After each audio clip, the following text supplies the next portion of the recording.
To make its mark live Masonic Temple in Salt Lake City, Utah. This is Fierce Fighting Championship 34, presented by Bet Openly. Hi, everyone. Blake O'Rulian alongside my guys Andrew Boquette, as well as Jason Laporte. Guys, it's been a while, 55 days since the last Fierce Fighting Championship event. Very happy to have us all back. I'm excited to be back. It's a great night of fights tonight. Andrew, 13 fights, 4 professional, 9 amateur, 1 amateur lightweight belt to be given out, but atop the marquee lies 2 professional middleweights who have caught lightning in a bottle as of late. Cole Schaefer, 3 in a row, coming off the most dominant win of his career. Yeah, I mean, the top of this card is freaking awesome. These guys are up-and-coming dudes.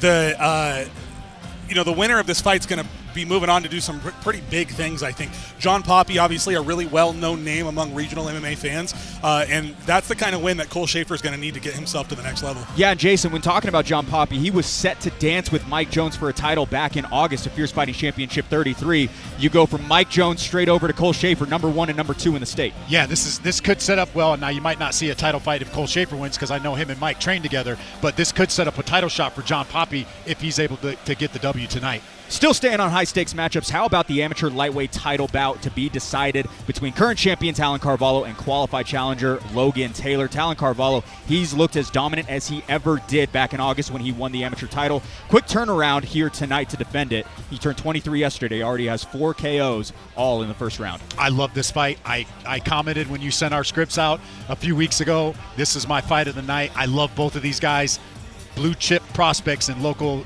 Utah MMA, Talon Carvalho and Logan Taylor. And Andrew, Logan Taylor, 4-0, his 4th fight in under 9 months. Hasn't faced defeat yet, but he's got his toughest test to date. Yeah, this is another one of those things. I mean, the first thing Jason said to me as soon as I walked in was he's excited to watch. This is the fight that he's excited to watch, right? This is like, when you talk about amateurs, these are kind of records you want to see from guys that are going to go on to do bigger things. This is like, a setup for a very promising pro career, honestly, for either one of them. So many talented prospects all scattered across this card. We won't make you wait any longer. First time tonight, the man in the blue suit. He awaits for us inside the cage, Jackson Hoops. Fierce fans, for those of you tuning into the pay-per-view and for those of you in attendance here at the Masonic Temple in Salt Lake City, Utah, welcome to Fierce Fighting Championship. Yes, sir. Tonight's event is sanctioned by the Pete Suazo Utah Athletic Commission with Executive Director Scott Bowler in attendance. Dr. Cabot Murdoch is also cage-side this evening, along with timekeeper Tracy Patillo. The judges for the evening are Dan First, Stephen Farragher, Richard Montanez, and Nathan Burbank. And the referees in charge when the fights begin will be Tyler Tomlinson and Dave Selyestead. Fierce fans, we are moments away from our very first fight of the evening, but at this time, we ask that you please rise and remove your caps as we honor our country with the singing of our national anthem. Please welcome an extremely talented vocalist to join me, Andrea Woodmansey.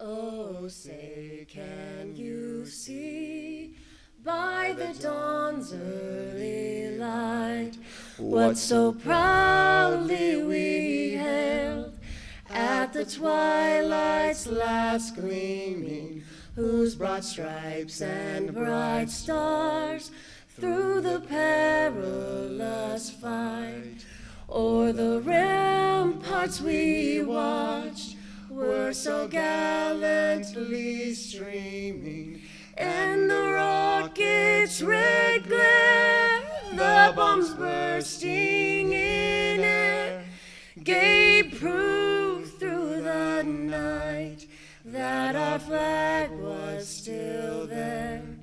Oh, say does that star-spangled banner yet wave o'er the land of the free and the home of the brave? Make some noise for Andrea Woodmansey. That was awesome. That's fun. That That's was fun.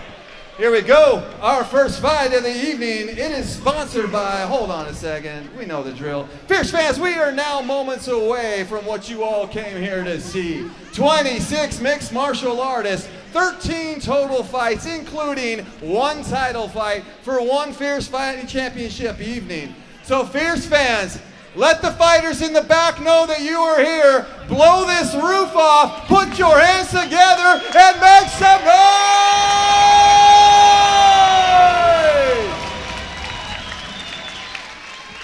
Our first fight of the evening, it is sponsored by Connect Lighting. 'Tis the season, but at Connect Lighting, they offer the best warranty in the industry for your permanent lighting needs all year round. As a dealer with one of the best high-end products on the market and competitive prices, you won't regret having them install your permanent exterior lights for Christmas, the holidays, those game days, and more. Call today for a free quote and never worry about getting on your roof again with permanent lighting installed by Connect Lighting. Fierce fans, make some noise and welcome the first two fighters, Lisa Holtz and then Katie Phillips, to the cage.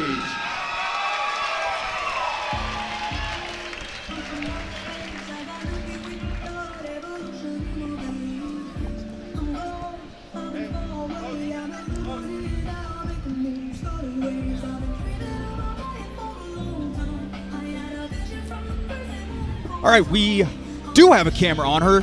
Fight 4 in a 12-month spread. Enter Lisa Holtz. Jason, back-to-back losses lent to lessons learned in her preparation for this one. Feel she's identified her deficiencies for tonight. And this is what the amateur ranks are about, right? It's getting in there, getting your feet wet, finding out what your deficiencies are and working on them before you step up to those pro ranks. Love to see it. Andrew, I spoke to her a few weeks back, and she said that she's taken these losses as lessons, a great and mature approach for someone who's only 3 fights in.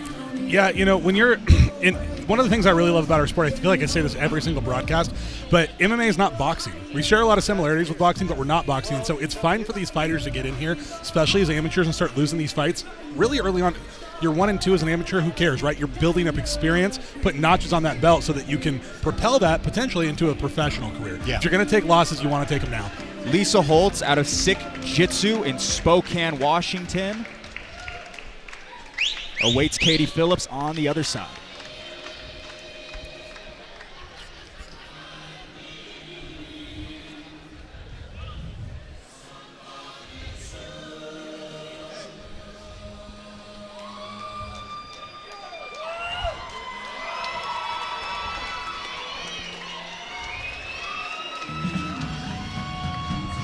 All right, first of 6 debuters tonight, here is Katie Phillips. Andrew, she told me that her endurance is a focal point of her preparation, ready and willing to go a full 9 minutes to kick off the career. Yeah, that's a very nice thing to hear an amateur say. Very often you'll hear amateurs talk about how good they are, how skilled they are. The reality is, a lot of times when you get in the cage for the first time, you just don't perform well, right? Because the lights and everything. The one thing you can control, though, is your conditioning. That you can keep strong. And if that's her approach, you know, training with Court McGee, it's probably a strong point. That's a really intelligent way to approach your first fight. Jason, 2.5 years at Agema, she told me she's been working towards this debut from the day she stepped into the doors, knowing this was inevitable from the start. If Dane and Court are giving her the nod, she's ready. All right, let's go ahead and pull up that tail of the tape presented by Prime Labs for this amateur bantamweight bout. Katie Phillips opposite Lisa Holtz. Phillips, 2-year senior, also will have the 4-inch height edge in this one. Phillips weighing in yesterday at 133 pounds. Holtz at 135.5 pounds. Katie Phillips making her debut. Lisa Holtz on the other side with a record of 1-2.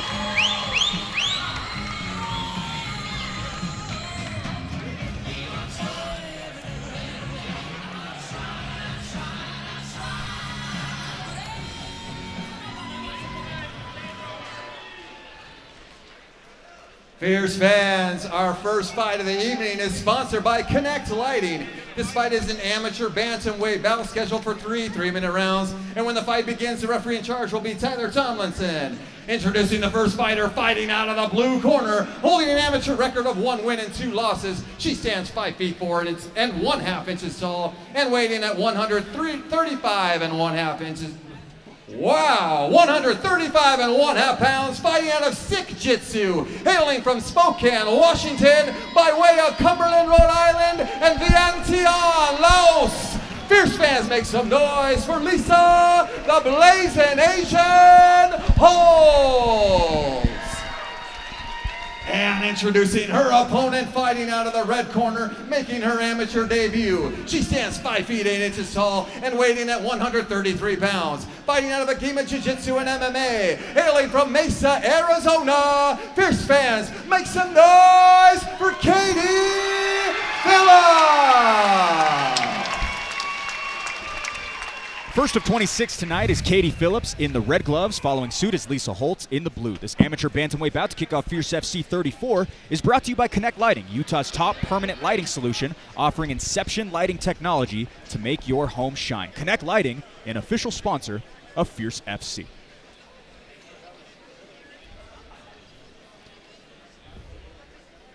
Tyler Tomlinson, the third man in the cage here tonight. 7 assignments will also take care of the main event later on versus Cole Schaefer and John Poppy.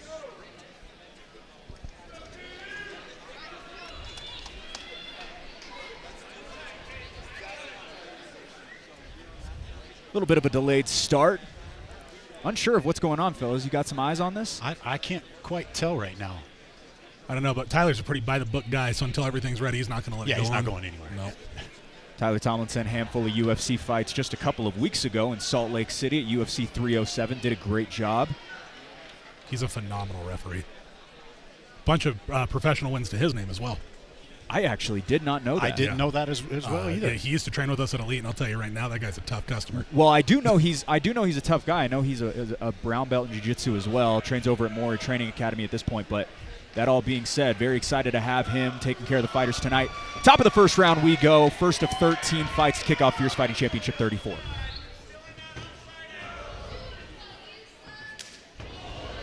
Echoing leg kick. Stiff shot. Drops back Holtz. Katie Phillips in her boxing bag early. Yeah, this is a little bit chaotic right now. I mean, this is what you do expect out of amateurs. Nice knee to the stomach, and that hurt. Yeah, Katie definitely getting the better of these exchanges here. Separated are the two fighters. Back to the center they go. Phillips already landing one knockdown. Holtz also finding some success on the feet. Yeah, I believe, I couldn't see it from this angle. It looked like Holtz landed a head kick, and she just landed a huge left hand. Holtz closes the distance. Phillips goes back to the well, going up the gut.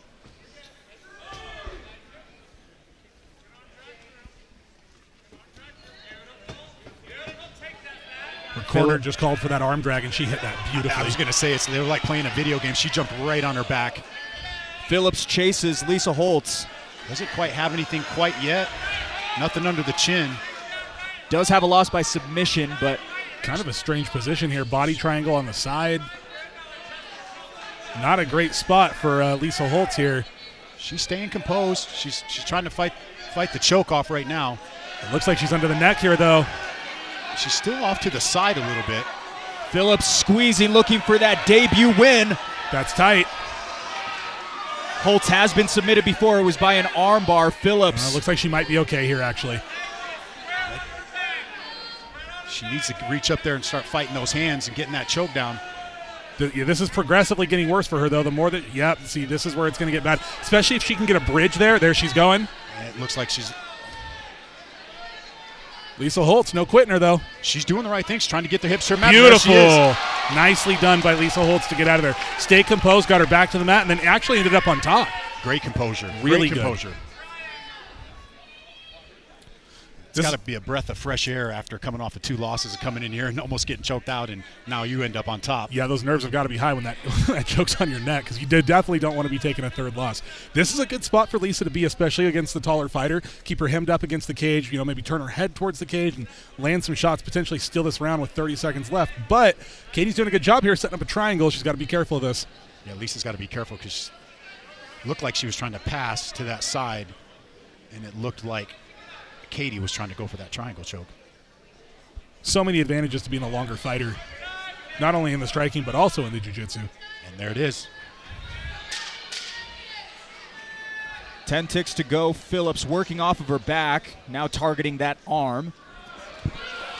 Might not be enough time. We'll see if she can do it. Make some noise for round 1. Oh, I don't know if is that over? Are we over or is that the round? That's no, the that's the round. That's the that round. was close. Yeah, Tyler was on it quickly. That was as close as it gets, I think. Looked almost like maybe a double jointed arm of some sort, but shot right back up and said, I'm good, as you can see on the cameras. The flexibility. Wow. She was protesting immediately. She was like, I don't think she realized the round had ended. Interesting first round between Lisa Holtz and Katie Phillips. Phillips on the front foot early, but able to weather the storm is Holtz, now in her corner.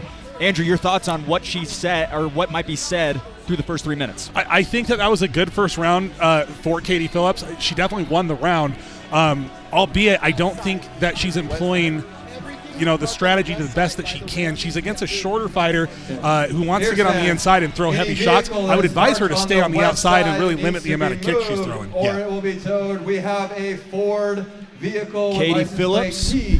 Holtz looks very composed in the corner right now. That is blocking. What are you blocking? Holtz calm and composed. Blocking the fire lane. Red Ford. You might also see in the corner of Holtz, Juliana Miller out of the UFC, tough season 30 winner, here to corner her tonight. Blake with the facts. I saw her weigh-ins yesterday. I said, oh, that's pretty cool. Have Juliana Miller in her corner. Top of the second we go.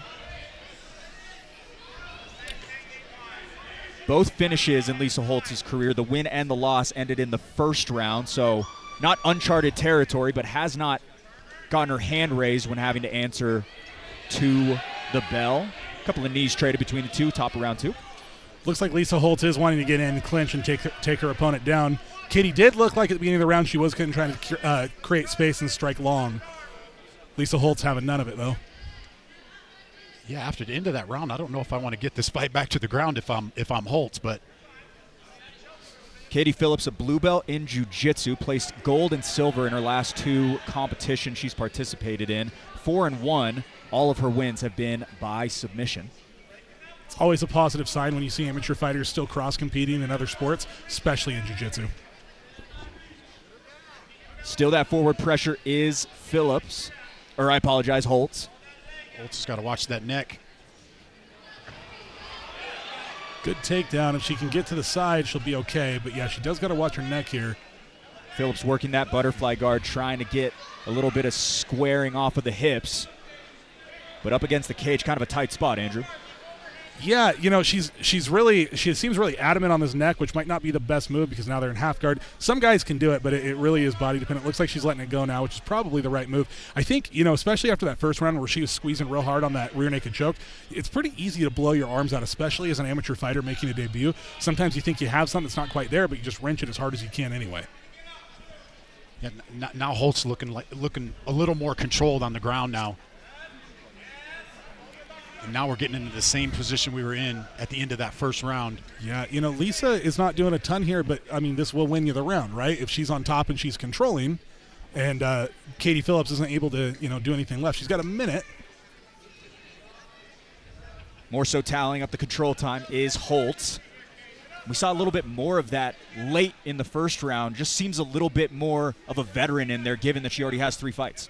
Yeah, this is definitely an advisable move for her. Slowing the fight down, I always say as an amateur, it's always a good thing to do. If you're able to, as the more experienced athlete, get in there, slow things down a little bit, get a little bit more control, it's always in your favor. Lisa Holtz 1-0 versus debuters. Obviously, Phillips cut from that same cloth.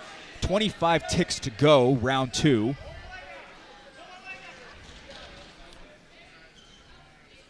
Really love to see Lisa use her outside leg to try to pass, but seems content with just staying here. Sort of an interesting position. She's going to be careful of the arm lock there, but landing some big shots.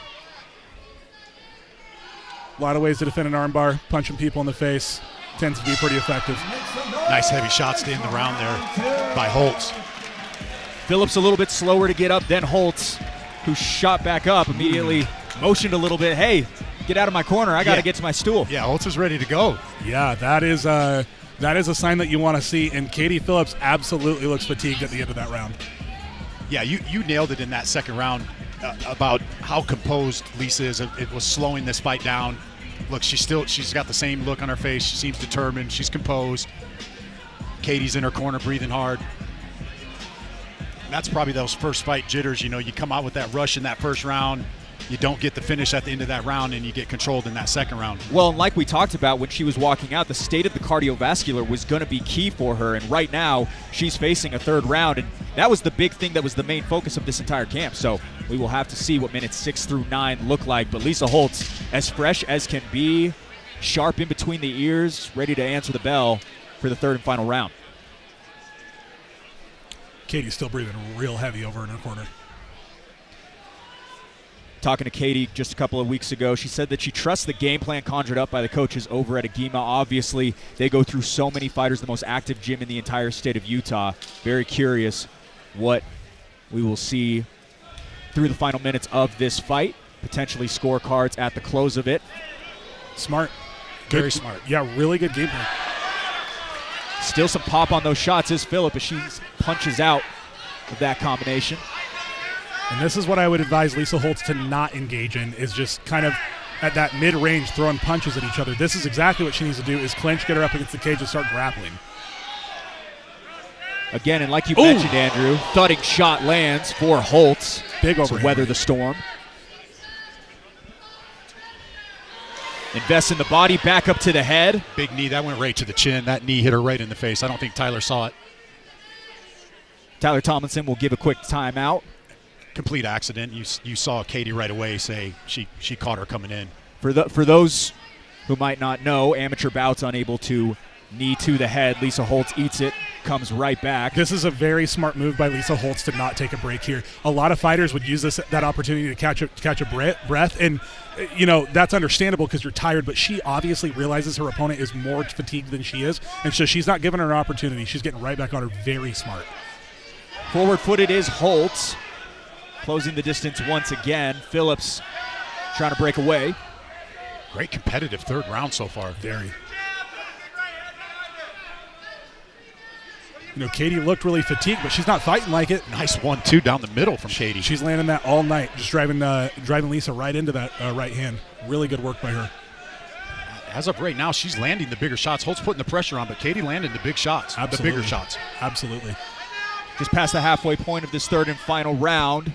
Both fighters still fresh as Katie Phillips invests back to the body with those knees. Jason, it reminds me of Allie Downs a couple of months ago, if you remember all the knees that she landed. Phillips kind of doing the same thing. Oh, yeah. And they're effective.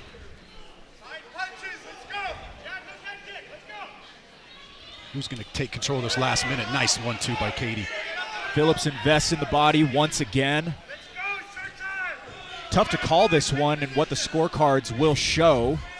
I think I got to favor Katie so far. So far, I slight lean to Katie in this third round. Just those bigger shots, the distance management. She's done a really, really good job of keeping space, and every single time Lisa comes in, she's nailing her with that right hand, just right down the middle. As a longer fighter, that's exactly what you want to do.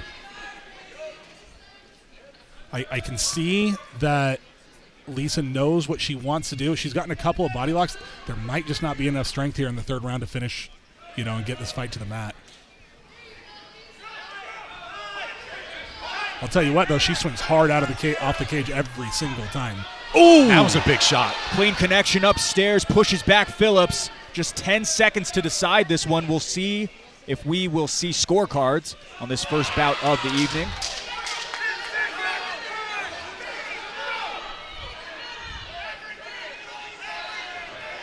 Back up to the body. Holtz goes out swinging, as does Phillips. Wow. What a fight that was to kick off the night. Back and forth they go. Going to be a toss-up, fellas. This is going to be a tough one to judge. I would not want to be a judge for this fight. That was a good third round. Very competitive third round. That was really good. Very competitive I third thought round. Katie was completely gassed, and she came out and she fought her butt off. That was awesome.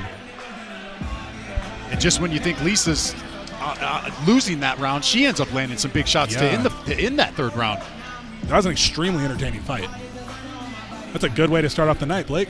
Very interested to see what the scorecards look like, but fight 1 of 13 does not disappoint live here at the Masonic Temple.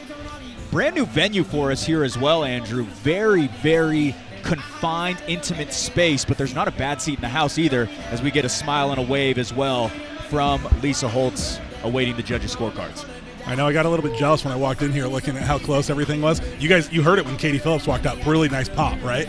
super cool. Not only that, but the opening exchange as well. Very, very much so. The crowd in the palm of the hands of the fighters. Going to be fun as this night progresses on. Quick embrace between the two fighters.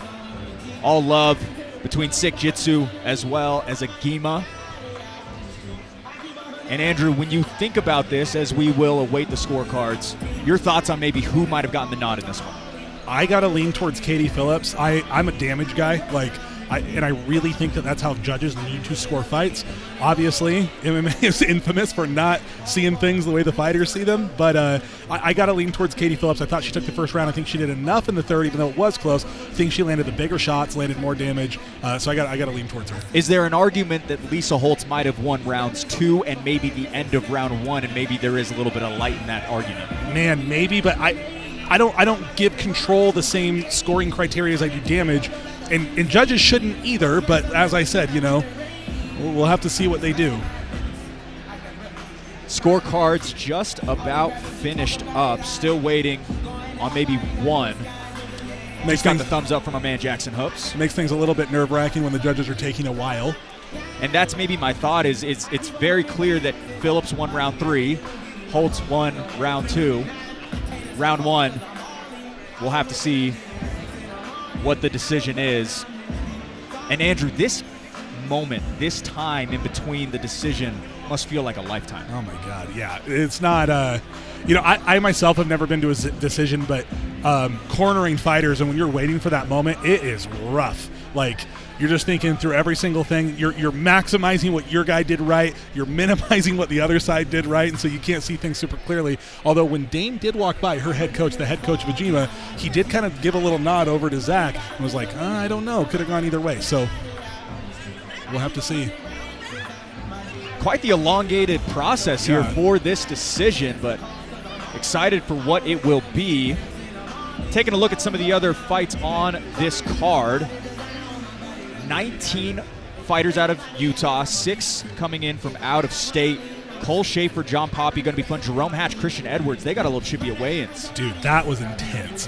Jerome Hatch is like, I'm such a fan of him, man, and I try not to be. Oh, it looks like we got a decision coming in. All right, scorecards seem to be in hand. With that, we'll jump inside to Jackson Hoops. Fierce fans, give it up for this first fight of the evening. 3 rounds for this amateur bout. Fierce fans, we go to the judges' scorecards for a decision. The judges have scored this contest 29-28, 29-28, and 30-27 for your winner by unanimous decision, Katie Phillips.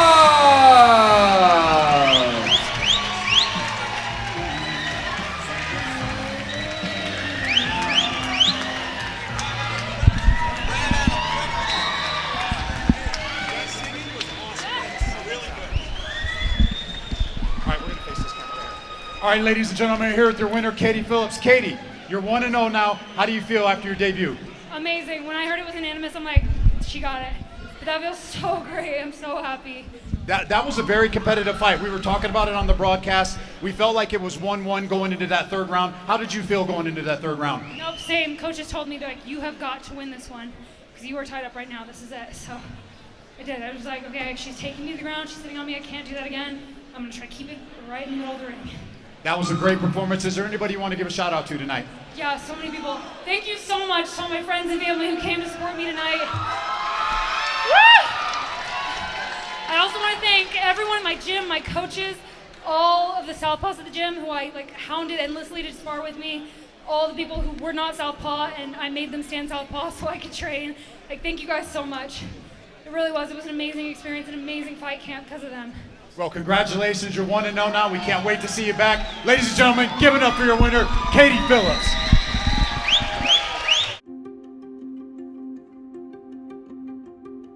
FST.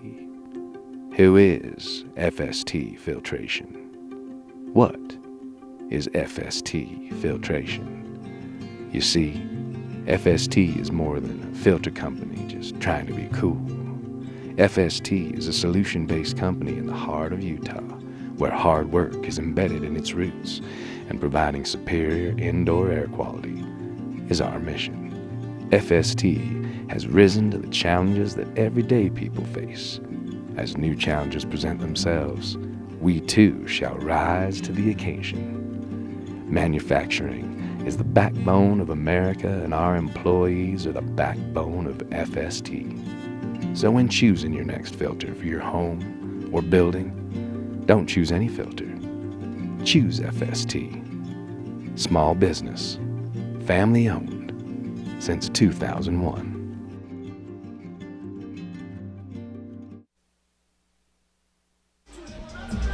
Back live from the Masonic Temple, Blake O'Rulian, Jason Laporte, Andrew Boquette. First fight is in the books. Katie Phillips gets it done via unanimous decision. A couple of scattered scorecards, but nonetheless gets her hand raised. Yeah, that was a great performance. She performed well. She got, I thought it was a phenomenal fight. Great fight to start the night out. Austin Dew, Marco Ramirez waiting in the wings. We're not going to make you wait any longer. Back inside, here's Hopes.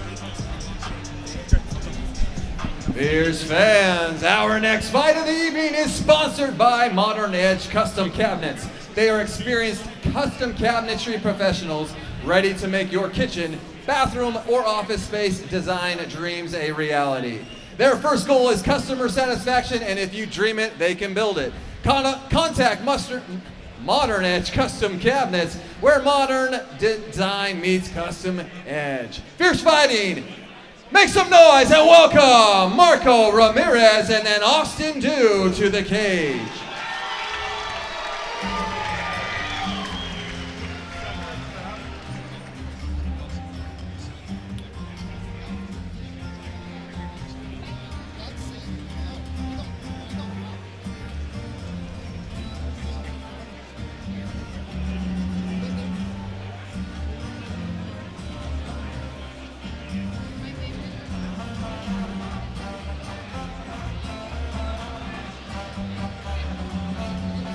All right, so on 6 days' notice, Marco Ramirez breaks the seal as the first fighter to compete at Fierce Fighting Championship from Champs Gym. Andrew, a new spot for Salt Lake talent, always interested in seeing the stars of a new school.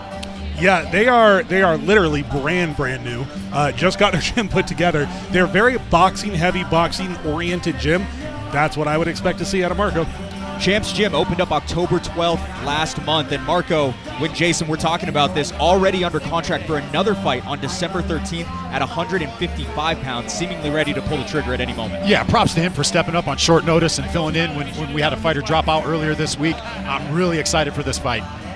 6 days notice to accept this fight. Alex Arnold was the original opponent to face opposite Austin Dew, but unfortunately pulled out due to an injury. And Marco Ramirez just wanted an opportunity. He could have one here. He could have one in another 4 weeks.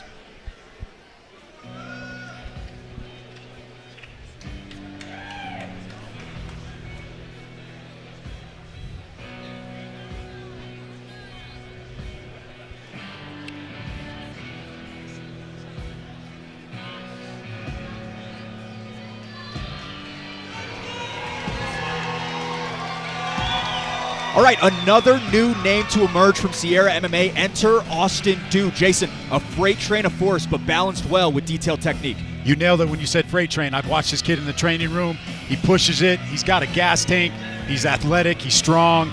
I'm really excited to see what he's going to bring to the cage tonight. Andrew, he told me he's big on cleanly connecting the disciplines tonight, striking, the wrestling, and vice versa. That's certainly a skill that you have to acquire over time. We'll see how it fares in the debut. It's one of the hardest things to do as a mixed martial artist, particularly a new mixed martial artist, is stringing those techniques together. You could be a really good wrestler, you could be a really good boxer, you could be a really good jiu-jitsu guy, but doing all of them seamlessly is what will make someone a phenomenal fighter. It's one of the things that makes John Jones such a formidable opponent.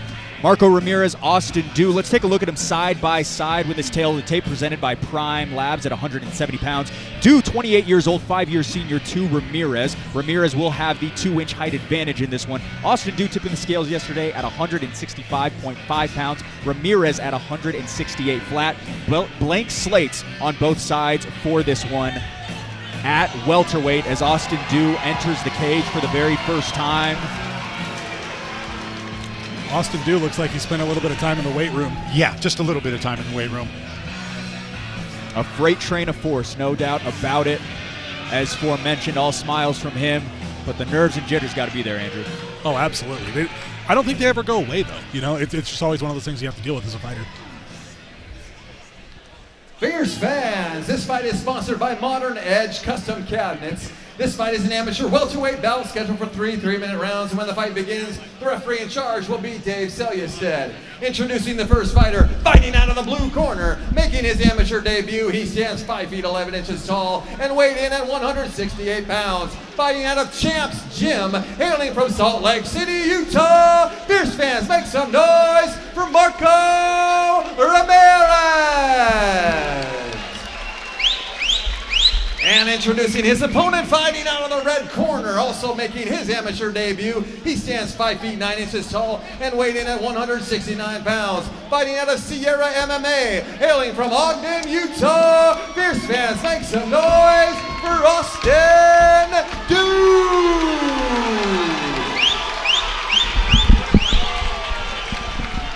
Debut for Austin Dew in the red gloves. 6 days notice for Marco Ramirez, who will swing with blue. This amateur welterweight bout is brought to you by Modern Edge, quality custom cabinets for your Utah home. Modern Edge, an official sponsor of Fierce FC. That was a great pop. You like to hear that. Sierra MMA showing out for their pupil. Nate Ayers fighting later on tonight on this card against Tayson Royer, who we saw in September. But before that, we get to this one, top of round 1.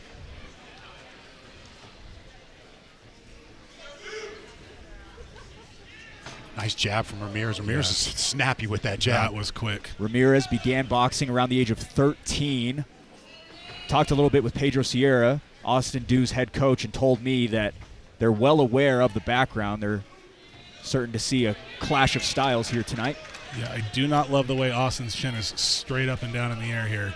Yeah, Ramirez looking really relaxed. And super tight. Big swing and a miss for Dew on that leg kick. Unable to get inside. Ramirez pops off a couple of shots to get him away. Yeah, if I'm Dew, I'm taking this fight to the mat after seeing a couple of those jabs pop out. 100%. When you see a guy that's this relaxed in his debut, because for sure this guy's competed before. Almost too relaxed. He is super calm in there. Yeah, I'd be shocked if this guy didn't have some kind of history in combat sports boxing or something like that. And he just threw that right straight down the middle. 6 days notice certainly doesn't seem like it. Controlling the cage at the moment, but Austin Dew trying to infiltrate that guard. Says a lot about your confidence as a fighter, you know. 6 days, whatever, I'll just go. I just want to fight. Not only that, but fighting again in just a couple of weeks right here at the Masonic Temple. Yeah, and what that means is that he doesn't think he's going to even get touched tonight. So said he was just looking for an opportunity. Austin Dew connects and snaps inside for the takedown. And this is where Austin is a problem. That was extremely fast and very, very powerful. And he is strong when he gets on top of you. Austin Dew, 5 wins at his last BJJ tournament in January. All of his wins have come by submission. Pops off a couple of shots. Straight to the face he goes.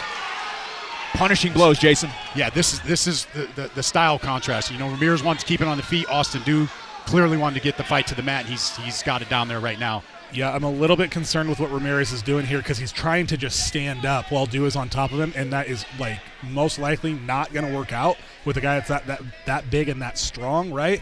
And really, you only need basic level jiu-jitsu to hold someone down here. But Marco's got to move because the referee's not going to let you take too many shots as an amateur in this position. 35 seconds to go, round 1. Austin Dew dominating from the top at the moment, and now looking to isolate potentially an arm. Switches over to the neck. I think this is a mistake by Dew. I don't think he should be going for these submissions. His coaches need to be yelling at him to just land shots. Just finish the finish the fight. Get some. Because this is a position Marco can survive, right? But if you're getting pummeled, you can't. Okay, now things might get bad because you got him stretched out a little. These are heavy shots. Yeah, those are bad, and only 10 seconds left. A little bit unfortunate here. I think if Austin would have gone for it a little bit more with the strikes, he could have got a finish there.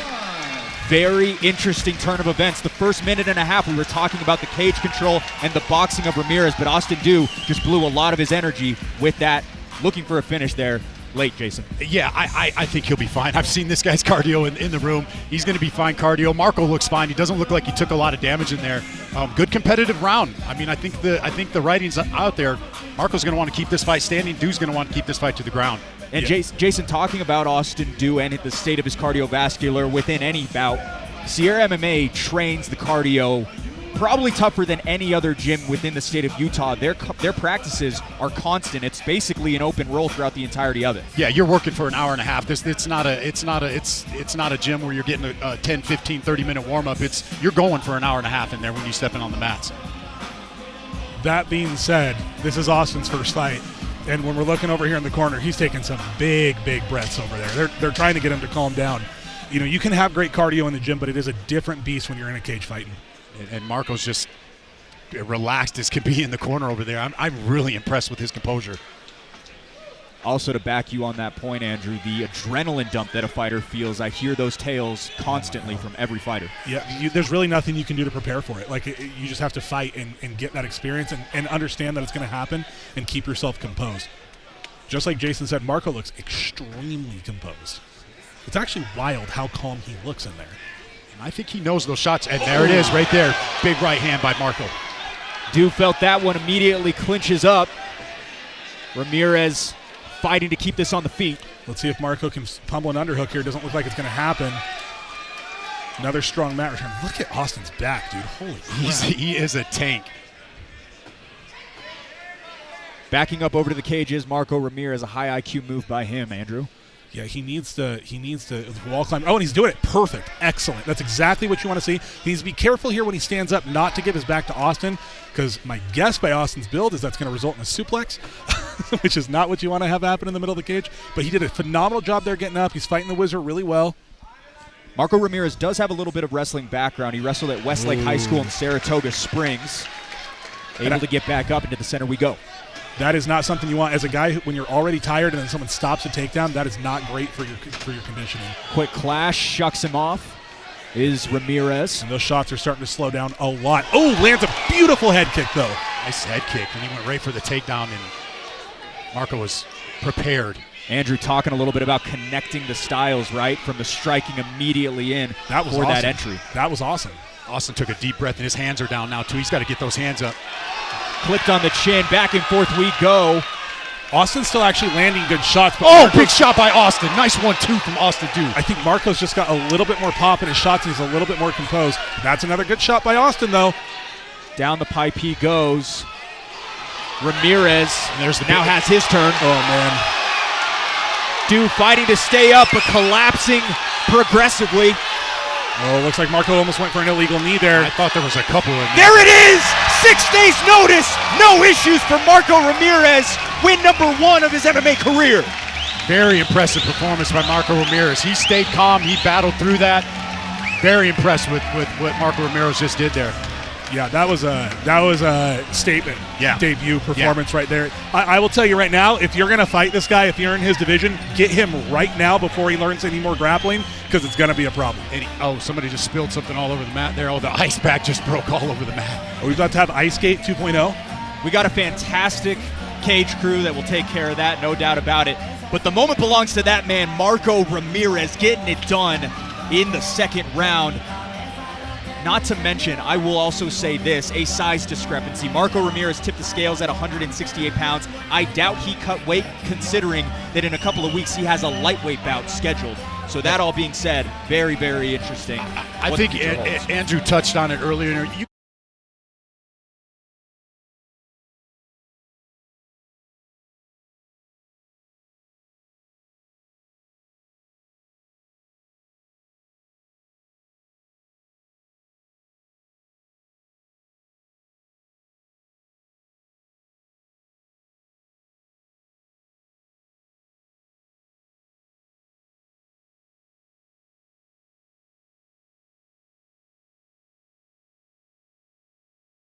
Andrew, I'm interested to see if these knees, it does look like he threw those knees to the head. I can't tell if he's stomping them or not, though. It kind of looked like he's almost faking them, which is an interesting thing to do. I don't know what to think about that. They didn't look like they connected, but he definitely had the motion of throwing them. I don't know. Kind of a strange finishing sequence there, but phenomenal debut nonetheless. Marco Ramirez fell in love with MMA after Conor McGregor's fast finish over Cowboy Cerrone back in 2020. It wasn't in the first round, but it looked a lot like it, up against the cage, just punishing the body to the head. and Marco Ramirez is going to come out of this one 1-0. The question is, did he take enough damage to not fight in 4 weeks? I don't think so, Andrew. Your thoughts? I don't think so at all. I think a guy like that's ready to go on a moment's notice. He did take some shots from Austin, but I think he's going to be all right. Having a quick conversation with Sione Pouha, I apologize, son of Samson Pouha. Boxing is in their blood over at Champs Gym in Salt Lake City. They make their mark here tonight. And to make it official is Jackson Hoops. Fierce fans, referee Dave Selyeson has called a stop to this contest at 1 minute 59 seconds of the second round, declaring the winner by TKO on 6 days' notice, Marco Ramirez.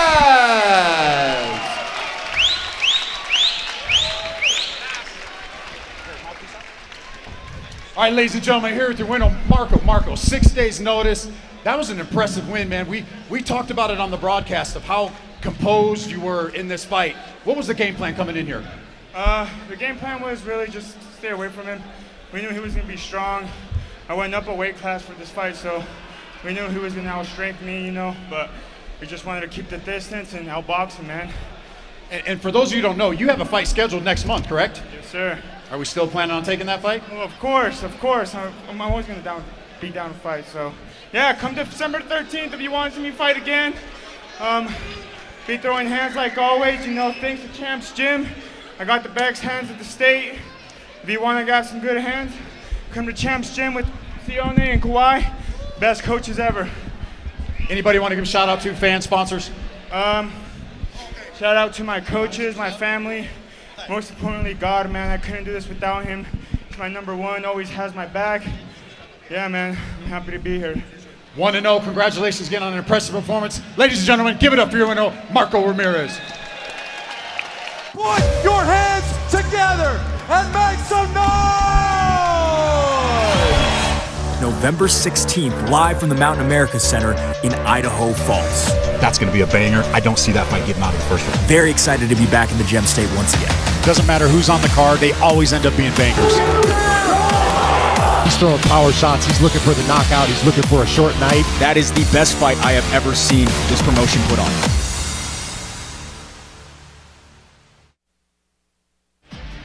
Scan the QR code on your screen right now for access to Fierce FC's digital program. Get the inside scoop on every fighter making the walk tonight, as well as additional information on future shows.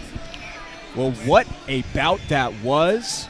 Marco Ramirez comes away a new name that we all have to remember, Jason. And he's already claiming best hands in the state. There might be a few fighters on this card tonight that might have to say otherwise, but man, he looked good tonight. How's that canvas feeling in there? It feels really good. Good? Not slippery, no Nope, ice? Nope, no ice, no good. We're good. My feet are still a little cold, but I think it's just because it's a little chilly in here. So you think we can keep going? I think we can keep going. All right, with that, we'll go to Jackson Hoops.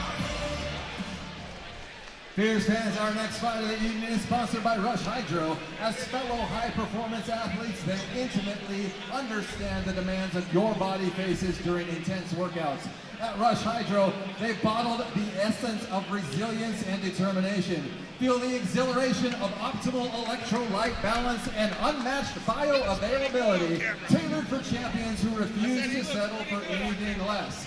Elevate your performance with elite hydration. Revitalize, rebound, and recharge with Rush Hydro. Fierce fans, make some noise and welcome Hunter Birdsley and then Gerardo Villaseñor to the cage.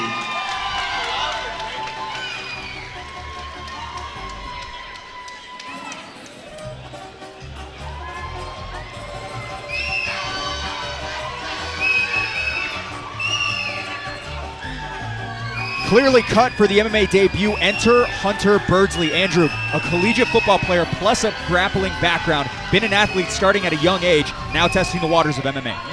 Yeah, that athletic background really, it serves guys so well. And I'll tell you, as a martial artist, we hate to admit it, but the reality is when these guys who are good athletes come over and they start competing, they take that same skill set, that same thing that made them good college-level athletes, they just transition it to mixed martial arts, and they have success there as well. Obviously, Andrew Mickelson comes to mind. Hunter Birdsley, the nephew of Utah legend James Birdog Birdsley, a fighter who fought from 2004 to 2012, 53 fights during that time, 24 wins by submission. Jason. He was a terror back in the day. The Bird Dog was a terror back in the day. And if Hunter resembles anything like him, this is going to be a great fight. Yeah. The Bird Dog was an absolute lunatic. I trained with him through all of my childhood, and people were genuinely terrified of him at the gym. Oh, he was a dog. Yeah. Legendary stories of him and our other teammate DeMarcus Johnson street fighting after they would fight. Crazy.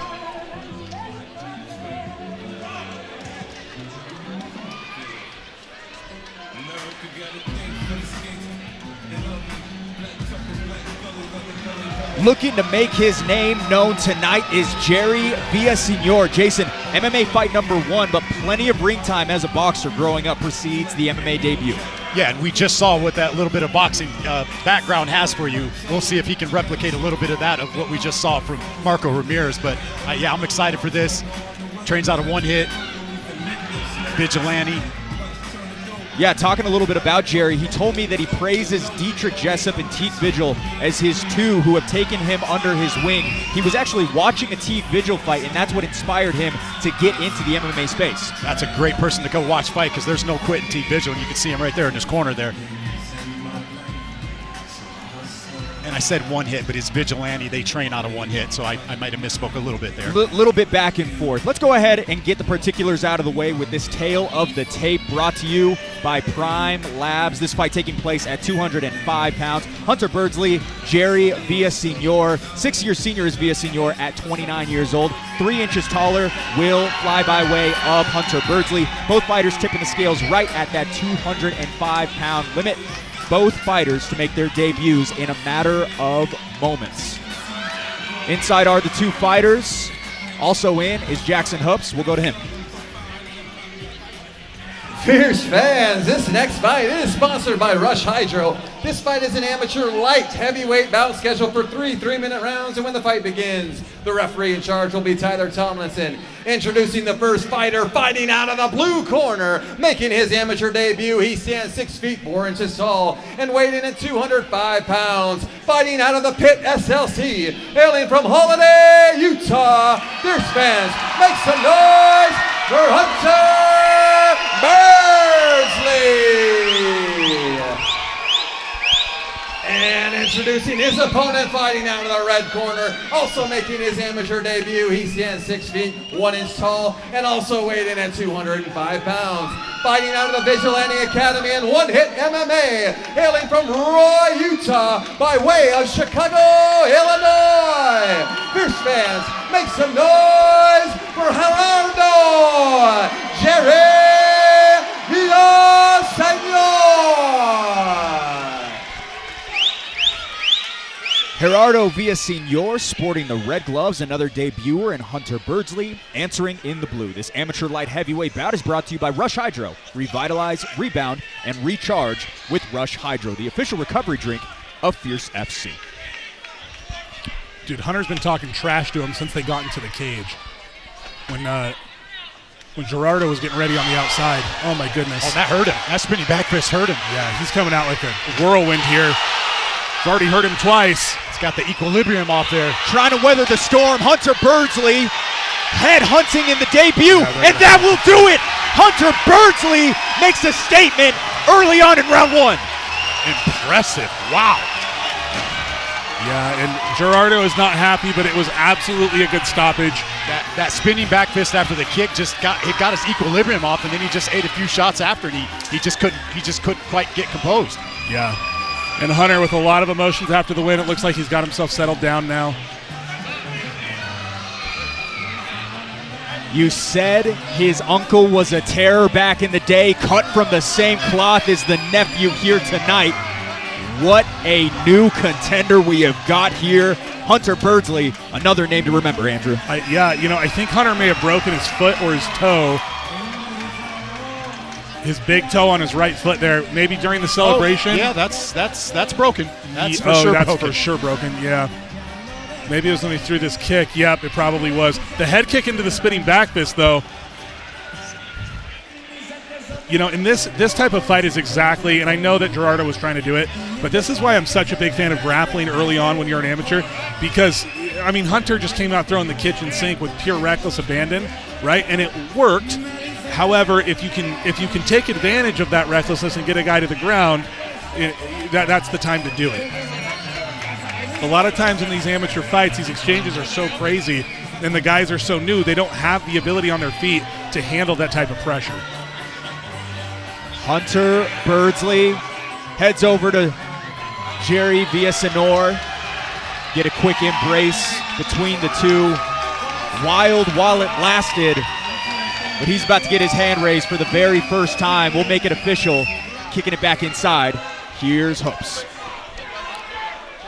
Here's fans referee Tyler Thomason has called a stop to this contest at 24 seconds of the very first round, declaring the winner by TKO, Hunter Birdsley.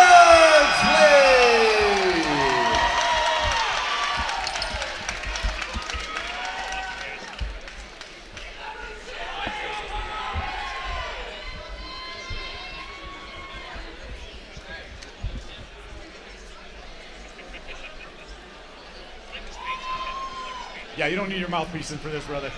Ladies and gentlemen, I'm here with your winner, Hunter Birdsley. Man, that was about an impressive performance as you could want coming into it. Is that what you expected tonight? No, sir, not at all. Not at all. You look pretty fired up coming to the cage, and it's still going here, man. You threw a kick. When you landed that spinning back face, it looked like it hurt him pretty bad. Did you know you had him hurt? I think so. I just went for the kill. I seen his eyes dazed, and I was like, screw it, let's do it. So did you break your toe before or after the celebration? Before, for sure. So my toe's broken. So 1-0 now. Anybody you want to give a shout out to? Shout out all my sponsors, Imperio Nova, my primo. Shout out Titan Landscaping, that's on my butt here. Shout out all my family and friends who came to sport. Mi amor, yo te amo con todo mi corazón. That's it, brother. Congratulations, impressive performance. Give it up for your winner, Hunter Birdsley. Cutting weight, you lose more than just pounds. You lose vital hydration. Rush Hydro helps me get back in peak condition after sweat loss leaves me depleted. It was specifically engineered for athletes like myself who need quick hydration recovery. This drink has a special ingredient, cluster dextrin, which is formulated to help my body retain electrolytes, use them more efficiently, and support lasting energy. When it feels like a race to rehydrate, Rush Hydro helps me perform my best. Try hydration redefined at rushhydro.com.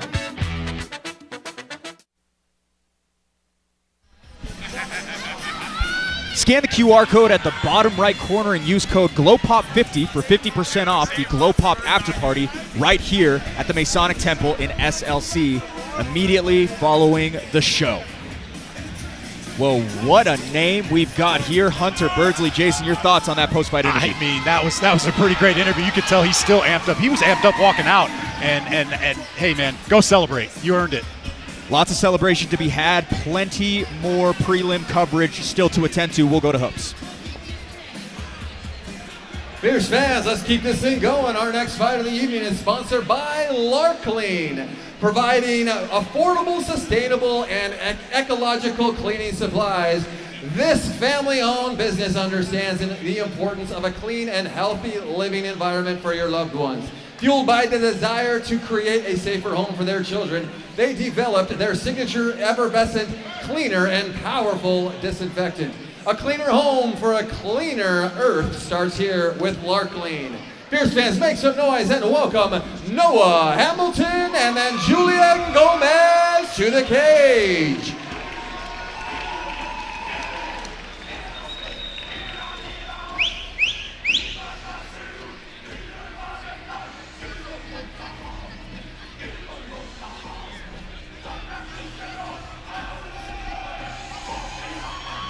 Well, 15 total strikes, finish fight number 1, and now back for more is Noah Hamilton. Andrew, no damage taken first time out and staying busy with his second walk in 3 months.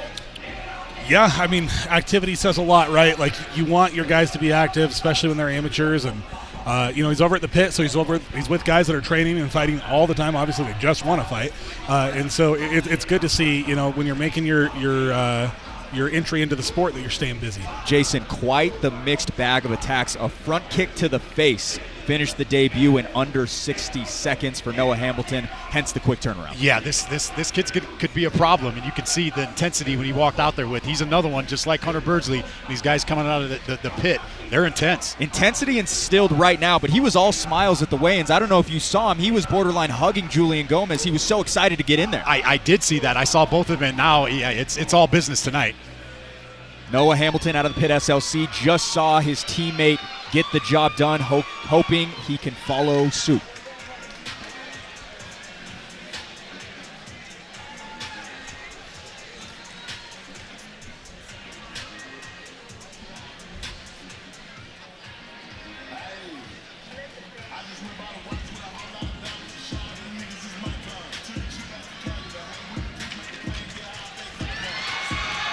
Well, he's becoming a regular amongst the MMA faithful. Enter Julian Gomez. Jason, his third walk in 7 months, quickly enhancing his experience month after month. As Andrew said, I love the fighters that get in there and get in the cage. They're getting that experience in there. And you know I love my Tooele Martial Arts Academy guys. Shout out to Brandon McCollum. I know you're watching in Tennessee, brother. Andrew was set to face off opposite Tayson Royer at Fierce Challenger Series 12, but immediately after signing on the dotted line, he suffered an injury the next practice. Just happy to have him back after a short recovery.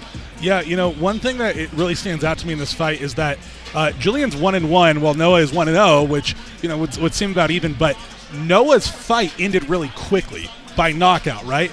Julian has had 2 fights. He lost one of them, obviously, but both of them went to the 3rd round. He's got a lot more experience coming into this fight. It's only one more fight, but it's about 6 times the amount of cage experience. All right, let's set the table here a little bit with our tale of the tape brought to you by Prime Labs. Amateur featherweight bout between Noah Hamilton and Julian Gomez. Identical in age at 22 years old. Gomez, 1 inch taller. Both fighters tipping the scales yesterday at 145 pounds. Hamilton with a record of 1-0. Gomez with a record of 1-1. And again, Julian Gomez, Jason, we saw the grade A grappling. He took down Mason Hansen in the first 5 seconds of his last fight, and then we saw what he did against Ben Evans. Yeah, I mean, the guy's a terror. This is about as evenly matched fight as I can imagine. I mean, these guys are both built the same. 1 inch height difference, everything else even across the board. Going to be an interesting one at 145 pounds. More particulars out of the way. Here we go to Hoops. Fierce fans, this fight is sponsored by Larklean. This fight is an amateur featherweight bout scheduled for 3 3-minute rounds. And when the fight begins, the referee in charge will be Dave Selyusted. Introducing the first fighter, fighting out of that blue corner, holding an undefeated amateur record of 1 win and 0 losses. He stands 5 feet 7 inches tall and weighed in at 145 pounds. Fighting out of the pit SLC, hailing from Salt Lake City, Utah. Fierce fans, make some noise for Noah Hamilton. And introducing his opponent, fighting out of the red corner, holding an amateur record of 1 win and 1 loss. He stands 5 feet 8 inches tall and weighed in at 145 pounds. Fighting out of Tooele Martial Arts Academy, hailing from Tooele, Utah. Fierce fans, make some noise for Julian Gomez. Tooele Martial Arts, Julian Gomez in the red gloves, the pit SLCs, Noah Hamilton in the blue. This amateur featherweight bout is brought to you by Larklean, your trusted source for safe and effective home cleaning solutions. Larklean, the official cleaning supplier of Fierce FC. Dave Selyusted back in the cage, 2nd of 6 assignments here tonight. Happy to have him here with us in Salt Lake City. Starting off fast, just like he did the first time around, Jason. Front kick to the body this time, not necessarily targeting the face. He's throwing with bad intentions when he's swinging, though, but he does love those front kicks. He does, but he is swinging hard, but he's actually doing it in a pretty composed way. He's trying to cut off the cage, and then when he does, he's coming over hard.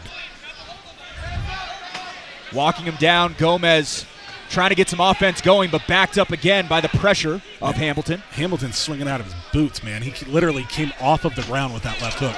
Punches straight down the pipe. This one answers cleanly and now punishing the body. That's all it's going to take. The pit SLC's on fire tonight.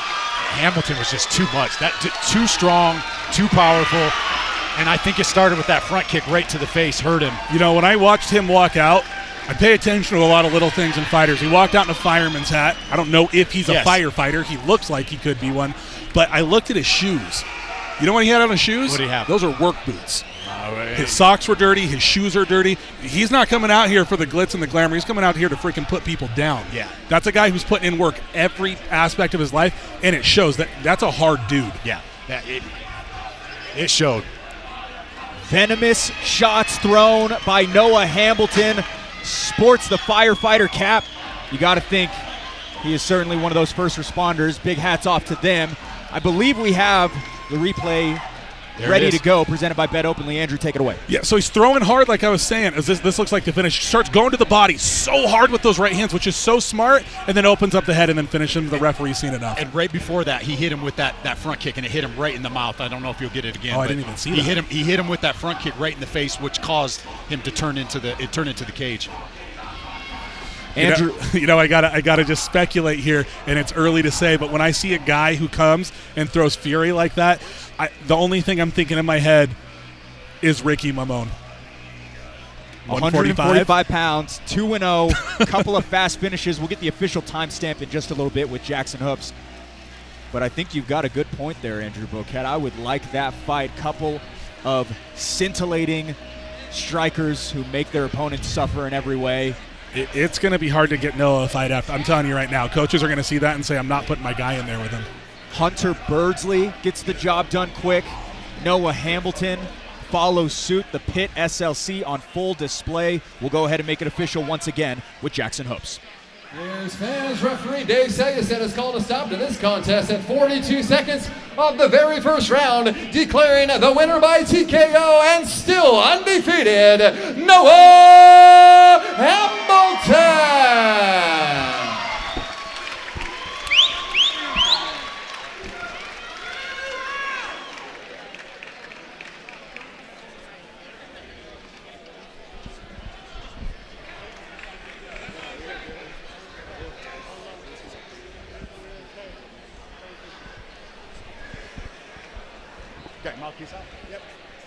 Noah, you came in here all business tonight, man. So the firefighter hat. Are you a firefighter? Talk to me. Negative. My dad was a firefighter and responded to 9/11 and unfortunately took his life 2 years ago. Any first responders, military, or just people out there struggling with suicidal thoughts or ideations, keep fucking fighting and reach out to your loved ones. Dad, I love you and I miss you.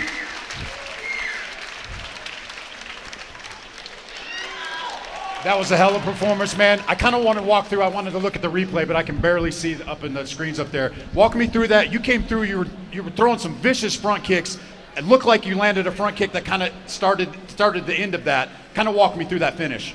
Well, I kind of thought he was going to try and wrestle me, so I had kind of that teep that I throw a lot, and a 2 to the body that I just had in my mind to keep him in check, to keep him from taking me down.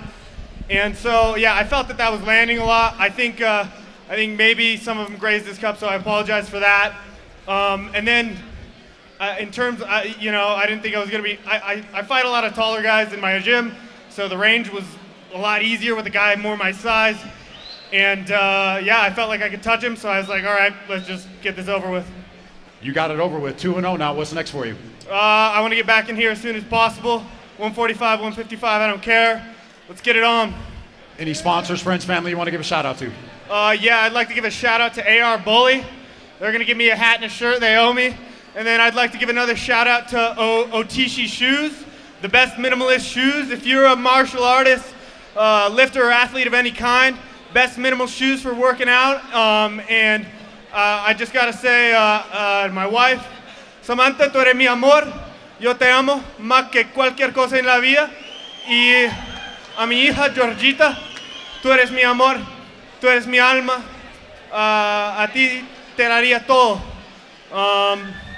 That's it. 2-0, congratulations on a wonderful performance. Can't wait to see you back. Give it up for your winner, Noah Hamilton.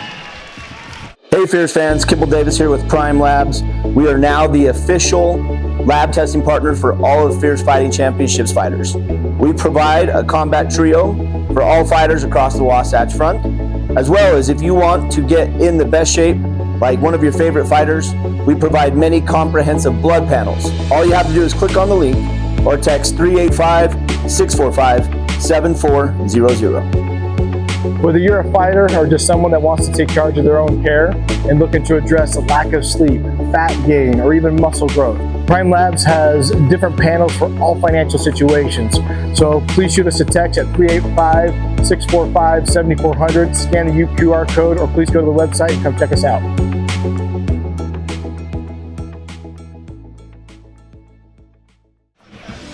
Scan the QR code on your screen right now for access to Fierce FC's digital program. Get the inside scoop on every fighter making the walk tonight, as well as additional information on future shows.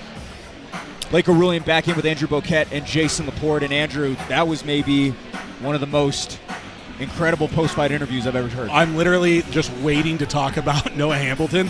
I'm telling you guys right now, based off of that fighting style, his background, that's an incredible story. I literally got a little teary-eyed listening to that. A star was just born. Mark my words. He's a dangerous human being. On top, good-looking guy, amazing backstory, well-spoken, bilingual. He has it all. Yeah, I agree. Amazing. Got me a little choked up in there doing that. But yeah, wonderful performance by Noah Hamilton. He's going to be a problem. Incredible showing from him. Cannot wait to see him back in the Fierce Fighting Championship cage. All right, we're going to move it up to the heavyweights. Inside, we'll go to Hopes. Fierce fans, our next fight of the evening is sponsored by Prime Labs, located in South Jordan, Utah. Prime Labs conducts fighter blood testing and includes a combat trio panel with the same day to 48-hour turnaround, as well as any individual test, including HIV, at discounted costs for all fighters. If you or anyone know needs blood work for any reason at all, they provide various panels with affordable pricing that can't be beat at Prime Labs. Fierce fans, make some noise and welcome Daniel Lavulo and then Chris Folau to the cage.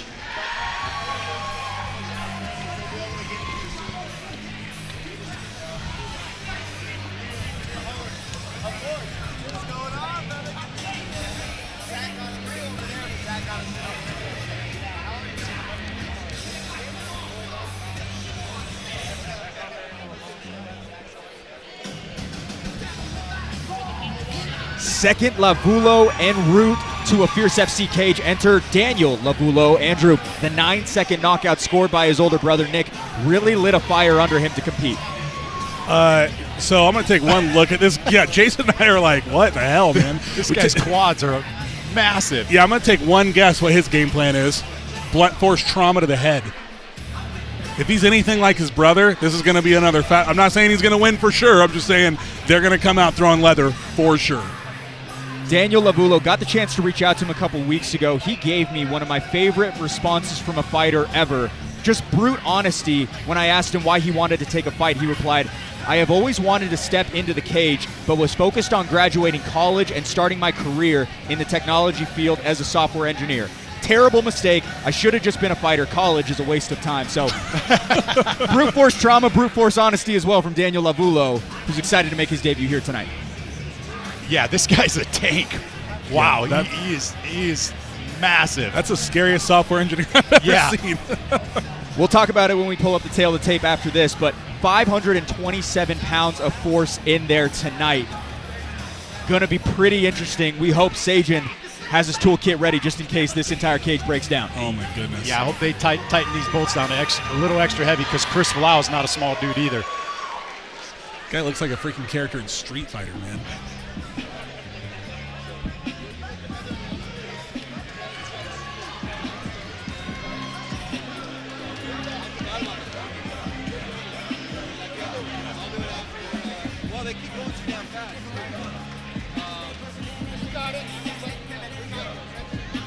Long time no see for the fast finishing Chris Folau. Jason, been over a year since we've seen him. Anxious to see the upgrades in his arsenal. Yeah, and I know we talked a little bit about Daniel Lavulo. Chris Folau is not a small dude in itself, and this guy's got some hands and he's got power in his hands. We talked about the fast finish of Daniel's brother Nick, 9 seconds just a couple of months ago, but Chris Folau, 43 seconds of total fight time in his last 2 fights, 34 seconds versus Richard Mendoza. He also has a 9-second knockout in his last bout in October of 2023. Yeah, he's an accurate striker. He's powerful. He's strong. This is a great matchup.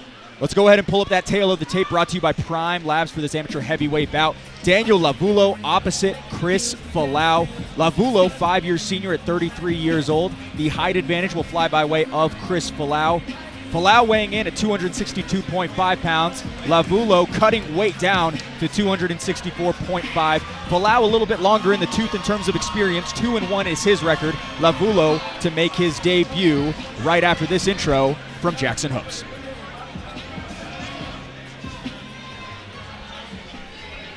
Fierce fans, this fight is sponsored by Prime Labs. This fight is an amateur heavyweight bout scheduled for 3 3-minute rounds. And when the fight begins, the referee in charge will be Tyler Tomlinson. Introducing the first fighter, fighting out of the blue corner. Making his amateur debut, he stands 6 feet 1 inch tall and weighed in at 264.5 pounds. Fighting out of Absolute MMA, hailing from Bountiful, Utah. Fierce fans, make some noise for Daniel Lavulo!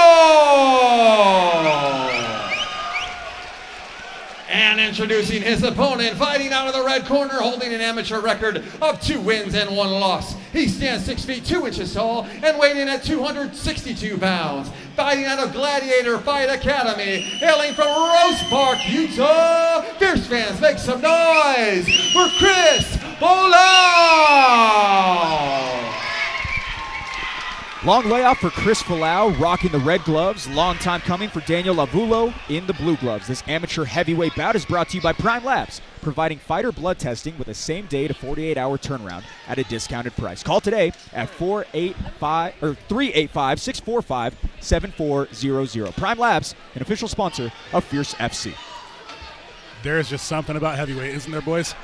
Lavulo sprints out of the floodgates, immediately tries to garner up some offense. Folau able to shake him off. I think it's so exciting because you just know at any moment the fight can just end. Chris is super composed in there against a guy that looks like this, man. I asked Folau a couple weeks ago, why come back now? Why the long layoff? He said, no reason. I was just waiting for Zach Partridge to shoot me a text. Man, a few words is Chris Folau, but certainly brings the entertainment to the fans when he's in that cage. That's how a lot of those Polynesian fighters are. They don't have a lot to say. They do their talking in the cage. Again, back-to-back fast first-round finishes. Lavulo closes in and converges. Folau battles back with a knee up the gut. Nice little check hook, too, to follow that up. Yeah, Folau looks great. Oh! Straight down, Lavulo going into fight or flight, shoots in for the takedown. Folau on his back. And that was a good move on his part. He got hurt and immediately he realized he's in trouble and rushed it. Chris is having a hard time getting his guard closed around him. Daniel is a large human being. Look how big his hands are. That is a massive human being. Yes, it really is. Chris doing a good job. Yeah, Chris is looking great out here. Falau's lone loss was back in May of 2023. It was his debut versus Landon Dodge. Jason, if you remember, it was him falling to his back and not being able to garner up much control time or damage from the bottom that led to that first loss. Yeah, we'll see if he's improved there. I'd like to see him break that close guard there. Grappling is the kryptonite of about 95% of heavyweights. If you can grapple in the heavyweight division, you're almost guaranteed, like, most of your wins are free, right? And you don't have to, you can take very little damage. So it'll be interesting to see if Chris has addressed those issues. He doesn't seem like he's in a rush to get up or mount any offense, though. And I don't think that's a good game plan here. Letting a guy lay on top of you for an entire round is not a great way to start off a fight. Lavulo training on and off since 2011 in both Muay Thai and Jiu-Jitsu. See if he can put any of those years backing him into this debut. 40 seconds left here in round one as the two heavyweights stand right in the center of the Glow Pop cage. Lay in the center of the Glow Pop cage. My apologies on that one. I think Chris is talking to him a little bit.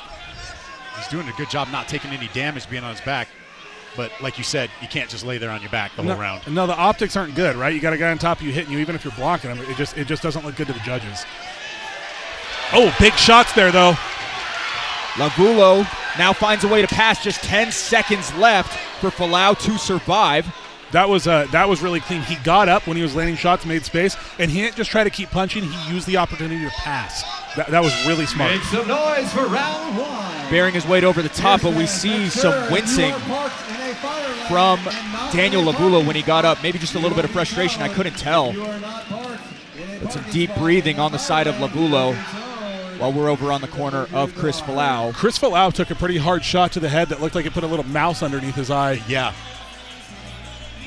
It's so hard to tell with heavyweights, man, because these shots, they don't always have a lot of room, but it doesn't matter if you have a guy that's, he probably cut weight to 265. He told me yesterday. Okay, so, you got a guy on top of you probably, it's a good chance he's north of 280, 285 hitting you in the face. It's a lot of human being. Yeah, that's a big man.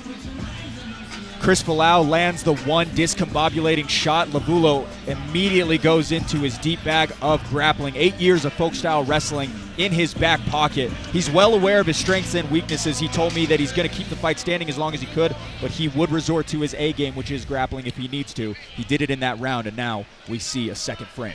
My guess is that the A game is going to be plan A starting in round 2. Yeah.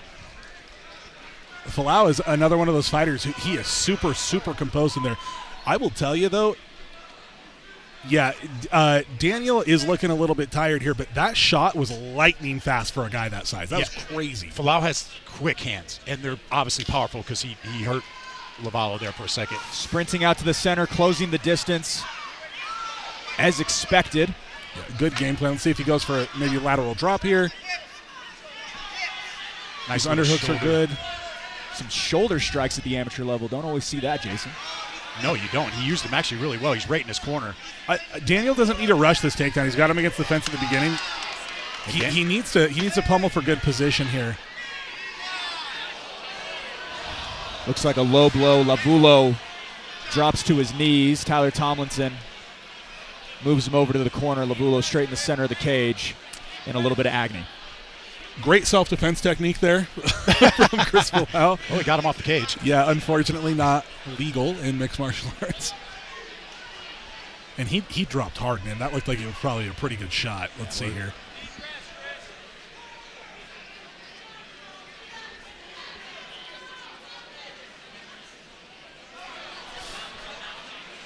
It's that one. Oh, right it was there. 2 of them. Okay, so the first one was low too, though. Yeah. I think he did 2 in a row, actually.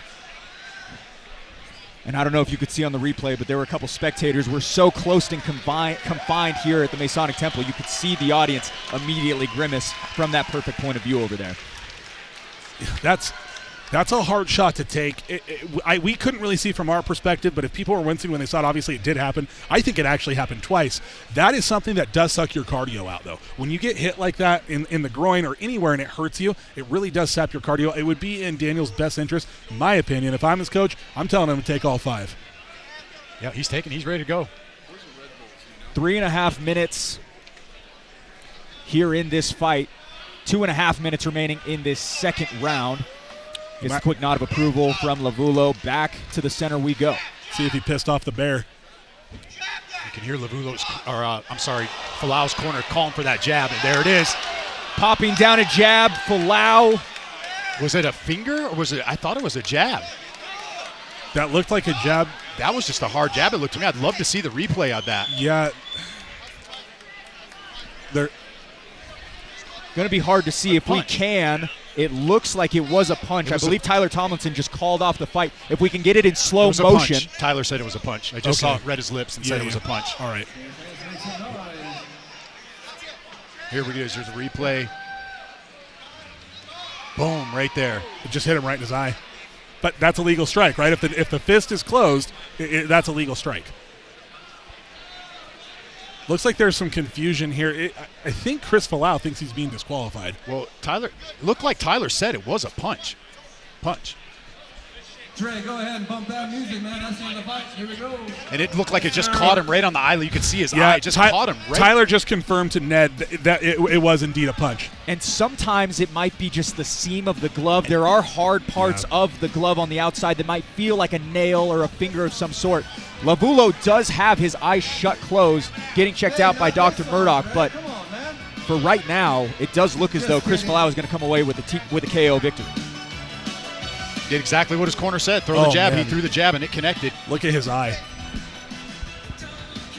That is rough, and he's wincing in pain. They're trying to tend to his eye, but I mean it's hurting. Another replay brought to you by Bet Openly. We'll take another quick look at this. Yeah, just a beautiful counter jab as he came in, and at heavyweight, that's the way it goes. You have two guys that are north of 265. Doesn't take much. Yeah. Grimacing in pain is Lavulo up against the cage. Unfortunate because he did look really good in there for a 33-year-old making his debut. He looked phenomenal, and right before that, he landed a jab on Folau that looked like it got his attention. And it was quick and snappy. You actually heard the crowd go, oh, when he landed it. So, fights are crazy, right, Blake? 13-month layoff. No shaking off of the cobwebs. Chris Folau looks like he's going to come away with another knockout victory. We're going to go ahead and make it official right now with those all-important scorecards. Here's Jackson Hopes.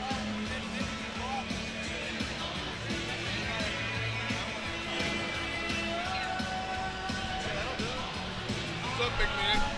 How are you?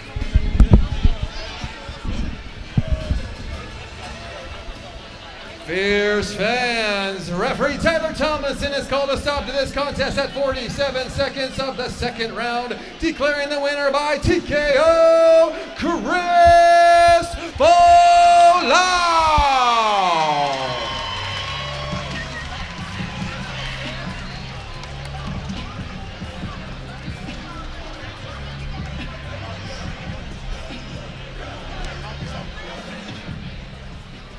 All right, ladies and gentlemen, here's your winner, Chris Folau. Chris, great back and forth fight. Looked like you had him hurt in that first round, and he ended up shooting for a takedown. Did you feel like you were in trouble when you had a guy that size on top of you there? No, man, I knew cardio was the only thing I had on him, and I tried to take it 3 rounds, but he's the best fight I've ever had, man. So you threw a sharp jab there. I know there was some confusion. Some people thought it might have been an eye poke, but we saw the replay. It was a sharp jab. You listened to your corner. Was that the game plan in there? Was to keep this fight standing? Yeah, man, just keep my distance from him. He's a bigger man than me, so just wanted to use my reach, so yeah. I'm going to try to look. I don't know if you can see up here to look up there. It's hard to see that, Blake. It's too much light there. Sorry. I wanted to see that replay. Can you see it up there? Walk me through that. So this was all right there, yeah. Yeah. It was that jab. I thought I got him with the cross, and he ducked down, but, you know, hats off to my opponent's corner. I want to shout out to Nick and Dan Lavulo. Great family, and I wish the best for them. Anybody you want to give a shout out to tonight? Yeah, to my family and to Gladiator Fight Academy. You guys come by, it's by the Maverick Center.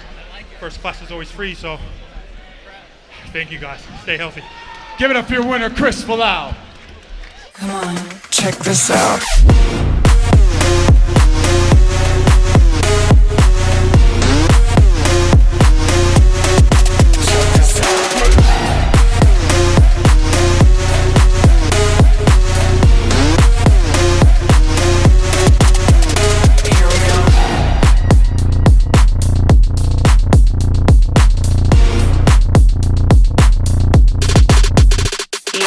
Check this out.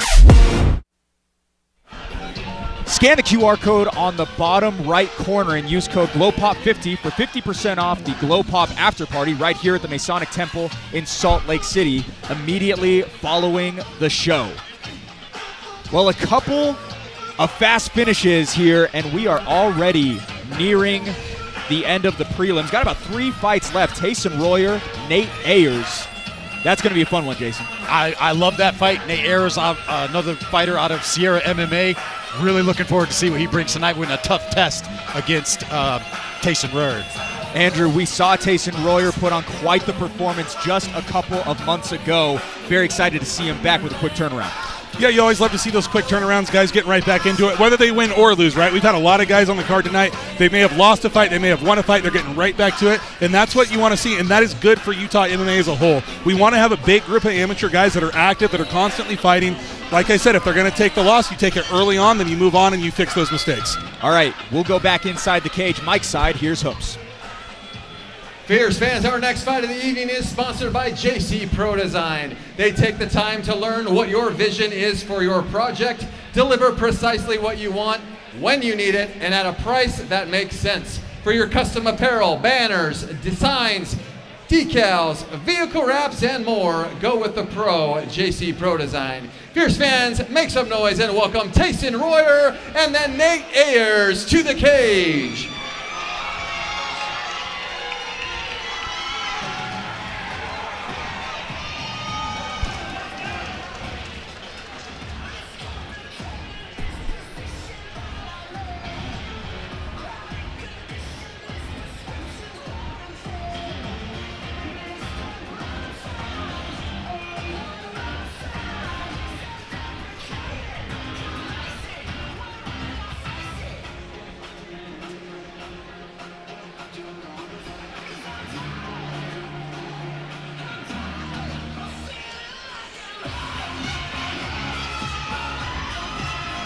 Well, after absorbing 0 damage in the debut, a quick comeback was inevitable for Tyson Royer. Andrew, his opening combination clearly enough to close things out in September, a possessor of power at 145 pounds. Yeah, he certainly is, and that's one of those things at 145 pounds you don't see in all of the athletes, right? The ability to shut someone's lights off with one shot like that is not super common, and it's dangerous because it's something that you either have or you don't. He obviously does. And Jason, both of you and Andrew spoke to this. The small sample size we got in that composed, calm, and confident demeanor in the debut, it led to that 50-second finish. Yeah, he's very confident. You could see when he came out tonight, he's full of energy, full of confidence.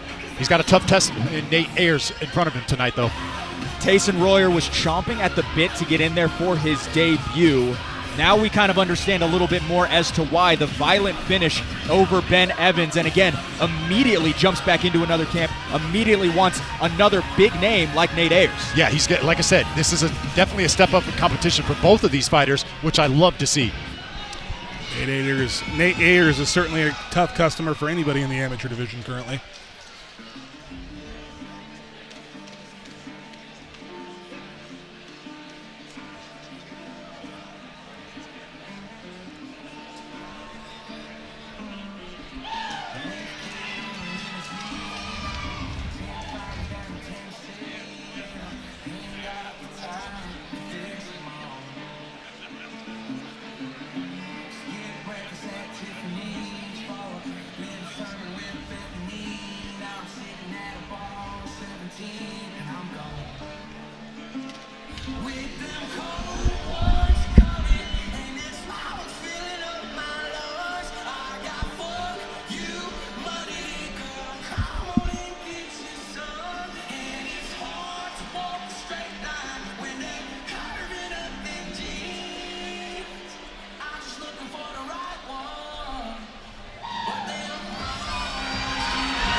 Busy as can be over the past 4 months, enter Nate Ayers. Jason, a steady display of dominance in July opposite Michael Lizalde, now tasked with a young up-and-comer similar to himself. Yeah, this is the step up in competition for him.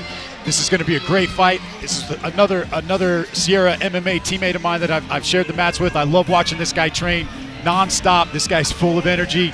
He's got power. He's got grappling. He's got striking.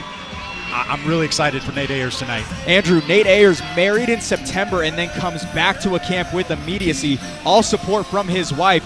Cannot believe that you go from a fight in July, getting married in September, and then November you're taking another fight. What kind of a maniac gets married and then immediately takes a fight? Who would do something like that? Crazy.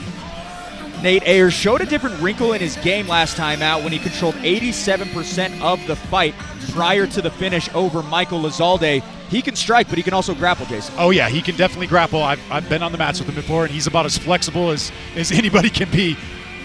All right, I first learned about this kid. My buddy Arjan was going over to your guys' open mats over at Sierra. He said, hey, I've been training with this guy. He's pretty damn good. So I came in, and I was like, oh, yeah, dude, it's Nate Ayers. Yeah. He is pretty damn good. You're right. Tail of the tape brought to you by Prime Labs for this amateur featherweight bout between Nate Ayers and Tyson Royer. Royer, the younger fighter at 20 years old. Ayers is 26. Also in the height advantage is Nate Ayers at 5'10". Ayers tipping the scales at 145 pounds. Royer at 145.5. Ayers with a record of 1-1. Royer with a record of 1-0.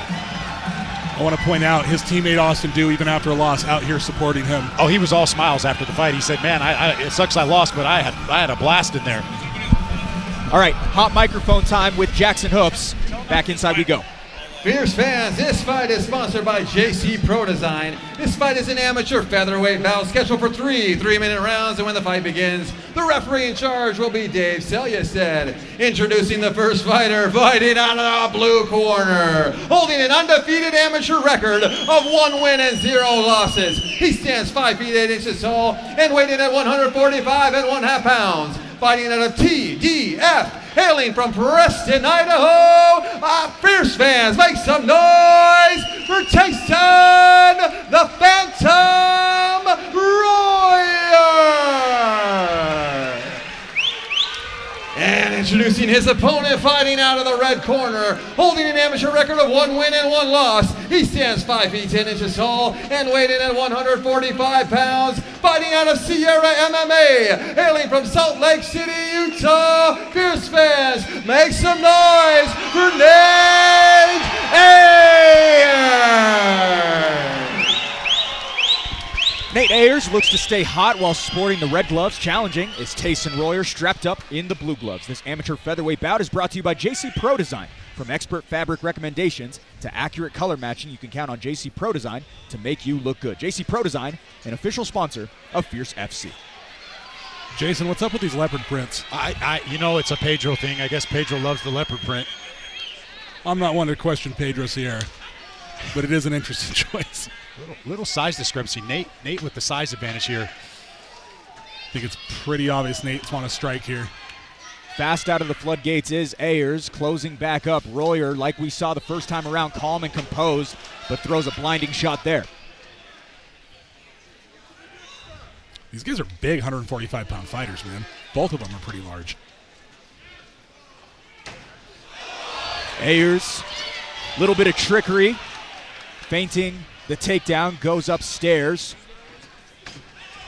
Swinging once again up high. Yeah, Tyson is catching him when he's coming in like this. He's coming in a little bit too naked. He's got to throw something on his way in.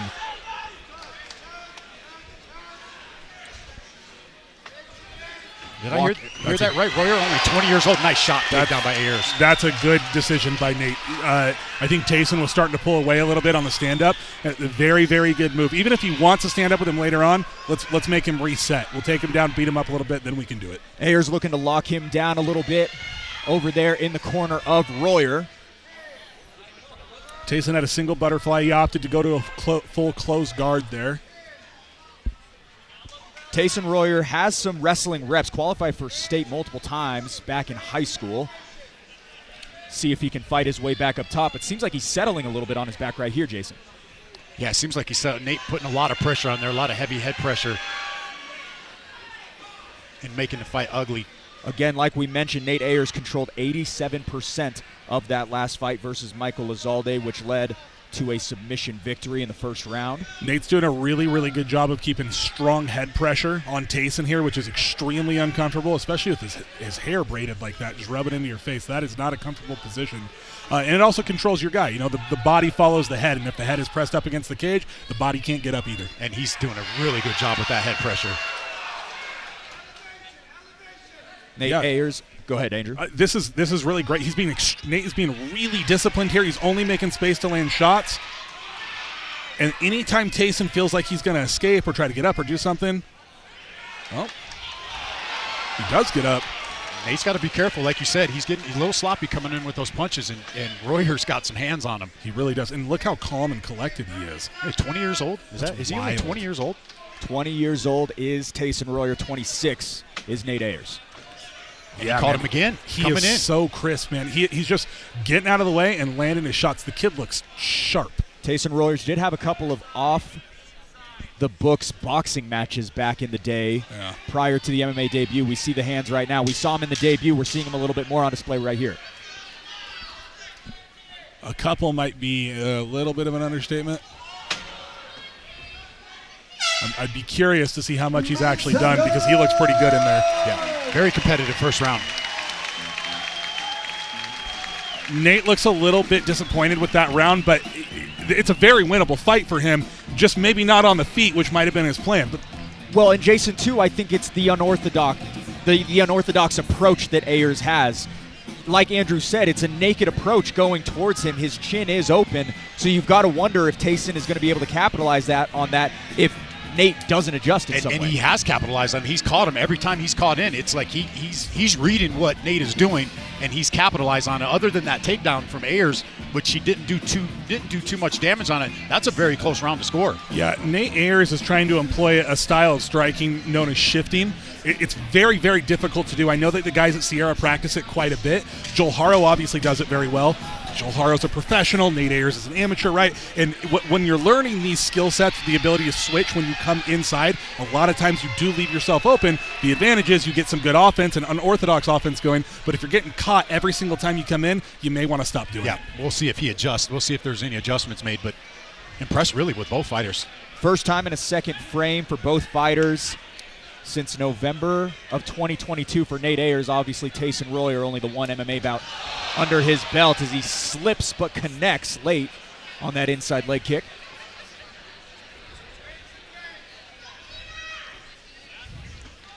A little bit more calculated is Ayers, not exploding out like he did first time around. Outside leg kick, successful as well, Jason. Yeah, that was a nice leg kick. He's landed a couple of those in the first round, too. Tayson throws hard every single time he punches, man.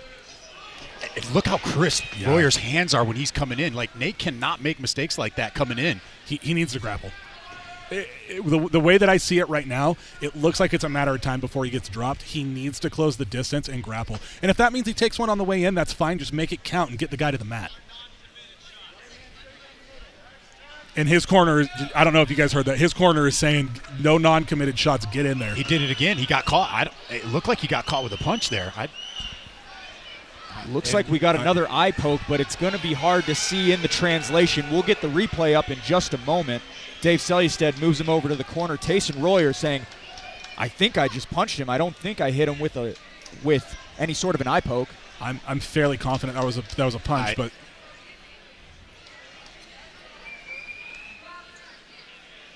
it's hard to see from that angle. Yeah. And it could be like, right there. There it is. Oh, it was. A finger. It was. He caught it. Caught him Great with a job finger. by Dave there. Really good pickup by him. Dave Selystead. Ooh. Very much so a veteran. We didn't get it on display, but there was a big collision between the two. Both landing. And Nate is coming in. He's coming in just throwing one shot, and Royer's waiting for it and countering beautifully so far. Heavy leg kick by Ayers. Oh! Down is hard Royer, shot. Right back to it. Sharp in between the ears is Royer. Right when we're saying Nate needs to get this fight to the mat, he drops Tayson with a big punch. You cannot play games in there, man. You got to be watching your guy the whole time. And Royer, composure, grabs the body lock, and he's not out of it. That was a great job by him for sure, but I think he got a little complacent in there with the striking. Dropped but shot back up with immediacy. I don't think Tayson's all there yet. And I don't know if Nate realizes it. And Nate is swinging for the fence. He's got to be careful coming in there like that. We keep talking about it. Couple of hefty hooks thrown between the two featherweights. Under a minute to go, round two. Nate still got his guy hurt, in my opinion. Obviously, you got to be careful. Tayson's a hard hitter. Yeah, another big shot by Nate, too. He just connected again there. Snapped Royer's head back. This is what I was talking about with that shifting style. It does leave you options for some really heavy offense. It's just statistically it hasn't been that advantageous to him, but it only takes one. So, and Royer's starting to get a read on that leg kick. He just fired off a straight left right down the middle as Ayers threw that leg kick. Circling, picking up speed is Ayers. Looked for another leg kick, unable to land the target on that one. Royer blitzes, but is unsuccessful. I actually think this is really smart from Nate. He probably won the round, and he should win the round with dropping him like that. It's a close round, but dropping him like that. But why engage, right? You dropped him. Don't risk it. The judges are always going to look to, in my opinion, and if you're reading the judges' rule book, is who came closest to finishing the fight, and Nate getting that drop. But Royer did recover well, and he was landing some big shots as well. slight edge to Nate for me, though, in that second round. Hard to see now. We're maybe at 1-1 apiece. It could be 2-0. We could be 1-1 because I felt like Royer was landing some big shots in that first round. Even though Ayers got the takedown, he didn't do much with it. Boom, there's that shift into that left hand, man. That's hard to read. Tayson just spit out a ton of blood into his water bucket. I mean, the kid seems fine. He's composed. He's not breathing heavy. Yeah, it's one of those things. Having experience in fights will get you hurt. Look at him. He's trying to get the crowd all pumped up. Yeah. This is an excellent fight. And Nate spits out a bunch of blood into the bucket. So here we go, third and final round between these two. We talked it up as one of the top fights of the entire night, specifically on these prelims. Living up to that hype right now, chomping at the bit are the two fighters. Tayson Royer flapping gums a little bit right now alongside Nate Ayers.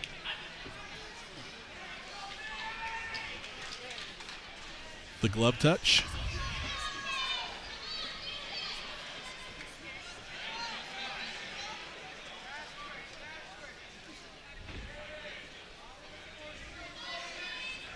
Trying to mix up his weaponry a little bit with some more kicks is Royer.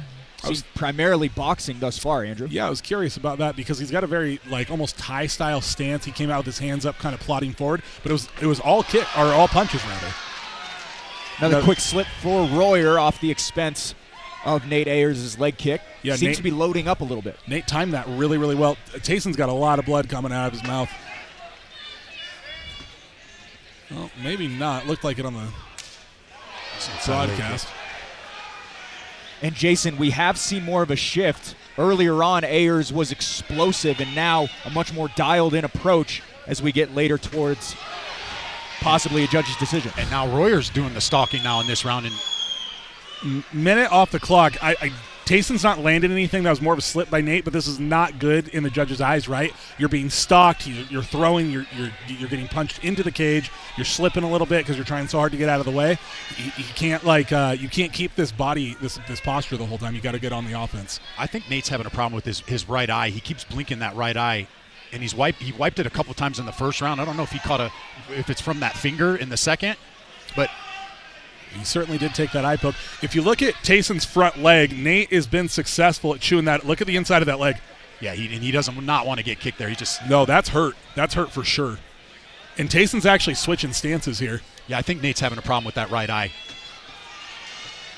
70 seconds to decide this one. Quick exchange between the two. And back to that perpetual movement is Ayers as he answers up top. Beautiful right hand there by Nate. Oh, Tayson shakes it off. Echoing head kick gets the Salt Lake crowd behind him. Nate Ayers trains just about 10 miles south of here in Sandy, Utah. Tayson's got to put his foot on the gas here. The way I see it right now, I think Nate's actually winning this round, even though he's running away. Tayson needs to put his foot on the gas and get after it because in about 30 seconds, in my opinion, Nate's about to win a decision. Yeah, Tayson really hasn't thrown any punches this round. He's doing the stalking, but he's not doing anything with it. Now, if that would have landed, this place would have erupted. Getting creative with the kicks are both fighters as Royer does land inside. This is smart. If he can get this takedown, it might win him the fight. Let's see if he goes for it here, if he just settles into control. Here's that strength. Huge takedown to end the round. That's such a good move by Nate. Very, very veteran move by him. So we see 1-0 versus 1-1 in this one. Nate Ayers, obviously a consistent competitor, kickboxing, jiu-jitsu, MMA. We see a little bit of that veteranmanship in this late round. Yeah, we definitely saw it there, but we saw a lot of good things from Mr. Tayson Royer. For a 20-year-old kid, very impressed with his performance tonight, as well as Nate Ayers. He fought great. He did a phenomenal job. That kid is super, dude, at the beginning of the fight. 20 years old? He is super dangerous. Yeah, and obviously super young, 20 years old. He's looking good. He looks dangerous.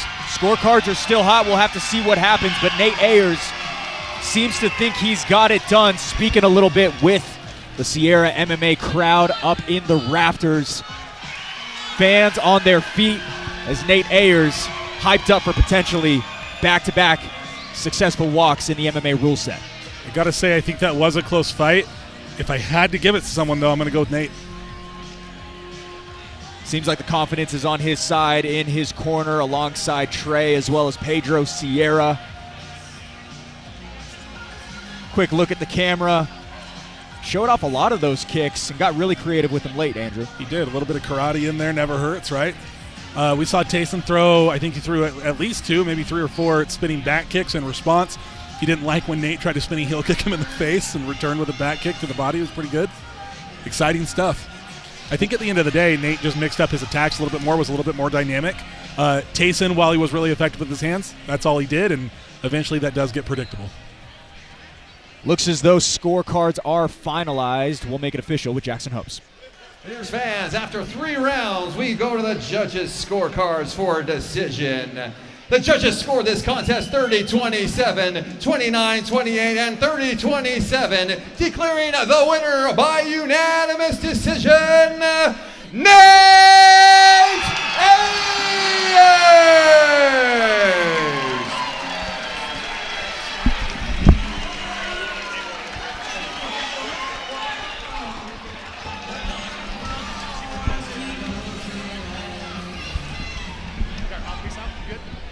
All right, ladies and gentlemen, here with the winner, Nate Ayers. Nate, great back and forth fight. Did anything throw you off him here? He looked like he had some great counter punching. Was there anything that threw you off with him tonight?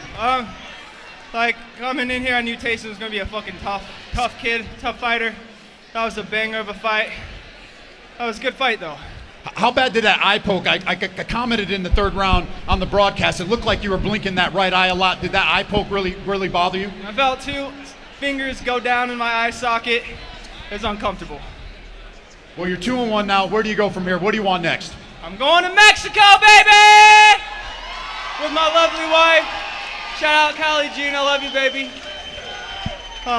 Back to the gym tomorrow. I'm bringing donuts for everybody, and we training. I like glazed donuts. Glazed, I got you, Jason. Is there anybody you want to give a shout out to? Family, friends, sponsors? Shout out Naughty Braiders. Shout out Strong Life. Shout out Sierra MMA. And make some fucking noise if you came here for Black fucking Adam. Fierce fans, make some fucking noise if you're having a good night. Hell yeah. Can't wait to see you back in the cage. Congratulations on a wonderful performance. Give it up for your winner, Nate Ayers. Hi, I'm Jason Laporte, Fierce Fighting Championship commentator and general sales manager at Performance Honda in Bountiful. We are the fastest growing Honda dealership in the state, and we have one of the largest certified pre-owned inventories in the state of Utah. Our service department has master technicians with over 100 years experience collectively. Bienvenidos a Performance Honda Bountiful, donde los atendemos en español y les ponemos una sonrisa todos los días. Visit us at 2215 South 500 West or performancehondabountiful.com.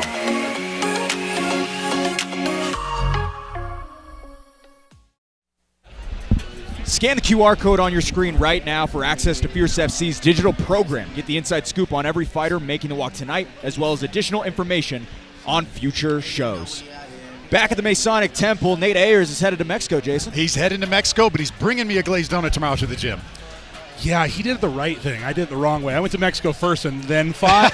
I should have fought and then gone to Mexico. So good results by him. That was a great fight. Still got the W either way as Andrew Boquette. Is that correct? That is correct. A little harder than I wanted it to be. I do remember that. It was a little uncharacteristic of you. Wasn't as dominant as you typically are. Speaking of dominant, Walker Pelto has been spectacular throughout the start of his MMA career, and we got a lot to talk about, but we'll bring him out first. We'll go to Jackson Hopes. Fierce fans, our next fight of the evening is sponsored by MeterWorks. As a company that focuses on the business of water and solving utilities' water metering needs, MeterWorks makes data actionable using effective software and hardware tools that are interconnected by a smart network with expertise and experience to support it.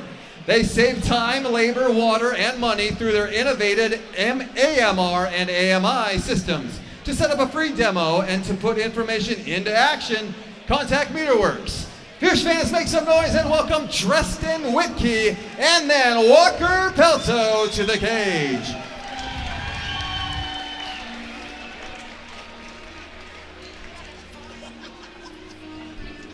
Hey, grab my phone for us. All right, a rapid return to the cage. Here is Treston Whitkey. Andrew, he snagged a submission for W number 1 in August, looking to make magic once again against his toughest test yet. Yeah, Walker Pelto's going to push over, going 1-0 into that fight. You know, means he's got a lot of confidence, and, you know, Steve Urkel knows exactly who Walker Pelto is, right? Yeah, he knows exactly who Walter Pelto is. So if he's giving him the fight, then, you know, it means he's ready. Treston Whitkey goes for guillotines more than any other submission. Jason, I'm interested to see if he bids for that game plan versus Pelto, given the wrestling background that Pelto has. Yeah, I'll be real curious if he goes for that tonight. We're going to find out. And if I'm not mistaken, was this fight at a higher weight than was originally contracted? Did I just steal your thunder, Blake? Well, we'll talk about it a little bit more when Walker Pelto comes out so that we can give him his due diligence. But Treston Whitkey certainly likes to heavily load up on his strikes. We'll see if he has an advantage in the size discrepancy here tonight, Andrew. Yeah, we will. You know, I'd be remiss to not say it, but as they say in the industry, don't be silly. Jump the gilly.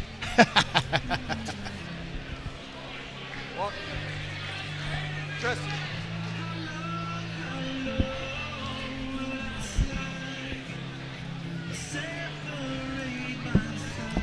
Third walk in 5 months, seemingly unscathed to this point, is Walker Pelto. Jason, I'll give it to you now. One of the most impressive moves from any fighter in recent memory.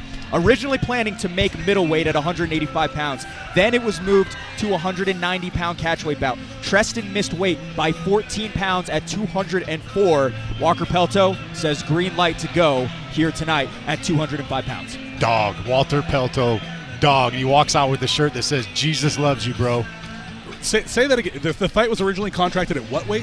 185. That's wild. And then 190, and then their entire weight class up. And he says, I'll take it. And his opponent missed weight.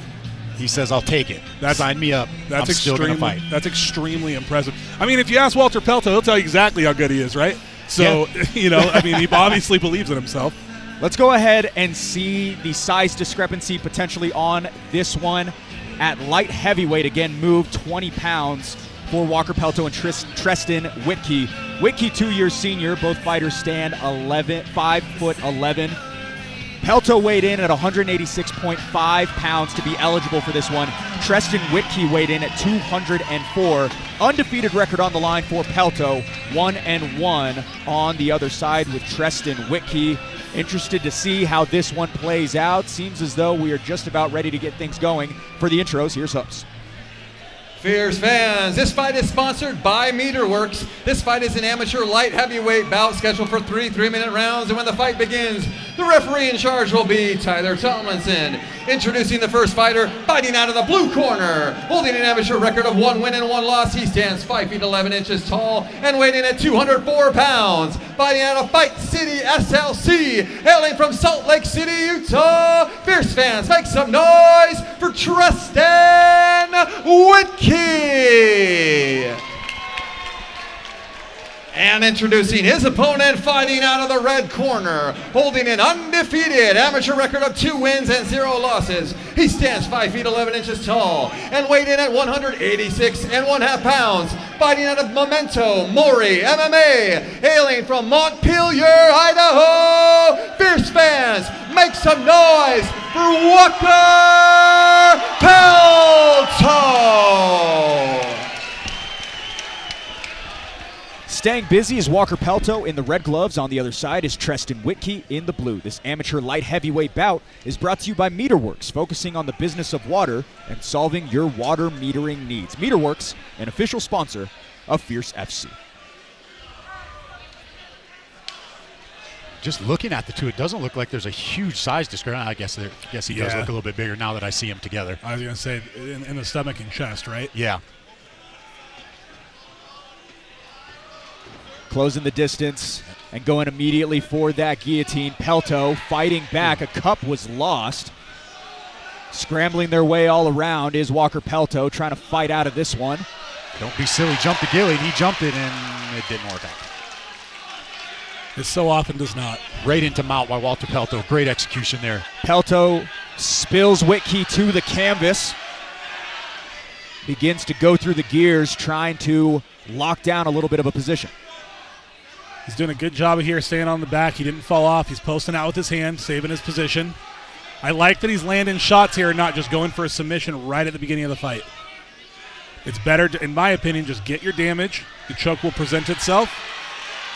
As we've talked about before, Walker Pelto, a state champion wrestler in the state of Idaho, seems to have the edge in that department right now, on top. Just about a minute past in round number 1. Treston needs to be careful not to get himself flattened out here. He needs to beat that bottom leg. He's transitioning from mount to back control, and he's starting to punch from the bottom, which you really don't want to see. That's not going to get him up. You don't want to leave one of those arms out like he just did. Great top pressure from Walter Pelto, staying heavy. Yeah, he's doing some really basic, and when I say that, I mean as a compliment, right? Some really basic jiu-jitsu to keep his guy down. Yeah. And that's what you want to see. Never confuse the word basic for inadequate. That doesn't mean that. Basic jiu-jitsu is a compliment. Pelto posting a grueling pace at this point, still on top. Couple of vicious blows up top. Yeah, this has been all Walker so far. He is in clear control of this fight. You know, so often when guys miss weight, they end up winning the fight dominantly because they're a little bigger than their opponent.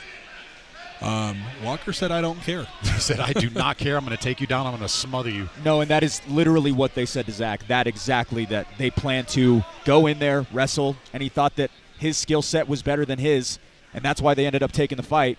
Seems to be rendering solid results right now. You know, you got to question if you're the other guy. You've missed weight by an entire weight class. The opponent still says, hey, I'm going to fight you anyway. I don't care. Probably plays into your mindset a little bit. And kind of manhandling him on the ground so far right now. He's landing some big shots from the mount position. 22 seconds to work is Pelto. Tyler's not too close because none of those, maybe one of them snuck through. He was actually doing a really good job of protecting himself there. Tyler does a real good job of keeping these athletes honest. Going from the body to the head. None of these shots are really getting through, though, to be honest with you. Tristan is doing a really good job of protecting himself. I know in my last fight I tried to get off a flurry of little rabbit punches and looked up at Tyler to see if he would stop the fight, and he shook his head like that's not going to do it. No, I remember that. I remember that very clearly. Damn it, Tyler. Trying to get out of here, Just man. give it to me. So over in the corner of Treston Whitkey, got to wonder what he might be thinking. Spent the entirety of that round on bottom, but did try to initiate some grappling early, Jason. But once he felt the weight of Pelto and Walker wasn't going away, it seemed as though he had maybe made a mistake. Yeah, he didn't have an answer for it. Once Pelto got on top, he did an amazing job keeping heavy pressure on there, landed some big shots. The wrestling was actually, when they were doing the actual stand-up wrestling, it actually was pretty even.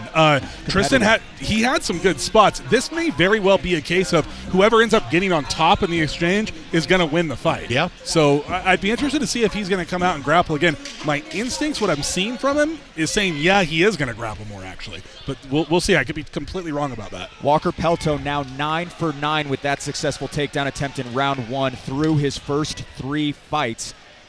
And he can chain wrestle with it too, Andrew. If it's not the first, it's the second or the third, but they're all within the exact same sequence. There's no disengagement from Pelto. Yeah, and that really does make all the difference in fights. When you're able to do that kind of chain wrestling, it's not enough, right? It can be disheartening to the other guy because it's like, okay, I stopped the first shot. Now I got to stop 5 more.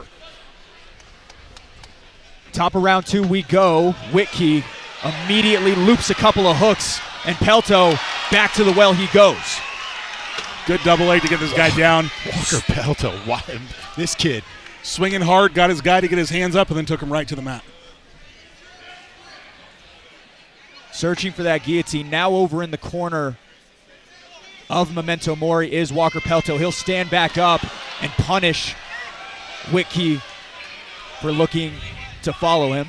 That was actually very close to him getting up. I think he's looking a little fatigued here, which is understandable. You got a guy on top of you smashing you.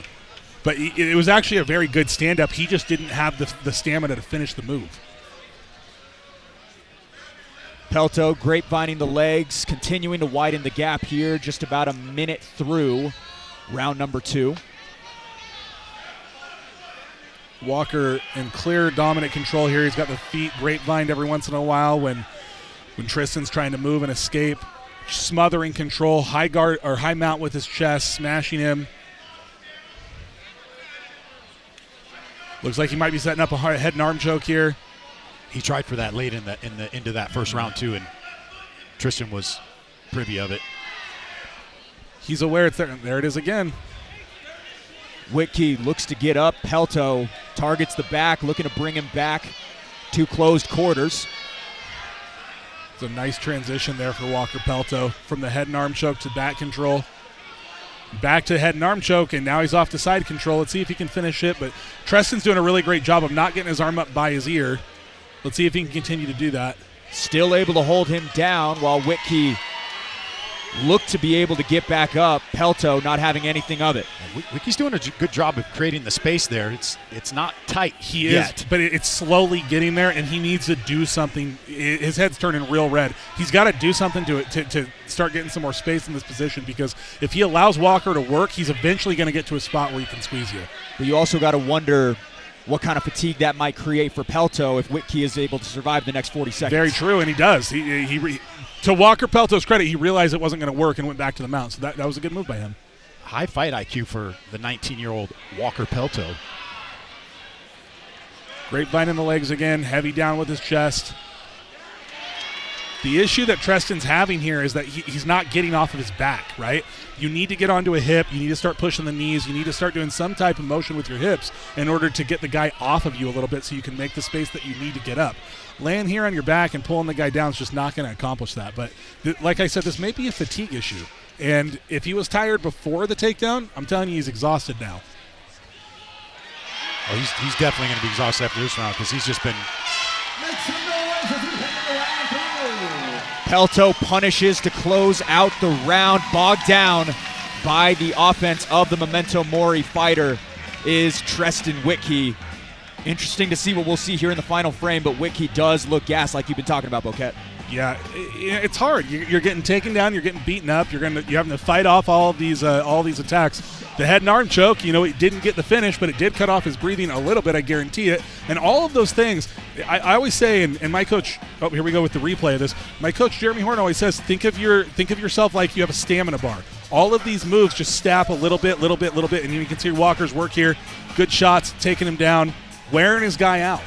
Man, he's powerful. To pick up a guy he's basically a whole weight class bigger than him, and he pretty much manhandled the whole for the first 2 rounds. And not a 10-pound weight class. This is a 20-pound jump that we're talking about here as well. So just another point of note.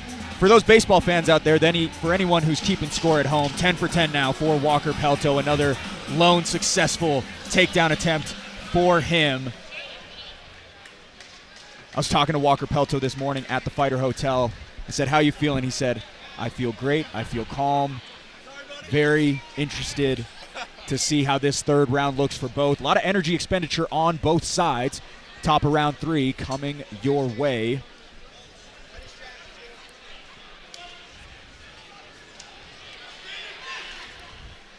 I'm interested to see what Walker's game plan is here. I'm always tempted, if it's not broke, don't fix it. Quick spinning attack from Pelto. Andrew, I know you like that. And there goes the cup again. I love those spinning karate attacks. I think that Treston's shorts actually ripped in the back, and I think that's why they're falling out. He's pretty gassed, too. He's like, I'm going to take a little breather here and put the cup back in. Yeah, if I was him, I would have taken a little bit longer, to be honest with you. Second time that cup has come out. One time in round 1, one time in round 3. Successful leg kick for Whitkey. Pelto answers back. Yeah, Pelto just comes in with the flurry. He could end up finishing Whitkey, and this could be the beginning of the end right here. Back down again. Whitkey evades to his back. Pelto looking to get his head out of the sand trap, able to do so. Yeah, I don't think it's a matter of who's going to win this fight now. At this point, we haven't seen much from Treston in his ability to stand up or stave off these attacks. What I'm now interested in is Walker Pelto has controlled his guy for 3 rounds. He's got 2 minutes left on the clock, and he's on top. Can he get the finish? We shouldn't count anybody out because, as we know, it's MMA. Anything can happen. We saw that in the Nate Ayers fight. There's the cup again.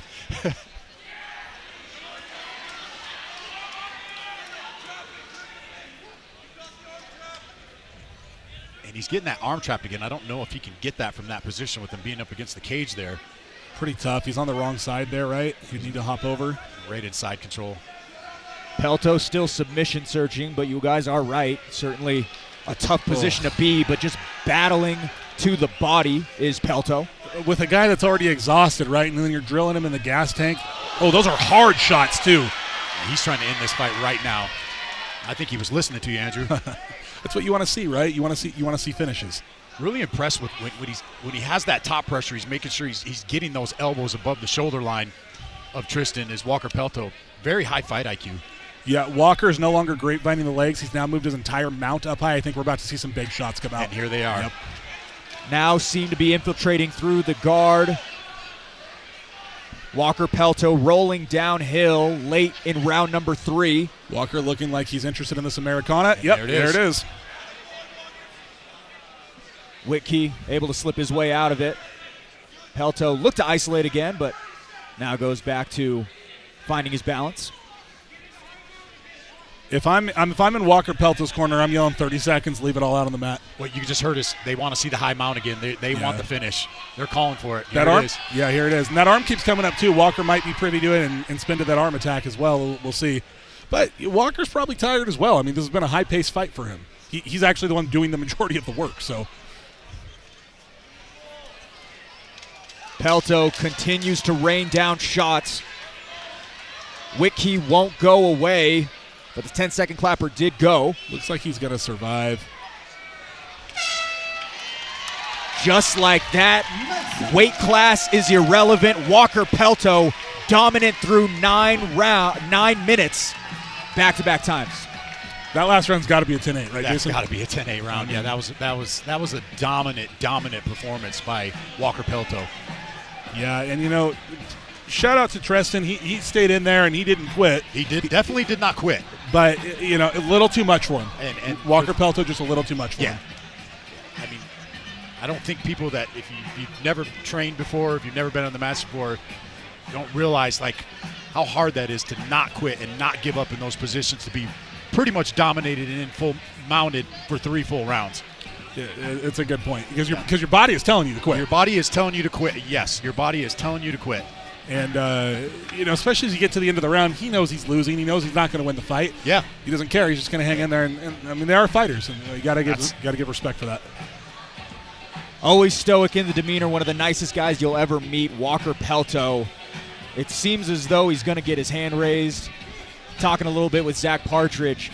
Zach told me, win or lose, a title fight is coming next for just the chance at making this fight happen, given what happened last night at weigh-ins. Walker Pelto coming to a title fight near you. I love to hear that, man. That's another one of the things I really love about our sport is that if you do things like that, if you step up on short notice, very often you are rewarded for your efforts.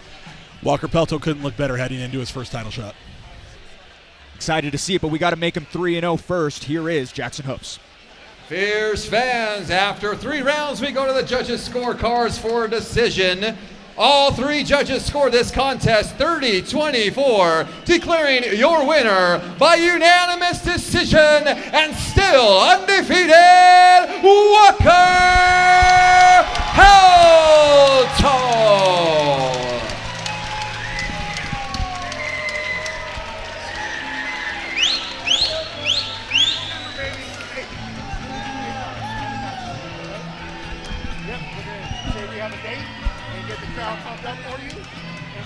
We're going to sell this, baby. I'm glad it's worth it. It's worth it.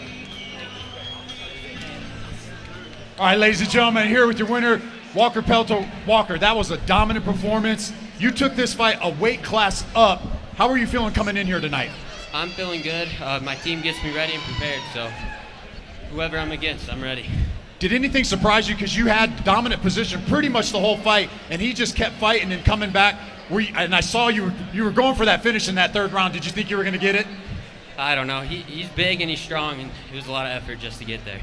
So you're 3-0 now. I heard you talking to Steve. Sounds like you want to get back here in December, maybe possibly fight for a title. Am I hearing that right? Yes, sir. I love it. Anybody you want to give a shout out tonight, friends, family? My Lord and Savior, Jesus Christ. Without him, I wouldn't be here. My family and friends who all came out to support, thank you guys so much. And my coaches, Lee, Shaden, my dad, and everybody who helped train. And Cash Valley, MMA, and Colossal Fight Company. Well, congratulations again on a dominant performance, 3-0. Ladies and gentlemen, give it up for your winner, Walker Pelto. A few years back, I went through a life-changing transformation that led me to where I am today.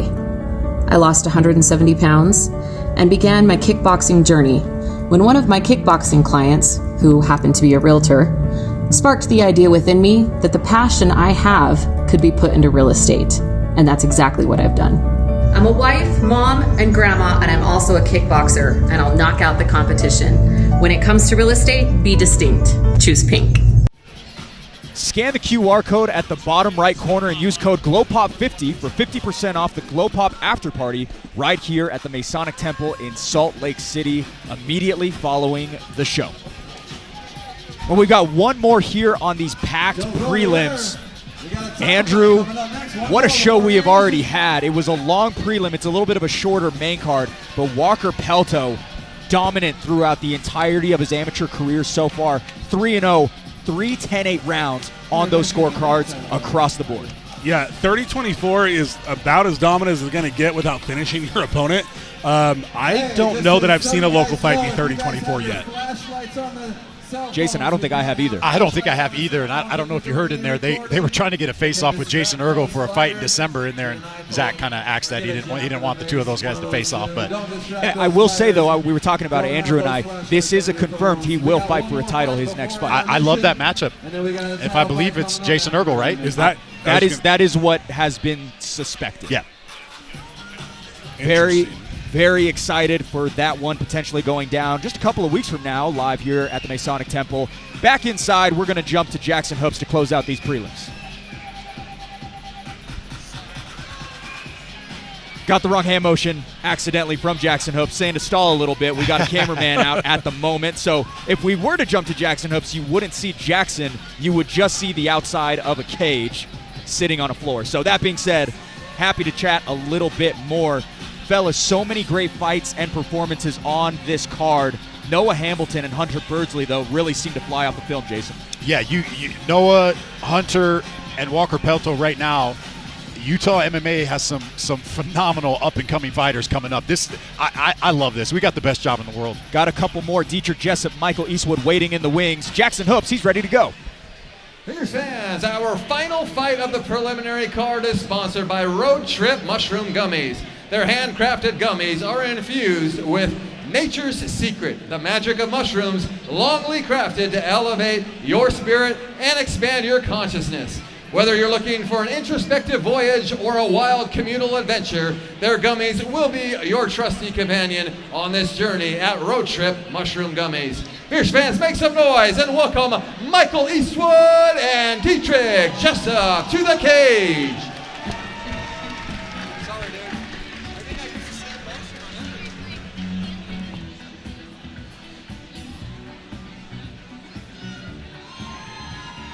Well, he's as active as he's ever been. Second time this year, enter Michael Eastwood. Andrew, wasn't the result he wanted in February, but just one win removed from a chance at righting that wrong. Yeah, it's, we've mentioned it a few times tonight. It's always nice when you see a guy take a loss. Losses can be, horrible, right? They can be really defeating, but it's really great when you see a guy take a loss and go, okay, you know what, that's fine. Get right back in there, get back to work. You can see he's got Utah's #1 pound-for-pound fighter, Fierce's middleweight champion Mike Jones over in his corner. Who? Mike Jones! Sorry, I had to do it. Michael Eastwood, I'm interested in the approach here, Jason. Primarily a grappler, but standed and traded with the former 2-division champion Nasir Davis and had his moments. Yeah, he did have his moments. And this is a guy that's been around the block. He was an amateur champion at one point here in Utah for another promotion. Back in 2019. So this guy has been around. He's been a champion. He's been there and done that. So it's a tough test for Dietrich Jessup tonight. I hear that Nasir kid can fight. He certainly can. He's fighting next week, pro debut up in Idaho Falls, Fierce Fighting Championship 35. If you can make the drive up, you might want to. The card is absolutely stacked. But talking again about Michael Eastwood, only knows one direction, and that is forward. Andrew, we saw him in one of the most dominant amateur fights ever versus Mason Sorensen last July. Michael Eastwood, certainly someone to not sleep on in any way. Absolutely not. I mean, he's coming from a good camp. Excites an interesting camp because, skill set wise, our guys aren't always the best. Every one of them's a dog. They all have incredible cardio. They refuse to lose fights, man. It takes after their coach. Yeah, true. Very true. Looking to locate the win column once again. Happy to have him back is Dietrich Jessup. Jason, his 6th fight at just 20 years old. Got in young and growing swiftly because of it. Yeah, this is a kid that just keeps on learning. He keeps on evolving, and he's good everywhere. He's good on the ground. He's good on his feet. This is going to be a tough test with Michael Eastwood standing in front of him, though, tonight. Yeah, and Andrew, he told me he considers himself a forward pressure striker. We saw those side kicks to the body with blinding speed in January, but that's also coupled with the blue belt he just got in January of this year. Yeah, you know, you always love to see, obviously he probably has some type of karate or taekwondo background, something like that. So many of these fighters do, because you do those martial arts when you're a kid and then you kind of move over. I did the same thing. And it's obviously good to see him working on his jiu-jitsu. He's going to need it in fights like this. You know, just relying on side kicks is not going to get the job done, so having that jiu-jitsu in your back pocket is going to come in handy. All right, let's take a look at some of the intangibles here presented by Prime Labs. Tail of the tape between Dietrich Jessup and Michael Eastwood. Eastwood, the senior fighter, by 7 years at 27 years old. The height advantage is in the corner of Dietrich Jessup, standing 5'8". Both fighters tipping the scales at 124.5 pounds. Jessup with a record of 3-2. Eastwood with a record of 4-2. And Jason, both of these fighters coming off title losses and licking their chops to find a way back into the win column. When you're on the brink of a title fight, but you're also on the brink of back-to-back losses, you never want to be the one in the L column. Yeah, you don't want to take the L tonight. So I would have to say both of these fighters are very well prepared coming into the cage tonight. Dietrich Jessup back in the fierce cage, had a title fight a couple of months ago over at Steel Fist. Happy to have him back inside. Also inside is the man in the blue suit, none other than Jackson Hoops. We're going to jump it over to him. Fierce fans, our final fight of the preliminary card is sponsored by Road Trip Mushroom Gummies. This fight is an amateur flyweight bout scheduled for 3 3-minute rounds, and when the fight begins, the referee in charge will be Dave Selyusted.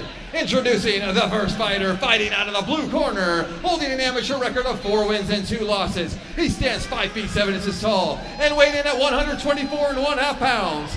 Fighting out of Excite MMA, hailing from Lehigh, Utah. Fierce fans, make some noise for Michael McVicious Eastwood.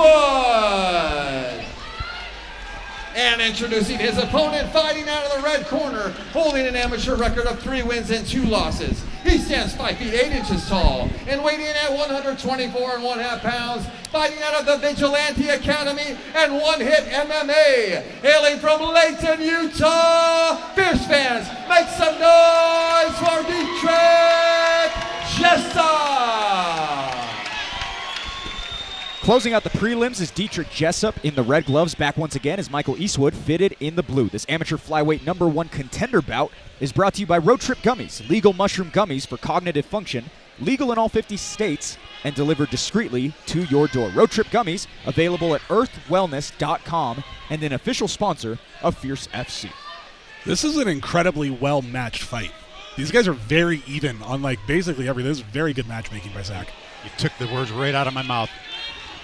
Straight into the offensive grappling we go. Michael Eastwood in his wheelhouse. And this is where I felt Eastwood would have an advantage. He's strong when he gets on top. You can see that pressure, that shoulder pressure right there. Jessup already in a world of trouble, able to separate the shoulder just a little bit and get some breathing room. Yeah, it looks like he's going for a Von Flue choke here on top. It's tight. Dietrich was wincing there for a second. This is not a fun position. He's across the chin, which is not so much a choke. It is pretty miserable. Just hurts my neck just watching that.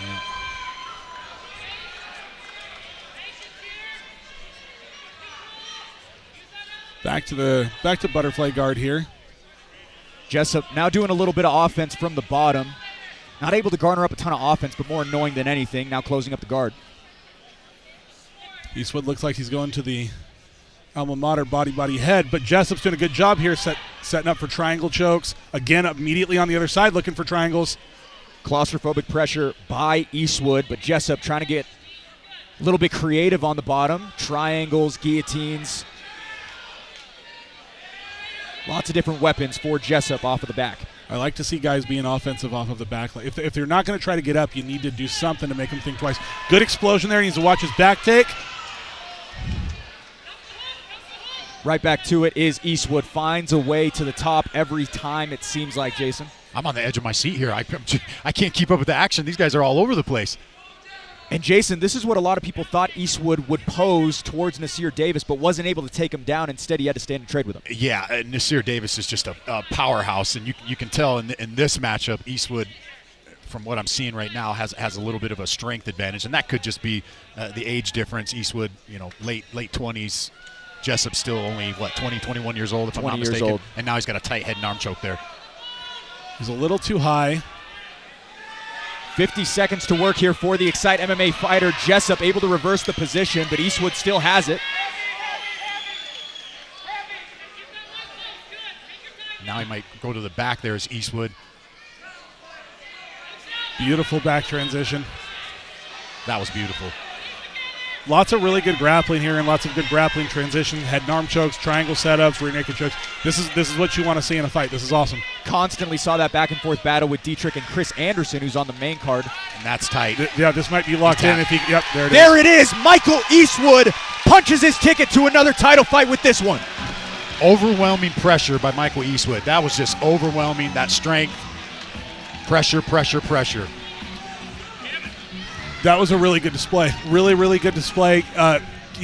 Lots of offense from the bottom by Jessup, but in the end, Eastwood stayed calm, kept heavy top pressure, got to the back, and sunk in the choke. Really nice stuff. He had a beautiful bridge there when he got underneath the neck, which is it's an important detail, but a lot of people miss that detail when you're attacking from the back. Advantage positionally throughout every second of that matchup. Michael Eastwood is going to come away with a win, and with that, could potentially face Lance Regenball. He already has another title fight planned for January. I don't know the dance partner in that one, but if the incumbent is able to come away with it, he's going to be facing this man who you see on the Bet Openly replay. Beautiful stuff. The arm went over the top. Got a good, nice arch in his back there. Finishes the choke. Textbook, really. Good stuff from Eastwood. Win number 5 for Michael Eastwood, submission win number 4 for him. His last win in July of 2023 was also by a submission. And it seems as though Michael Eastwood has all the weapons to potentially challenge anyone who's at the top in a couple of months. Dietrich Jessup on the other side. Frustrating loss for him, back-to-back losses handed, but Michael Eastwood seems to be in good graces, family, friends, lots here to support him and see him get his hand raised. We'll go ahead and do that next with Jackson Hopes. Fierce fans, referee Dave Selya said has called a stop to this contest at 2 minutes and 43 seconds of the very first round, declaring the winner by submission due to rear naked choke, Michael McVicious Eastwood.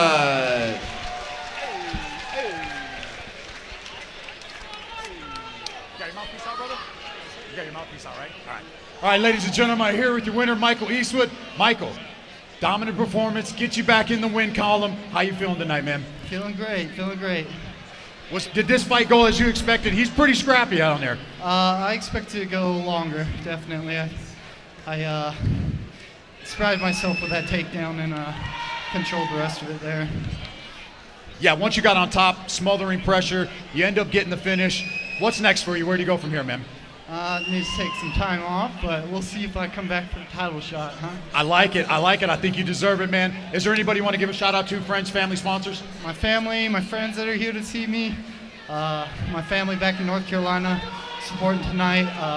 My coach Mark, who's moved to Pennsylvania. We miss you, but this fight's for you. Congratulations again on a dominant performance. Always an honor calling your fights, brother. Give it up for your winner, Michael Eastwood.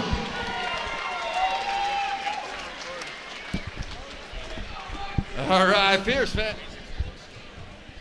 fans, we're going to take a probably 10 to 15 minute intermission.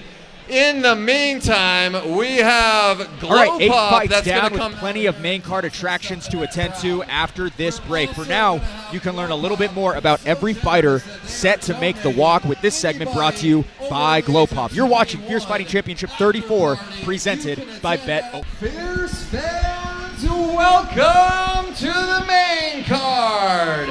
Everyone tuning into the pay-per-view and everybody here inside the Masonic Temple in Salt Lake City, Utah. Put your hands together and make some noise!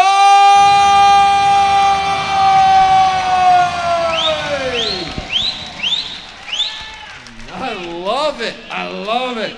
We're going to start off this card with the only title fight of the evening, sponsored by Michelle Knight Real Estate. Are you looking to buy or sell a home? As a top producer for Distinction Real Estate, who has been making noise and breaking all kinds of records, Michelle Knight is one of the biggest MMA fans you'll ever meet and will fight for you and make your buying or selling experience as smooth as possible.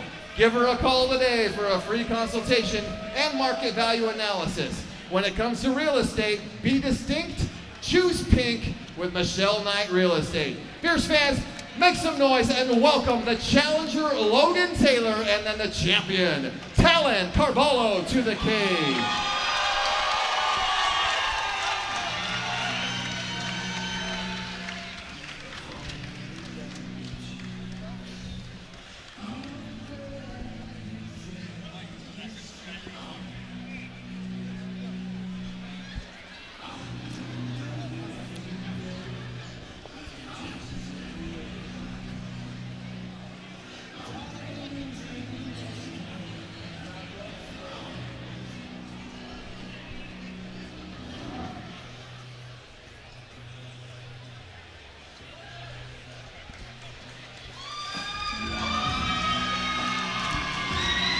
One of the new names amongst Utah MMA mainstays, enter Logan Taylor. Andrew, from September of 2023 to now, it always seemed like there was something special about him. 4 walks, 4 wins. Not many people surprised he's up next for this title.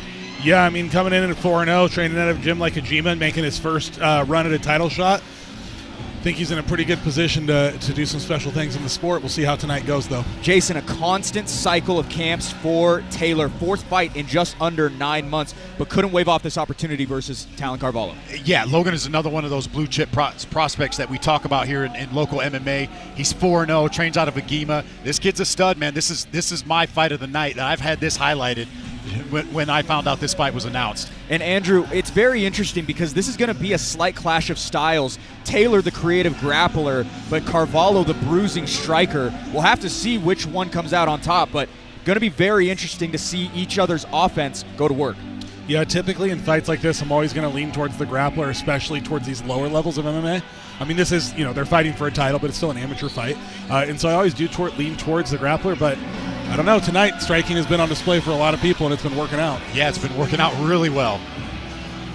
Logan Taylor grew up in Idaho, got as far as 2nd place in high school state wrestling. Again, interested to see how much that is put on display as he enters the cage and gets quite the pop from the Agema faithful, just about 35 minutes away from his home gym. That's that gym in the mall, right? It is. Just the gym in the mall. Just the gym in the mall.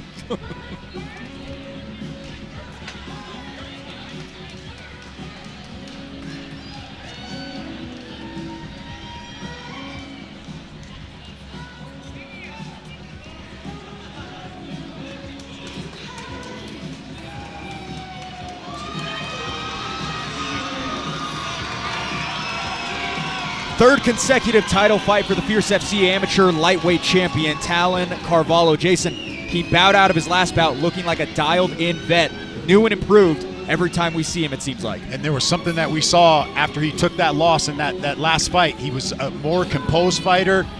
He was calculated, brilliant striking, and there's one thing that I noticed. Both of these fighters, very young fighters. Talon Carvalho, he's starting to fill out a little bit more. He looked a little bit bigger than I've seen him look before in the past, and he's getting a little bit of that grown man strength in there. We'll see if that adds into his arsenal tonight. Andrew, he's been going great lengths for this first title defense. He changed up his work schedule to get more training time with Julian Ruiz and other big names out of the Pit SLC. Yeah, and something to look at when you look at Talon Carvalho's record is, losses.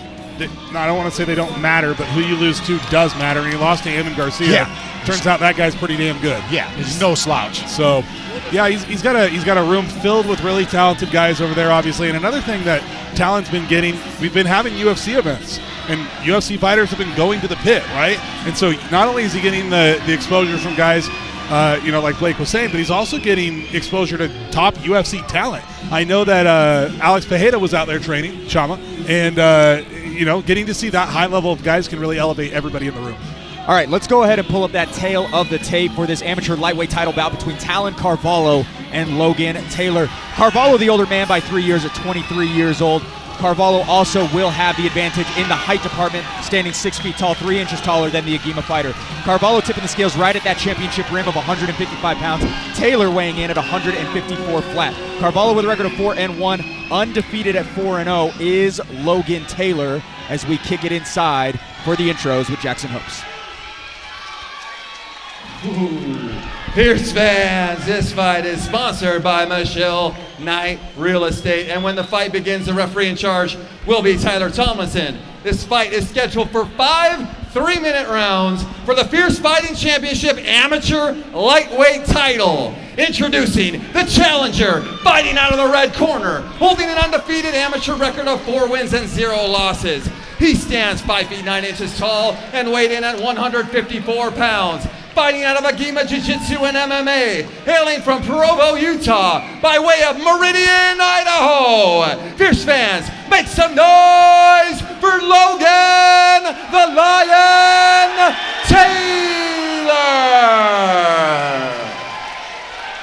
And introducing his opponent, fighting out of the blue corner, holding an amateur record of 4 wins and 1 loss. He stands 6 feet tall and weighed in at 155 pounds. Fighting out of the Pit SLC, hailing from Salt Lake City, Utah. Fierce fans, make some noise for the reigning, defending, undisputed lightweight champion, Talon Carvalho.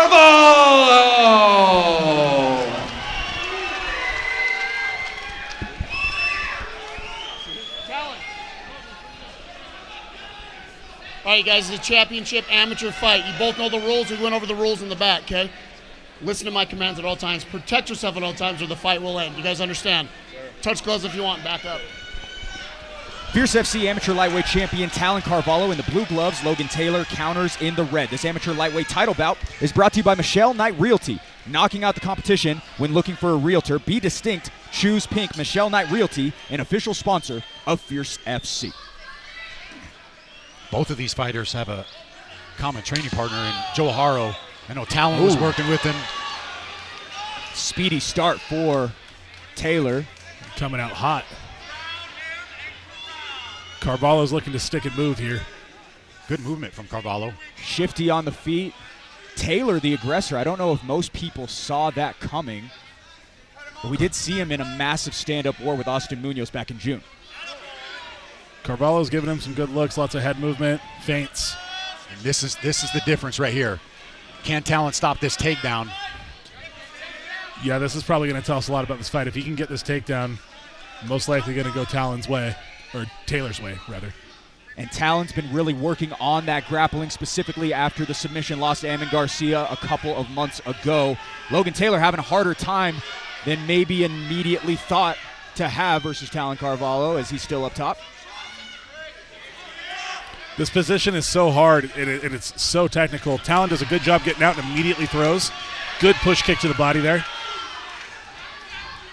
Creating a little bit of distance between him and the grappler is Talon Carvalho. High IQ move for the fighter out of the Pit SLC. Yeah, his striking has improved a lot since that loss to Amin Garcia. I know he did some work with Joe Haro. I know he did not do it because Logan has got some work in with Joel with this camp, with him working down at Agima. Nice shot by Logan Taylor. Weighty leg kick landed for Carvalho. Taylor answers back. Dead-eye accuracy on both sides early on here in round 1. Does a good entry there by Taylor. Very nice to get him up against the cage. He needs to abandon the double leg now, go up high for the underhook and get head position, which he already has. Ooh, punishing body shot there by Talon. Good knee up the middle. And a sneaky little uppercut, too, and he just landed it again. Carvalho buckles the knees of Taylor. Still a little bit more success on the feet. A granite chin by Logan Taylor keeps him standing. I want to see Carvalho go back to those calf kicks. He landed one really hard one, and I think it's going to open up Taylor if he can do that and keep going back to it. Controlling the center of that cage is the incumbent Talon Carvalho.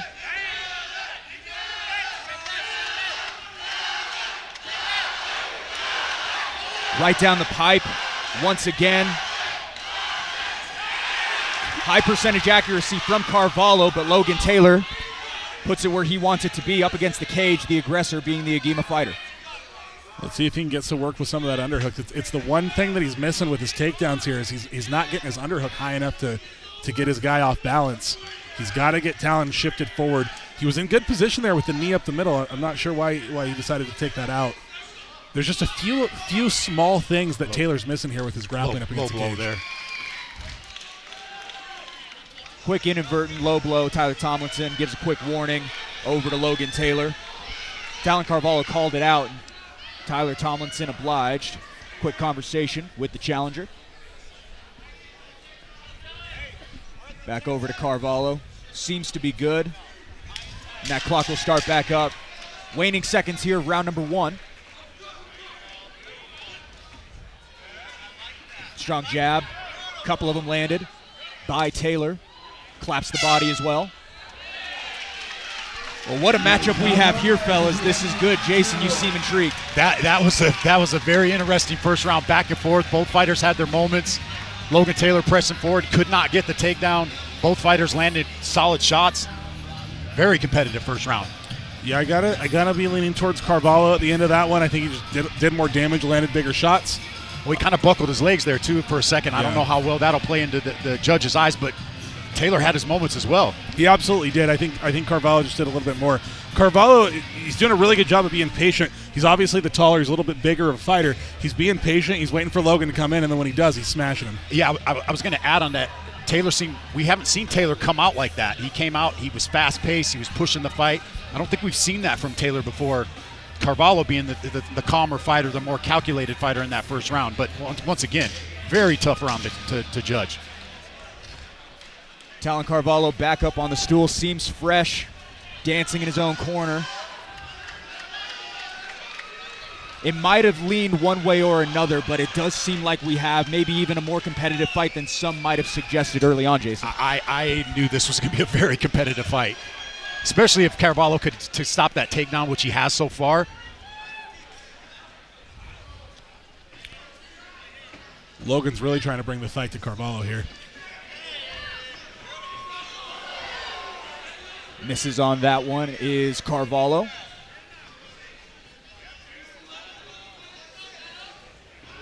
Nice jab from Taylor.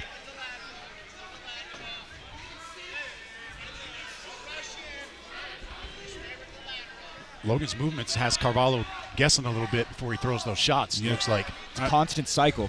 He is. And one thing I will say about Carvalho, he is moving. Heavy calf kick. I was talking about that in the first round. He needs to keep going back to that, in my opinion. I was going to say Carvalho is moving back, but he's moving straight back. And if Logan Taylor can time that and go over the top, he might find some success. Taylor able to wrap up for just a moment. A couple of knees traded between the two lightweights.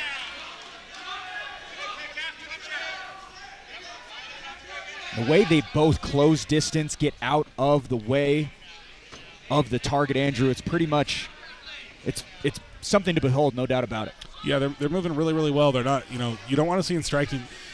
A stationary target's easy to hit, right? And so you want to be in motion the entire time. You always want to be moving. Both these guys are presenting a pretty difficult target to actually land on. This could have been a main event on that card. Man, Carvalho's got bad intentions behind those punches, doesn't he? Snaps on that one. Clean connection. Ooh. Went for that up kick. Similar to what his teammate Noah Hamilton had earlier on. Finding a little bit more success upstairs is Carvalho. Man, when he does that dip to the outside and back up with that uppercut, he is nasty, and a good right hand by Carvalho at the end of his range. Taylor shakes it off and goes in to close the distance. Looking to mat Carvalho, but the Pit SLC fighter will have nothing of it.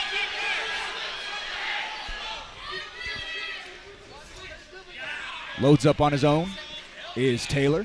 I'd really like to see Taylor initiate more grappling, even if it's not – they don't have to be successful, right? Like you look at Merab Dvalishvili, like, 50 takedown attempts? Yeah. You only need to get a handful of them. You don't need to for all of them to count. That was an interesting entry there. And Carvalho's waiting for that. Like, he's anticipating those shots, and he's picking his shots. Nice knee to the body by Taylor. Oh, and a good right hand. This is what Logan Taylor needs to be doing. And now Carvalho answers back. Big shots from Carvalho now.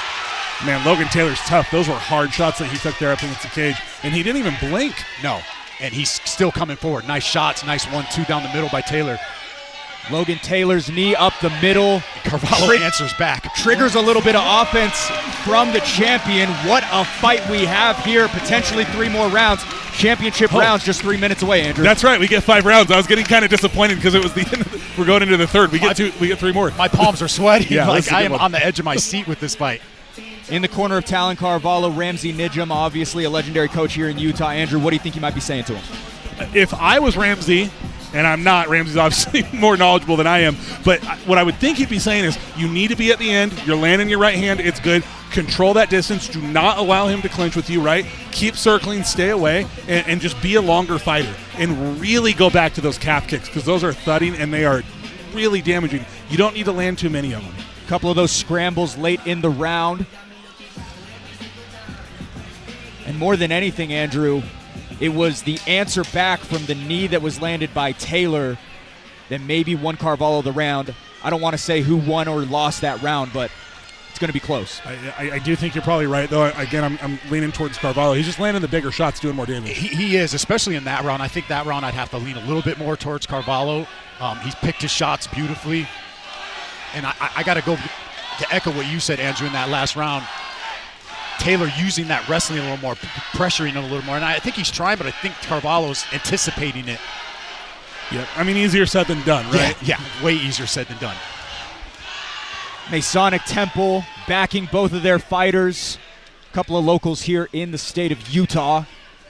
Chants of each name muffled throughout the echoing noise chamber that is the Masonic Temple. What I love so far is when one fighter lands a shot, the other one is answering back almost every time. You feel like you see Taylor land a jab, and you'll see Carvalho land a shot, and then Taylor lands a shot. They're trading shots in there. They are. Logan's starting to get the better of these exchanges, landed 2 good jabs and a right hand.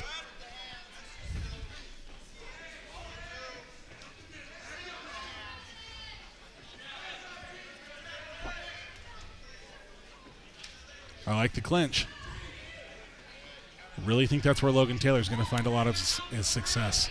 I do think the movement, once again, I said that in the second round. I think that movement of Logan Taylor's kind of throwing things off for Carvalho because he's anticipating that shot. I think so too. Carvalho nearly triggered a knee as Logan Taylor came inside. Taylor's landed a couple more knees, and now Carvalho tries to exchange. And a big shot! Over the top is Carvalho. Oh! Is Taylor discombobulated by Carvalho. It looked like Tyler was going to step in and stop the fight, but he decided not to. Logan Taylor trying to stay alive. Head might be spinning, but Carvalho now slips. Taylor's hurt bad. Real bad. Oh, he is hurt really bad. He needs to shoot immediately. And he beautiful, did. Beautiful. Oh, and he gets the takedown. Are you kidding me? Got the fans in a frenzy. Taylor now chasing the back. Carvalho has been submitted before. That might be under the chin. It looks tight. Carvalho battling back. Logan Taylor does have rear naked choke submission wins. A minute to work here. Oh my goodness, what a comeback by Logan Taylor. That is crazy. I thought he was gone. I thought he was done. I thought he could have stopped the fight there. If I'm being completely honest, I thought he was done. He's under the chin. I think he's having trouble just getting the strength to finish this. And Talon's turning right into the choke. This one looks like it might be tight. Right in his own corner is Logan Taylor trying to cinch this up. I don't think Carvalho's going to tap. He's probably going to have to go out. Yeah. Man, Logan Taylor is giving us everything he has. He is trying so hard to go short choke here. I just don't think he has enough. Logan Taylor pulling on it as much as he can. Carvalho's head is cocked back, trying to relieve the pressure. You could see a little bit of frustration there when he got on top. This is what I would say to do. Give up on that choke and just start hitting him. Start smashing him. If he can land some good shots here, he might be able to steal this round away from Talon. Yeah, now he's in the mount position. This is a great place for Logan Taylor to finish that round. What a round. What a fight. Near dead to rights. Talon Carvalho survives. And the crowd is on their feet. Logan Taylor will have to answer to a 4th round, but really poured out a lot in that submission attempt, Jason. Yeah, he poured out a lot there. He gave it his all. That was a big shot. I'm really surprised right there that fight wasn't stopped there. Yeah, it looked like Tyler was going to go in. But Honestly, then he shot for a leg there. I think Tyler made the right call. Yeah. It's a title fight. Yeah, I agree. So you got to give him a little bit more leeway in a title fight, even though it's an amateur and fight. And he clearly says, I'm not out of it. He clearly is coming forward. So I agree with you there. Man, that was what a turn of events. Head bobbled just a bit, but went to his back pocket of wrestling, and Logan Taylor. How do you call that? That's hard. I on it because of the way the round ended. I'm giving it to Logan Taylor. I think we're 2-1 going here into the 4th. Jason, your thoughts? Oh, I got to say 2-1. I mean, these rounds are all super close. And I'm looking over at one of the judges right now. I'm going to be very curious of how this thing goes if it goes to a judge's scorecard. Man, how many Fight of the Year contenders are we going to have this year in 2024? Fans on their feet for the top of round 4 championship rounds. Here we go. Back to the center of the cage are the 2 lightweights. Dom's in Talon's corner hyping up the crowd, man. I love that. A little bit of a mouse under the left eye of Carvalho. Taylor looks like he recovered very well. Taylor looked down for potentially going in for a shot. Carvalho targeted the head, unable to land it. It's so hard when you think you have a guy hurt and that you're going to finish him because you kind of empty the gas tank, right? Mike Tyson famously said, if you go for the knockout, you'll never get the decision. That could be playing into this a bit because it looked like a lot of the success Logan Taylor had there was because of the fatigue that Carvalho had from trying to finish him and being unsuccessful. You know he wants to get this takedown. Carvalho, nice knee to the midsection there. Beautiful switch there. Very, very nice job getting off the cage. Taylor still coming forward.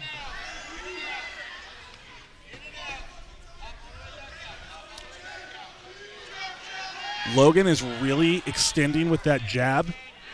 I'd like to see Talon look for that, time it, and throw an overhand right over the top of it.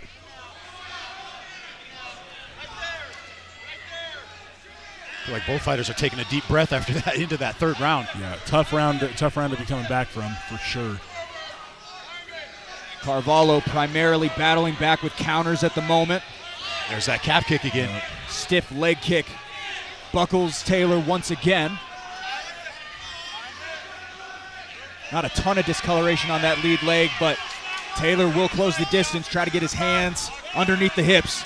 Logan Taylor is relentless, man. Anytime there's space and he can shoot, he's shooting. And there it is. There's that takedown. And I do, again, I think some of this is fatigue. Talon Carvalho looks just a little bit more tired than Logan Taylor does. He does. I would have to agree there. And Jason, if you remember, the lone loss that Talon Carvalho has was a submission in the 2nd round versus Amin Garcia. Seemed as though he gassed out there. He's been working on the cardiovascular, but that was really what made him fall back in February. Yeah, and I mean, this is now we're going into close to the end of the 4th round, and this has been a war.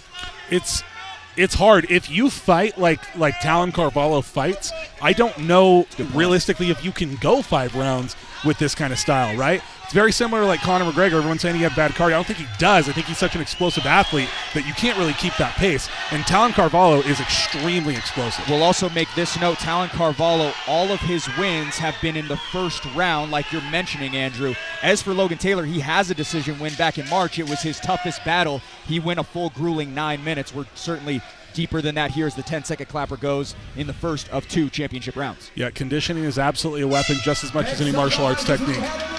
We could be 2-2 going into this 5th round, too. Talon Carvalho is still on the ground here. He's exhausted. Taylor up on his feet, and you've got to wonder the early scorecards, right? Is it 2-1 going into the 4th? If so, is it 2-2, or does Talon maybe have a 3-1 lead at the moment? This is going to be super close. I mean, right now, Logan Taylor looks like the fresher fighter. If I'm in Logan Taylor's corner, if I'm Court right now, Court McGee, obviously UFC fighter, another fighter who's obviously known for pushing the pace in his fights, I'm telling him to get on Talon and do not stop. It looks like you may be able to break this guy right now. Yeah, and I mean, looking at the two corners, Taylor looks like the fresher fighter. Hard to see from our vantage point. Got a couple of commission members who are just doing their job, but Talon Carvalho able to answer the bell, up on his feet. Fifth and final round in what is an absolute classic here between Logan Taylor and Talon Carvalho. Fired up and getting the crowd behind him is the Provo fighter. Court McGee preaching movement early on here. Logan Taylor looks fresh, man. Yeah, he does. And that's got to be defeating. After you almost finish a guy in the third round, you come back and this guy's just bouncing around like it's the first round. Hungry as can be seems to be Logan Taylor early on. Opens up with a leg kick. Oh, yeah. He's tired. Yeah. Yep. He is tired. Now, that being said, he's still dangerous, and you got to be careful. And he's got power in his hands, as we saw in that third round. Taylor bops back the head with a jab. Carvalho might have rolled with it a little bit.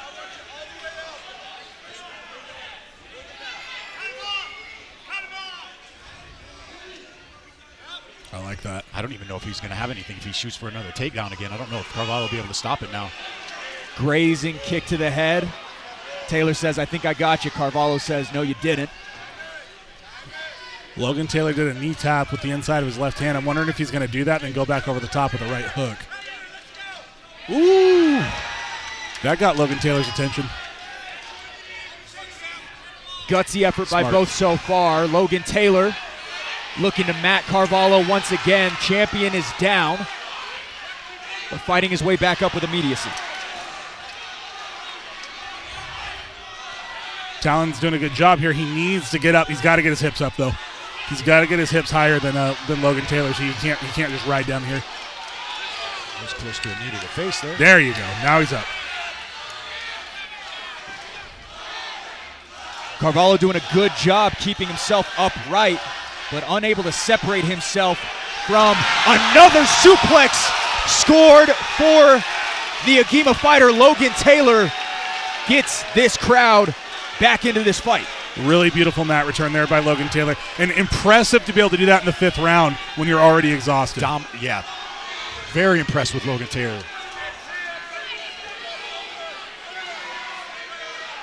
Logan Taylor, another suplex takedown for him. Did that in his second fight back in February of this year.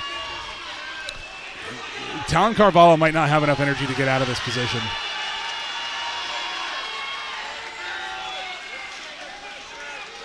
Able to get to his back and reduce any submission threat from Taylor. But still laid out on top of him is the challenger. Got to wonder if that might change to champion in just about 20 seconds or so. Logan's doing a really, really good. It looks like he's content to just stay on top here and land some shots, but we'll see if he goes for it at the end. 10 seconds left. What a fight.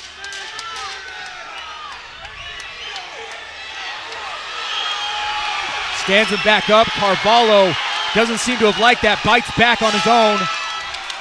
And all smiles between the two in a gutsy war, one of the best we have ever seen in this promotion. Jason, everyone loved that. The crowd is on their feet. Nobody is seated down. What a fight. What a fight. That was a really phenomenal showing from both fighters, but Logan Taylor really gutted it out there at the end. The better conditioning is what, in my opinion, won him this fight. Yeah, I would have to agree. I think Logan Taylor,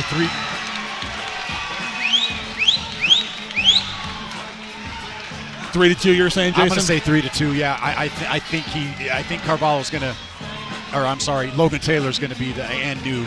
I got to agree with you. Going to be a close one. Hands up in the air. But man, you know, as I'm thinking back, Talon floored him pretty bad in that third round. Yeah, he was hurt. Yeah, he was hurt real bad. It really comes down to the third round because it really is the closest decision I can think of because of The first thing that happened was the drop by Talon. Yeah. The second thing was the squeezing submission Yeah. from Logan Taylor in round 3. But it all comes down to that one because first 2 Talon, last two dominant. Taylor. From Zero Taylor. question. Yeah. Wow. Zero question. See, we're going to find out. There's so much recency bias in MMA, and I try not to be involved in it, but I always am. Phenomenal fight either way. Both these fighters should be really proud of their performances. Gonna be an interesting one. Scott Bowler discussing some hot scorecards with Jackson Hoops. They seem to be in hand. Over 1,000 people here at the Masonic Temple tonight. Nearly a sellout crowd.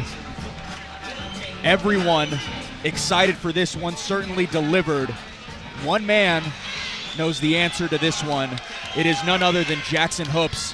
Logan Taylor, the challenger. Talon Carvalho, the champion. It looks as though we are just about ready to find out who it is. Jackson Hoops has got the answer. We'll go to him. Fierce fans, make some noise for these 2 title fight contenders. After 5 rounds, we go to the judges' scorecards for a decision.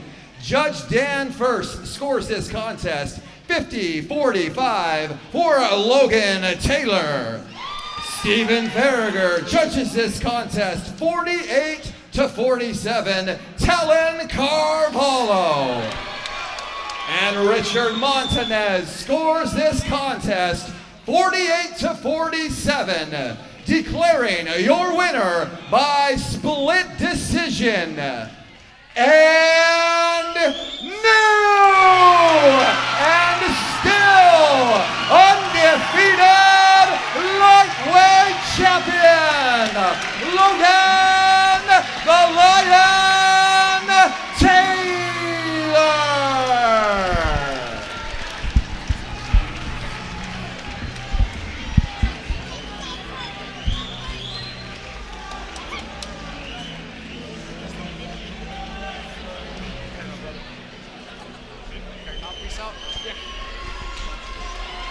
All right, everybody, I'm here with your winner and new.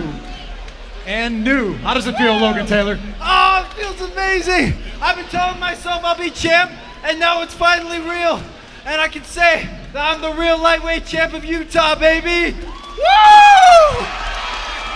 Hey, this I couldn't have been done without all my coaches, Court McGee. Hey, Brendan always helping me out in there. Tyler calling me with the pads. Dane always there for me. I love you guys. And my mom is always my biggest supporter. I love you, Mom. And my dad is always there. I said on the podcast that my dad didn't know much, but I want to apologize. He's been helping me out so much throughout this camp, and he knows a lot. And mad respect to Talon, dude. He is such a good fighter. Oh my gosh, he was champ for a reason, guys.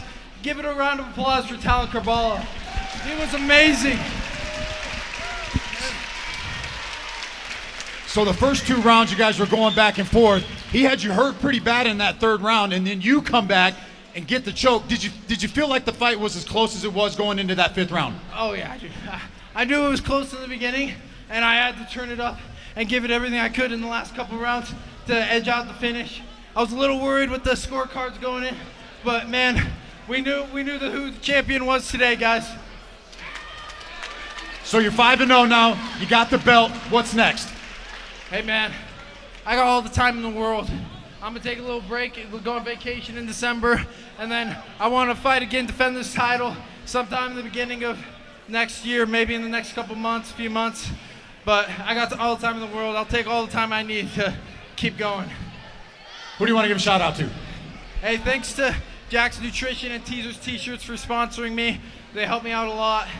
And yeah, hey guys, the champion has been dethroned today. And I will not be giving this belt up until I choose to. This belt is mine until I move up. I'm the champ. Ladies and gentlemen, give it up for your winner and new Fierce FC lightweight champion, Logan Taylor. Come on, check this out.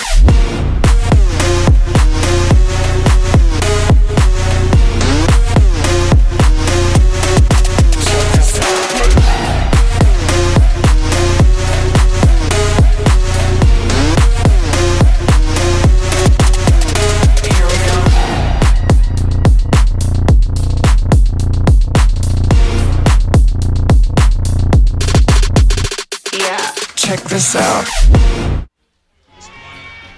Scan the QR code on your screen right now for access to Fierce FC's digital program. Get the inside scoop on every fighter making the walk tonight, as well as additional information on future shows. 4 fights in 9 months, 5-0 now. Logan Taylor comes away with the win over who seemed to be the unbeatable Talon Carvalho. Once Amin Garcia made the jump, it seemed as though he was going to go on a run and beat every string of reputable lightweights in the entire state. Logan Taylor gets it done here via decision. Interesting scorecard, though, there, Jason. 50-45. It was way more competitive than that. It was way more competitive. I think if you break it down round for round, though, I don't necessarily hate it because I feel like those first 2 rounds, even though we were saying Talon got those, they were super close, competitive rounds. Logan did a lot in those first 2 rounds. So, I mean, if you break it down round for round, I don't necessarily hate it, although I did feel like the 48-47 was probably the closer of the scorecards, what I thought. Can I tell you the truth? Yes. I hate it. Yeah. I do not like that. Judging is rough enough in MMA as it is. That being, I mean, they read it, and me and Blake looked at each other open mouth like, what are you talking about right now? I see where you're coming from. And not that Talon won or Logan won that we thought. It's more so just there's no way that you can say that one fighter won every single round of that 5-round war. It was way too good of a fight for them. Yeah, I don't. That's the thing. That's when you hear that scorecard of 50-45, you're like, you would think Logan just steamrolled him, and he did. He almost got finished in the 3rd round. It's so crazy to me, and sometimes these judges, I'm like, have you ever trained or watched MMA before? I don't want to ride these guys too hard, but man, that's a rough call. Fortunately, the other judges got it right. And so, in my opinion, the decision did go the right way ultimately. Well, Logan Taylor makes magic here tonight. He's the new Fierce FC amateur lightweight champion. We're going to go ahead and jump up to the pros. Donnie Wegner, Chris Anderson, been waiting a full 5 rounds for that one to close up. We'll give them a chance to make their walk. Here's Jackson Host.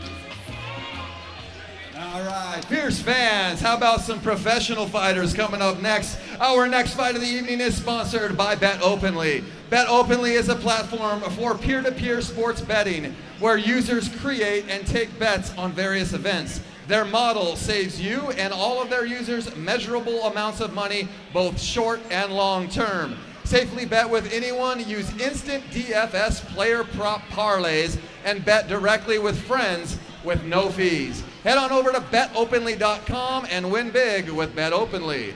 Fierce fans, make some noise and welcome the first 2 professional fighters to the cage tonight, Donnie Wegner and then Chris Anderson to the cage.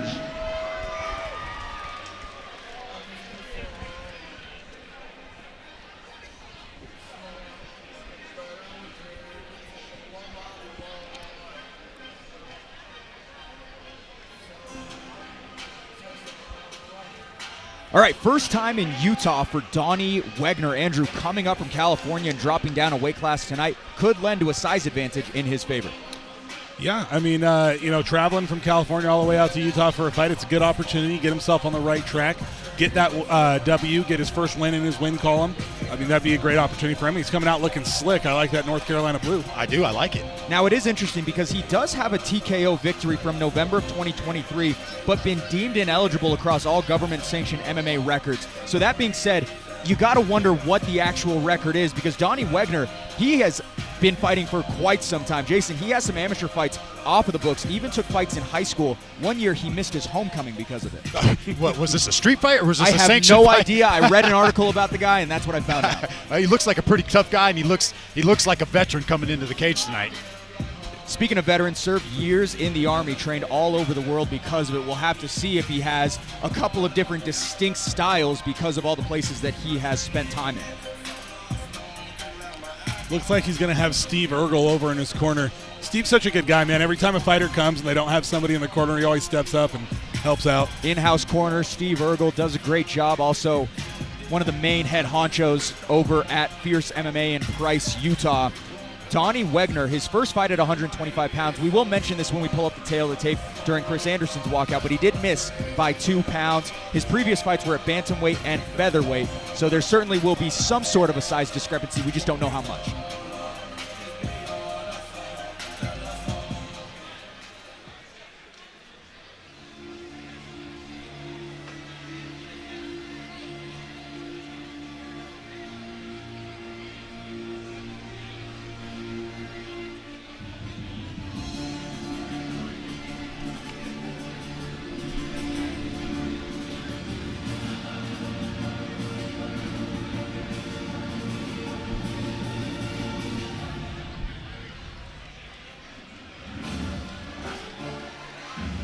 Well, he's become a force to be reckoned with at flyweight. Now making the jump up is Chris Anderson. Jason, he closed out his amateur career with 4 straight wins and only getting better 3 years in. Yeah, he's a guy that I remember watching his first MMA fight back in the day as an amateur and watching him go through the ranks, watching him get connected with the gym like Agima, getting the attention with Dana Ristabal, Court McGee down there. He's training with the right guys.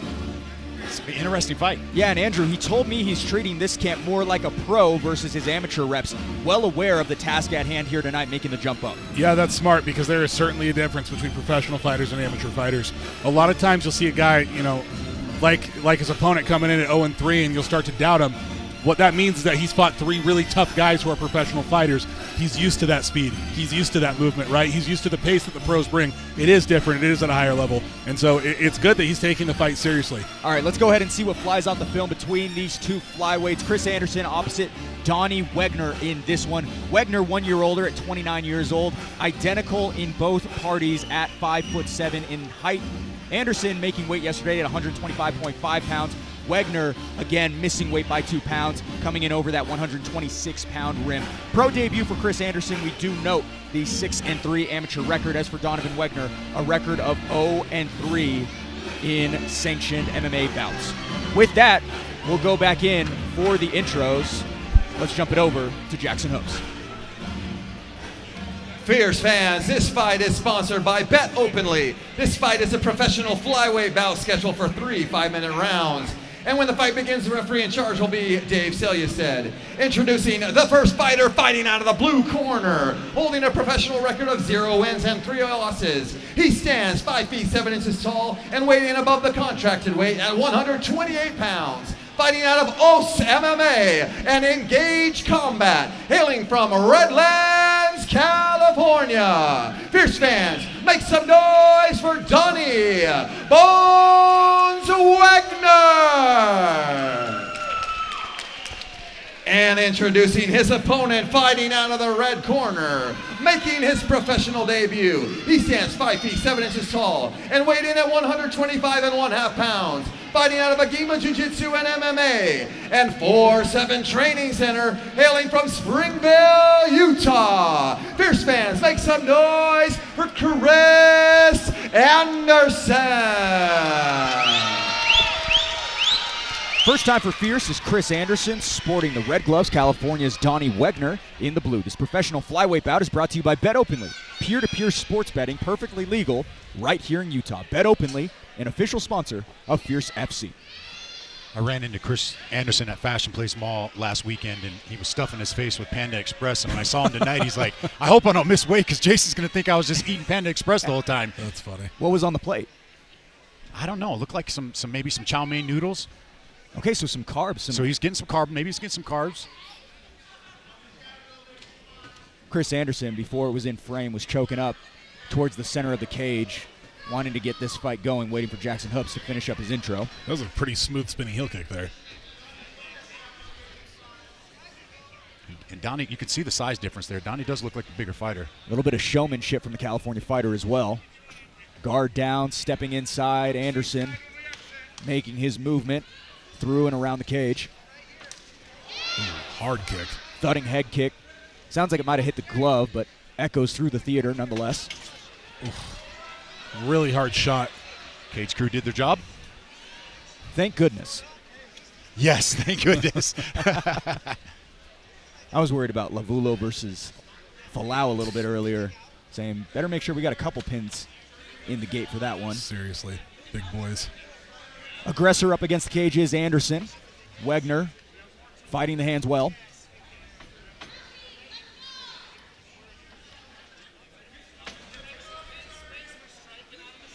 Three 5-minute rounds now that we've moved up to the professional setting here in the second half of this main card. Able to bring down Anderson is Wegner. There's that strength. That was a nice little counter he just hit there. And this is sort of what I was alluding to when you see a guy's record is 0-3, but he's a pro and he's been fighting good guys, right? They've got tricks. Like these guys are not scrubs that are coming in. If he came and took the fight, it's because he thinks he can win it. Not to mention Donnie Wegner, a jiu-jitsu purple belt up to this point.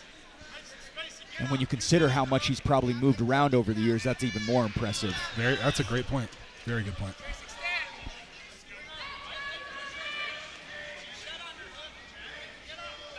A little bit of head fighting here for position. Some jockeying back and forth. And, of course, another thing that's different about the pros is they can throw elbows, right, which Wegner is doing. Good body shot, body head. Wegner in control on top here up against the cage. Anderson not doing much to try to get himself up. Donnie's making it tough with the head position. He's got his head right under his chin and just smashing him against the cage there. Yeah, he's in kind of like a half butterfly guard position, but Wegner's so deep in that he can't use it to elevate it all. So it's really almost like a half guard that he's holding him down in. Wegner slowing down the fight well. Anderson does play a lot of jiu-jitsu in his MMA game, typically able to create more scrambles, not able to do so with the heavy hips of Wegner. Yeah, Wegner's doing a really great job of burying the space here and not giving any opportunity for Anderson to even get his guard back. He's kind of just pinned up here against the cage, unable to do anything. He's reaching across for that foot for that pass. Great pass by Wegner. That was fantastic. Super patient. Trying to swing that knee over is Wegner, at least make his weight well known to the Utah fighter. Knee on belly right now from Wagner as well, which is not a comfortable position to be in. No, it is not. No, it is not. Moves over to more of a scarfold position for Wegner. Anderson just more so stuck than anything else. Hasn't taken a ton of damage in this compromised position. But has been controlled for sure.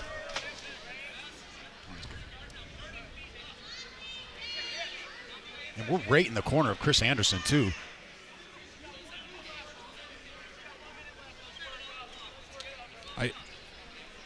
I don't love this game plan here by Anderson, where he's just trying to do a little bit of offense from the bottom, but not trying to get himself up. He needs to have a little more urgency here. I wonder how much that strength advantage that Wegner might have. He definitely looks like the bigger fighter.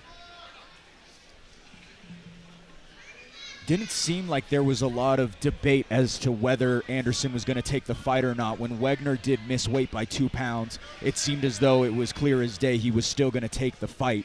That being said, might be a little bit of regret now seeing how much control time Wegner has added up here in the first round. Yeah, you get a fighter that misses weight by 2 pounds, but it's a fighter that's fought at a bantamweight and had fought at a bigger weight before.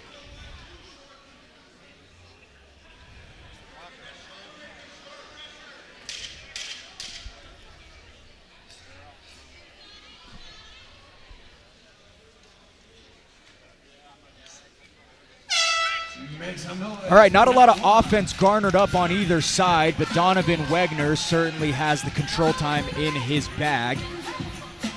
And still standing, eyes dead eye on the target, is Wegner.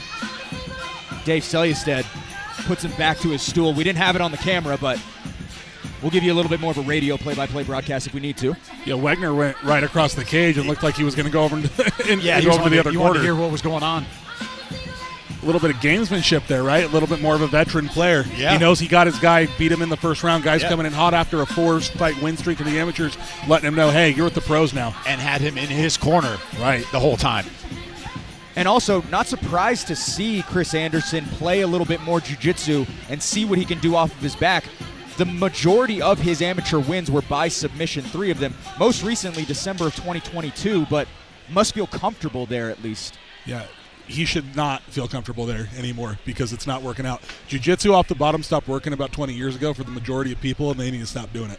Unless your name is Jason Laporte. Yeah, I'm still having quite the problem. Jason with that, Jason we're Laporte. working on it. I'm saying you're great. We're working on it. You're we're a special talent. You're a special talent. Hey, I did learn that little foot sweep though when he grabbed the foot there to pass. That's a nice one. I did work on that last week. Nice one. Putting that blue belt to use, baby. That's what I'm talking about.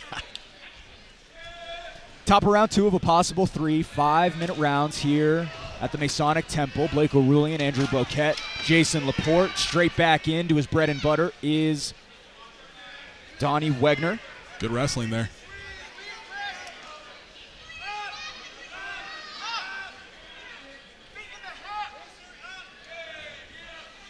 I'll be interested to see if Anderson's corner has implored him to get himself up, start looking for some underhooks, make some space. The golden arm, as the Brazilians call it. Wegner giving no breathing room for Anderson. On the scouting report for Anderson, I do have submission attacks from any angle, and that has certainly been true in the past, but as mentioned, not giving up any space, certainly did his homework, is the fighter out of California. He may be looking for a Kimura setup here. Kind of a weird spot to be going for it. Yeah.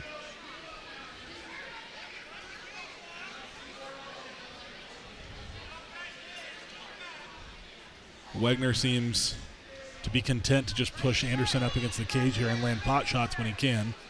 Not a whole lot of offense, but if the fight continues going this way, he's definitely going to pick up the win. Yeah. Tight confines for both. Wegner, the aggressor.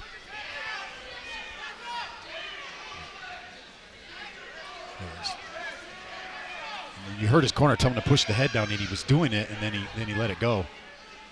There we go. There we go. It is. Push. This is what he needs to be Gotta doing. Get the hips away. Yep. Push that head away. Get your hips to the cage and start to stand up. And it'll be interesting to see if Chris Anderson can garner up some offense, because Donnie Wegner has been finished in every fight on his record. Again, granted, those were from a couple of years ago. Meanwhile, he does have a more recent fight that he did win. However, it just wasn't government sanctioned, it seems like. Still don't know how that works. I don't know neither. It could have been on a reservation. That is very true. That's probably the most likely scenario. Those fights don't count on your record. Some fighters like that. Some fighters don't like that. As long as they're paying, who really cares?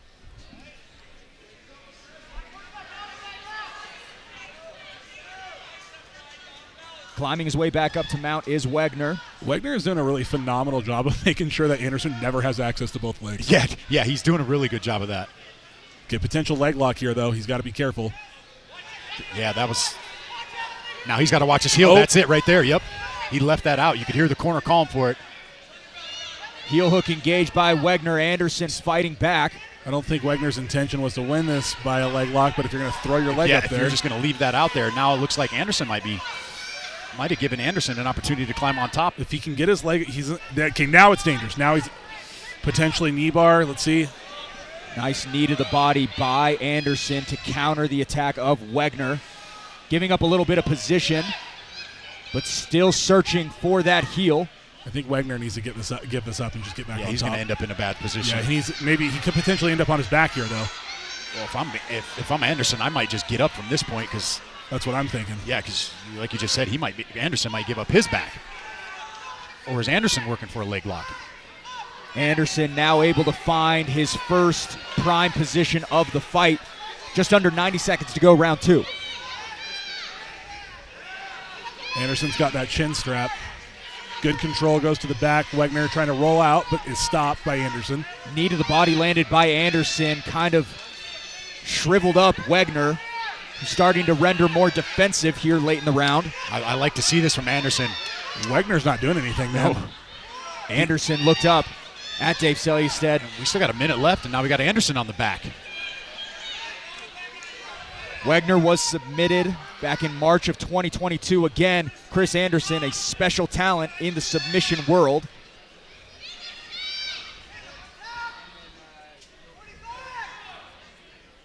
Trying to isolate an arm here to go for a choke. Successful at that.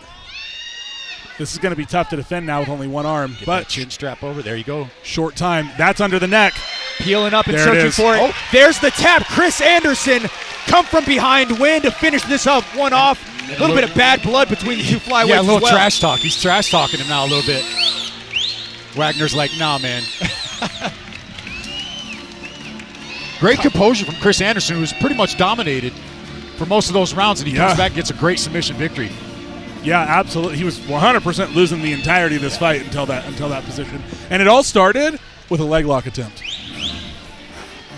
That does seem to happen at times. It's either a Hail Mary success or it can lead to chaos on either side. You heard it here first, kids. Leg locks in MMA are a psyop. You need to avoid them. Looks as though we have that bet openly replay of the Chris Anderson finish. He's going to move to 1-0 as a pro. Before we do that, Andrew, take it away. Yeah, so he did a really good job isolating that arm, getting it trapped with the leg, and then from there you're fighting 2-on-1, right? The entire time. It's his 2 hands versus your 1 hand, and you can defend it, especially in short on time. But he wasn't able to get it done.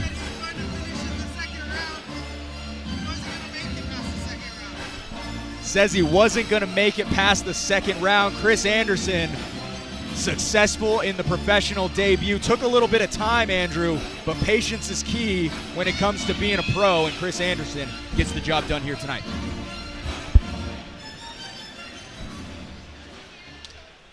All right, Fierce fans. Referee Dave Steliuset has called a stop to this contest at 4 minutes and 33 seconds of the second round, declaring the winner by submission due to rear naked choke, Chris Anderson.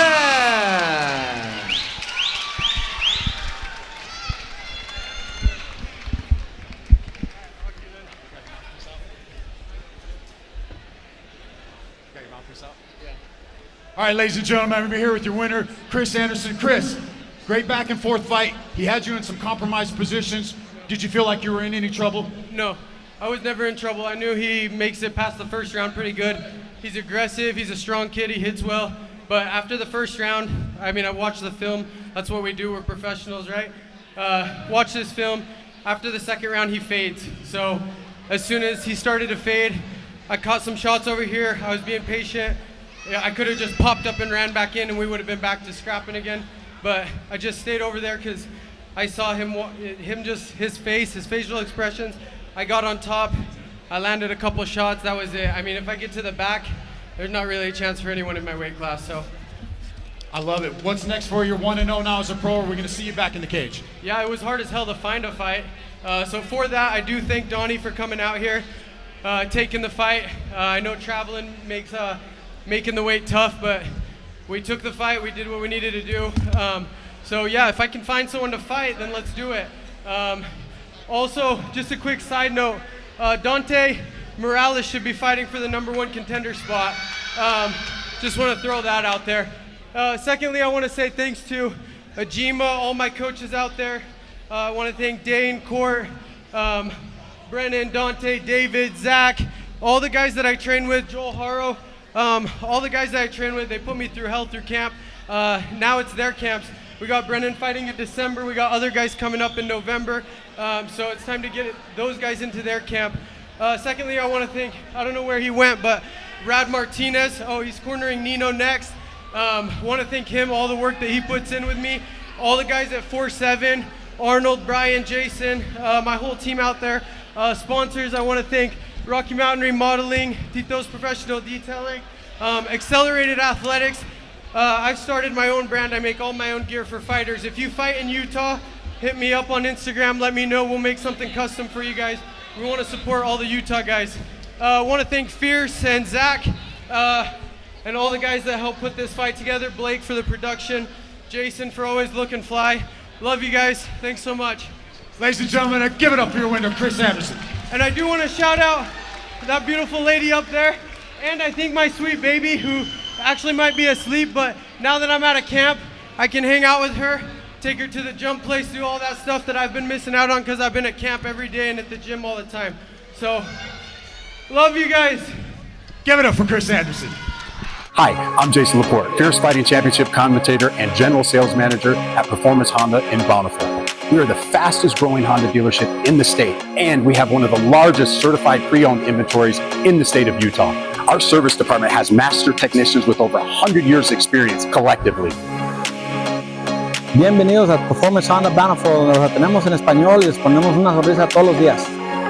Visit us at 2215 South 500 West or performancehondabountiful.com.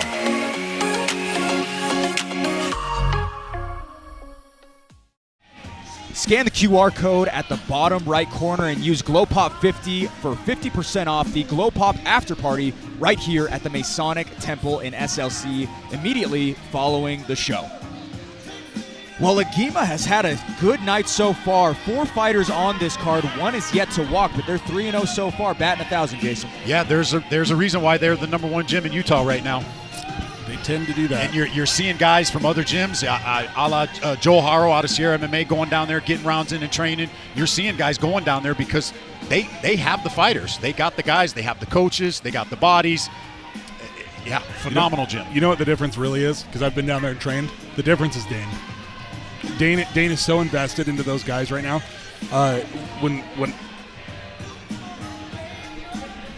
When I went down, he didn't even know. First time meeting me, right? I'm there just sparring with his guys, and he's out on the mat giving individual instruction.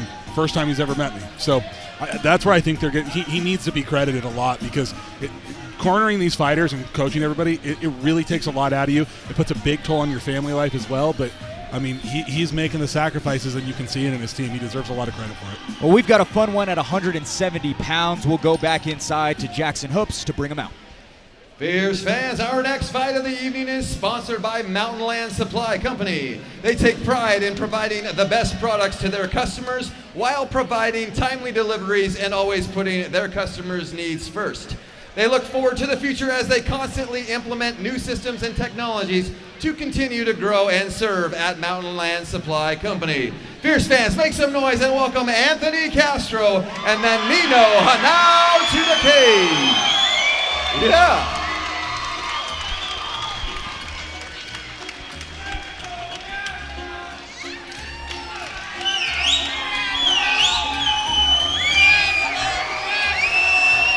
Well, the pro debut rendered optimal results. Back and looking for more is Idaho's Anthony Castro. Andrew, a 5-0 amateur career, 1-0 as a pro, 4 of those wins by first-round finish. Fierce fans anxiously awaiting the type of show he can put on. Yeah, Jason, I'll give you one guess what this guy's fighting style is. I was just going to say, he's got a tattoo of boxing gloves, and he's from a boxing gym. We saw the other boxer that fought earlier on the card, what he was able to do. Well, fellas, don't let the heavy hands fool you. He wrestled at Minnesota State and is at least a blue belt in jiu-jitsu up to my knowledge. So also has grappling if he needs to pull it out. Yeah, I don't know how many blue belts have cauliflower ear like that, but I was just about to say the same thing. Yeah, you know, for my money, the best base for MMA, other than childhood trauma, is boxing and wrestling. And this guy's got it. Maybe he's got all three. Let's see how he does. Anthony Castro has not faced defeat in his MMA journey out of Burley, Idaho, but it seems as though the Masonic Temple loves him. Oh, yeah, he brought a crowd with him. You can see it. There's probably about 15 people up there that made the trip.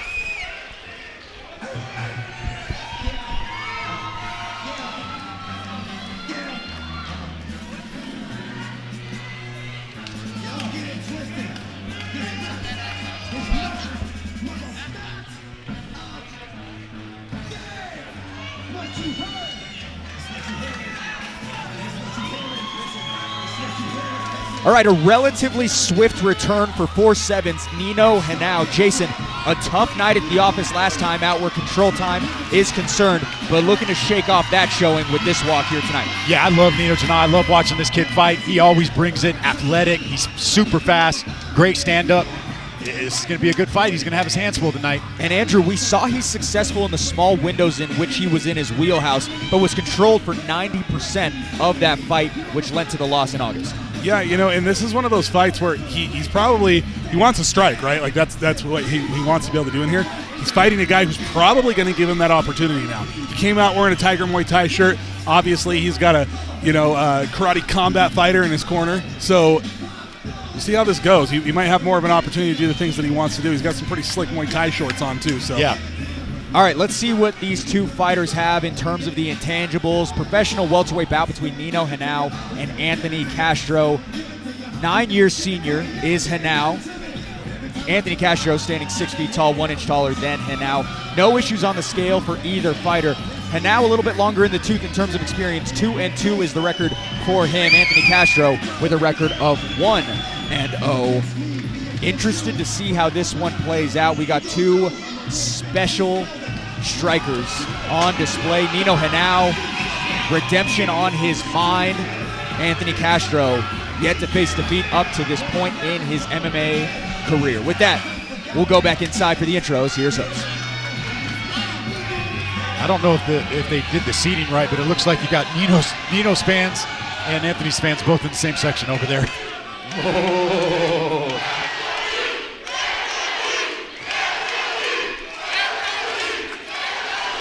This is going to be a fun one, guys. Take that in for a moment. Wow, I love it. Fierce fans, our next fight is sponsored by Mountain Land Supply Company. This fight is a professional welterweight bout scheduled for 3 5-minute rounds. And when the fight begins, the referee in charge will be Tyler Tomlinson. Introducing the first fighter, fighting out of the blue corner, holding an undefeated professional record of 1 win and 0 losses. He stands 6 feet tall and weighed in at 170 pounds. Fighting out of Top Dog Boxing, Full Force MMA, hailing from Borley, Idaho. Fierce fans, make some noise for the assassin, Anthony Castro. And introducing his opponent, fighting out of the red corner, holding a professional record of 2 wins and 2 losses. He stands 5 feet 11 inches tall and weighing at 169.5 pounds. Fighting at a 4-7 training center, hailing from Yonkers, New York. Fierce fans, make some noise for Nino Henao.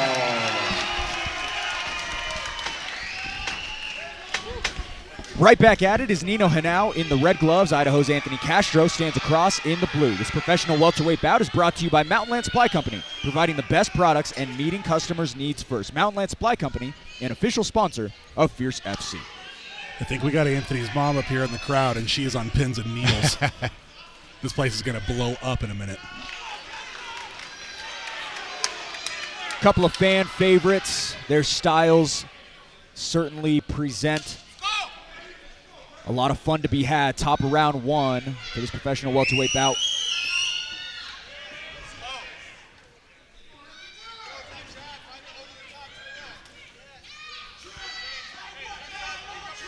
Quick note on Anthony Castro.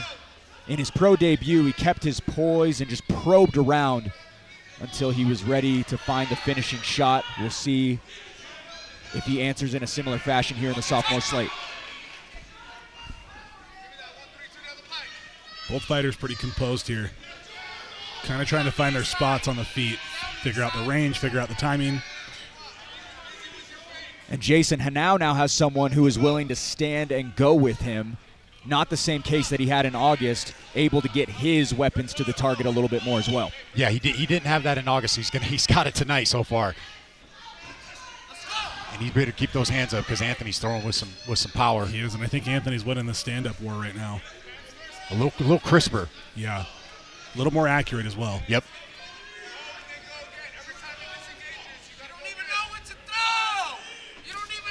Heavy leg kicks. That's the second one he's thrown so far. Anthony. Crowd very involved in this one. 5 total KO wins when you account for the amateur and professional career of Anthony Castro. I apologize.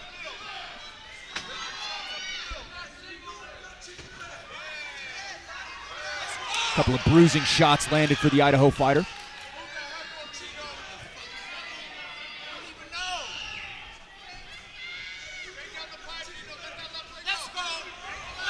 Leg kick lands for Henao, but countering back is Castro.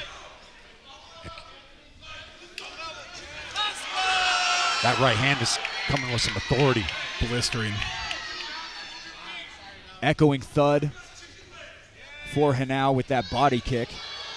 But as you mentioned, Jason, still stout offense from Castro. Yeah, Castro's just waiting to throw that right hand. Hanao's doing a good job of staying in here, but I don't think he's done anything to get the respect of Anthony, and he is just teeing off now. And those are hard shots from Castro. They're really hard shots. He's throwing everything into that. Hanao's got to do something to get Anthony's respect here. He needs to hit him with something to get him to back up a little bit, because as of right now, Anthony's just throwing whatever he wants. He's not getting punished for any of it. Yep. Nice jab by Castro. Anthony is sliding out of the way every single time after he throws. He looks great. And Anthony's actually Hanao's already starting to look pretty bruised up. Yeah, it's from those right hands. He's not throwing anything. He's very calculated with all of his shots. All landing zones available on both sides of this one. Leg kicks, body shots, up to the dome as well. Both fighters sound offensively and defensively. Just about 100 seconds to go here in round 1. Oh, good head kick by Hanau. Gets Anthony to back up. That is exactly what he needed to do. He needed to land something like that. Been throwing a couple of those, but that one, the first one to really cause any substantial damage. Nice body shots from Castro. Some bruising on the left side of the forehead for Hanau as well. Really coming through with this lighting structure we have here at the Masonic Temple. Yeah. Good shot there by Anthony. Oh, that hurt. Saw the sweat fly off on that one. Castro bites down on it. Back to the head kick. He goes as Hanau, but Castro seems to be turning the tides towards his favor. Anthony's doing a really good job. He hurt his guy, but he's not trying to swarm him. He's being patient, right? That's what you want to see out of these pros. Chris shots when he gets inside, too. He goes to the body, goes to the head.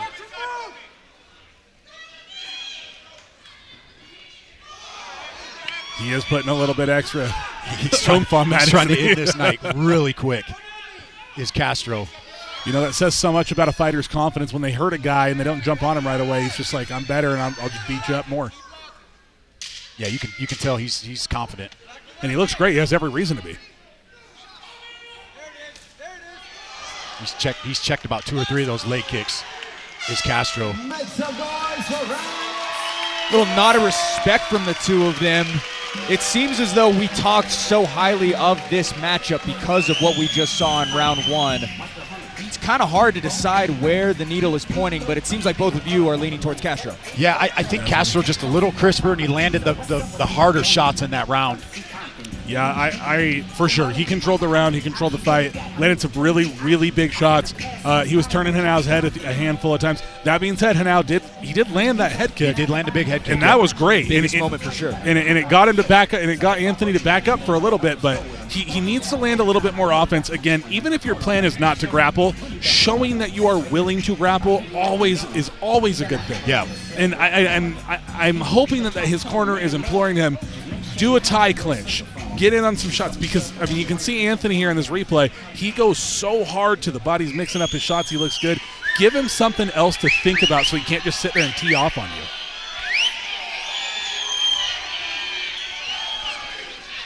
This crowd is super into this, man. Anthony's crowd is literally louder than his coaches. Closing in that door for the top of round 2. Tyler Tomlinson, third man in the cage. Plenty of assignments here tonight at the Masonic Temple. Again, he will be taking care of John Poppy versus Cole Schaefer in just a couple of fights. But first got to get through this one. As Castro poised and patient, similar to how we were talking about Tayson Royer earlier, just a little bit more dialed in as a professional, 5 years of fighting experience up to this point. Oh, good leg kick by Hanau. And, that's one of those things where, someone will say, oh, guy's got really great cardio. Yeah, for sure. Having good cardio is important. What's arguably even more important than that is staying composed in a fight. So you're not wasting energy. You're not like having that big adrenaline dump. Both these guys are relatively composed, and it's impressive, especially from Hanau, because he's been on the losing end of this fight, but he's still staying relaxed, looking for his spots. Lightning fast in the phone booth is Castro. Yeah, Castro, distinct speed advantage. He's checked that leg kick about 3 times now. Yeah, it seems like Hanau just has the answer for. Oh my goodness! Nice left hook by Castro. That hurt Hanau. Anthony seems to have the answer for everything Hanau is throwing right now. He's not overextending with any shots. They're just crisp shots. Oh my goodness! Crazy combinations. Some stinging shots by Castro. Smells blood. This one's just about finished up. Hanau won't go away without a fight, however. I thought we were going to get a finish there. Wow, Castro is just throwing with bad intentions, body, head. He's not overextending on any of those shots. Everything is coming with power. I don't know if you guys can hear this at home, but this crowd is loud. Back up to the feet is Tomlinson. Castro seemed to have Hanau on the ropes. Hanau needs to get. And he's a warrior. He's just getting hurt. That body can't shot. Just stand here. Oh! Puzzle piece finishing blow Anthony Castro folds another victim.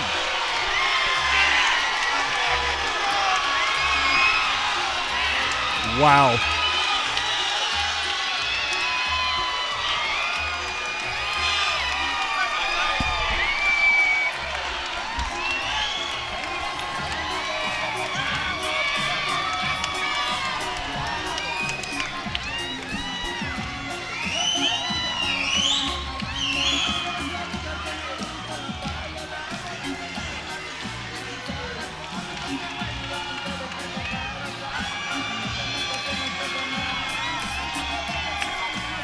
All the swagger in the world. Anthony Castro, another knockout victory for Burley, Idaho's finest, Jason. Man, put a star next to this kid's name. Watch out for this kid. He's going to be a problem. So here we go. See some of Anthony Castro's work here. Good left hook to the body. Looks like that's what got us started. Overhand right hook rather, and just put Hanau down. And Hanau is still struggling. Nice show of respect by Anthony Castro to get himself up. If we do have any other angle, it'd be good to possibly get off of this one. Not the greatest visual. Hopefully Hanau can get his wits back about him, but Anthony Castro, power in his hands in every sense of the word. Jason, we've got a problem on our hands when it comes to this guy. Fast, powerful, man, those combinations, precise. Those combinations were insane. The boxing glove tattoos. I mean, he waited and he waited and he waited, and when his spot was there, he exploded. Extremely impressive. I didn't even hear coaching from his corner. It was almost like he just went in there and did his thing, and they knew it was a foregone conclusion. And to be honest with you, not only did he do it, he almost made it look easy. Like very, very few hiccups in that performance. And that coming from a guy, Nino Hanau, who is widely regarded as one of the top strikers in the entire state. Anthony Castro makes a massive name for himself, now 2-0 as a pro, or just about, as we may see. Got to make it official with Jackson Hoops. But before that, we do see Castro celebrating alongside his coaches.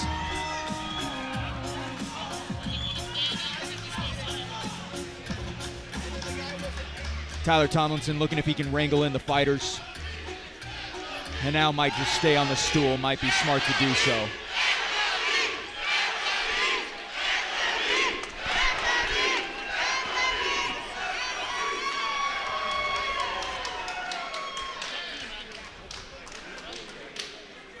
All right, Hanau back up to his feet. Both fighters in hand. Here's Jackson Hoops. Fierce fans, referee Tyler Tomlinson has called a stop to this contest at 1 minute and 53 seconds of the second round, declaring the winner by knockout, the assassin, Anthony Castro.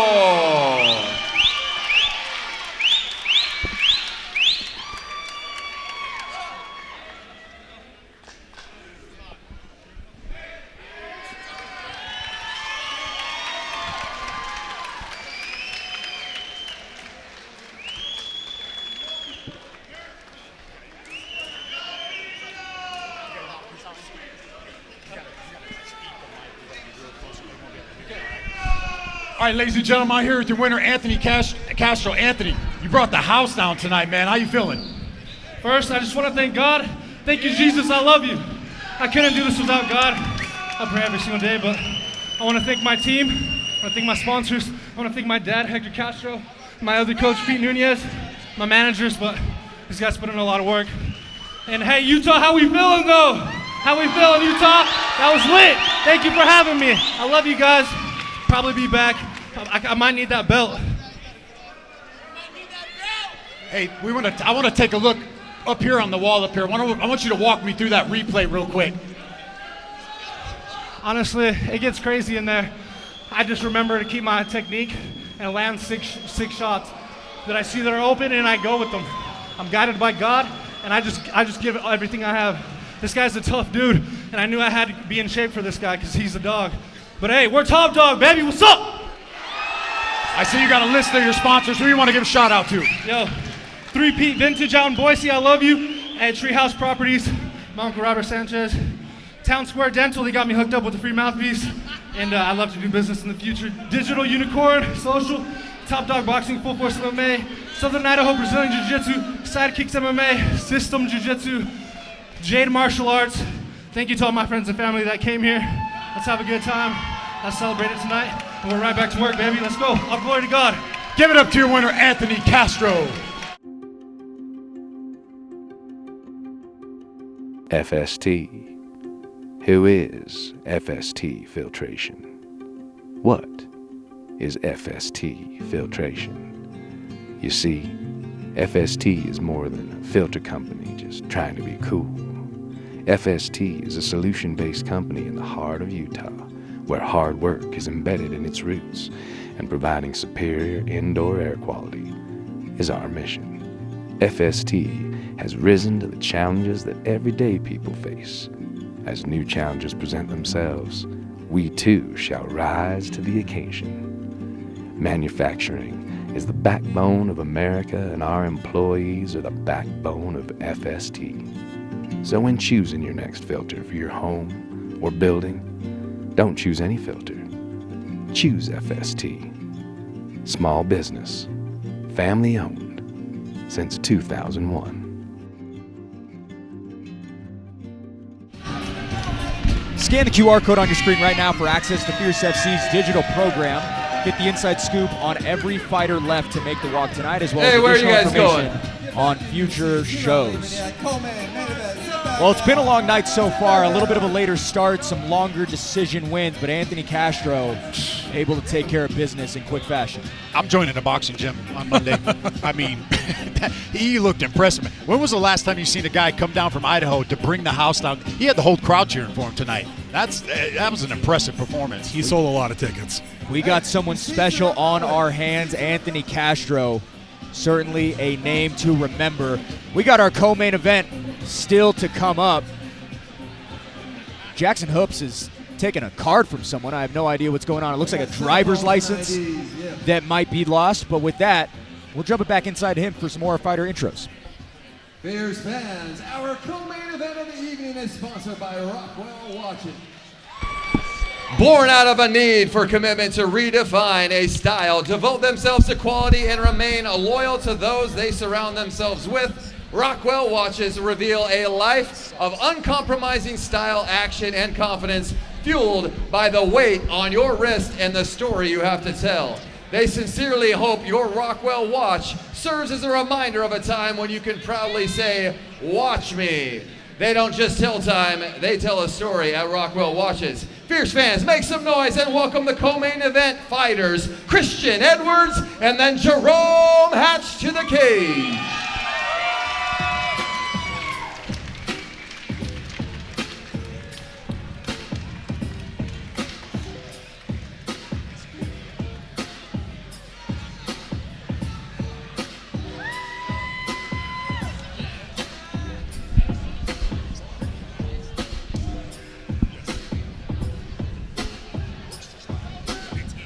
All right, eager to enter the cage after over a year and a half away, enter Christian Edwards. Andrew, an 8-time Bellator vet with plenty of high-quality dance partners over the 5-year pro career.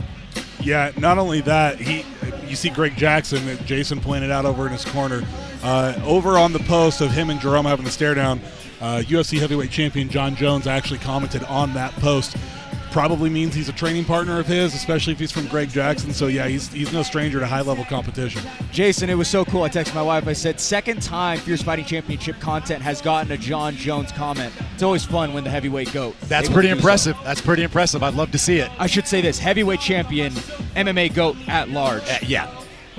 First fight at elevation for Christian Edwards. We'll see if that has any factor. It always seems to be a storyline. Also rocking the yellow UFC fight kit here tonight. Kind of slick as well, Andrew. Yeah, looks good. Looks very fresh.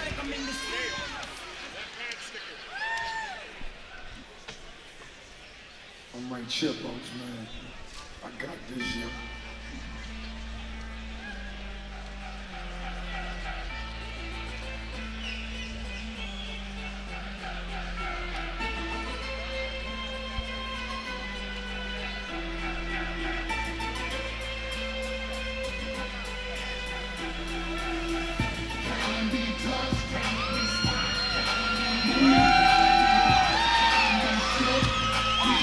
Officially fight 50 for the former light heavyweight champion, Jerome Hatch. Jason, plenty more than that off of the books and across multiple disciplines, but still filled with a fire to compete decades into his career.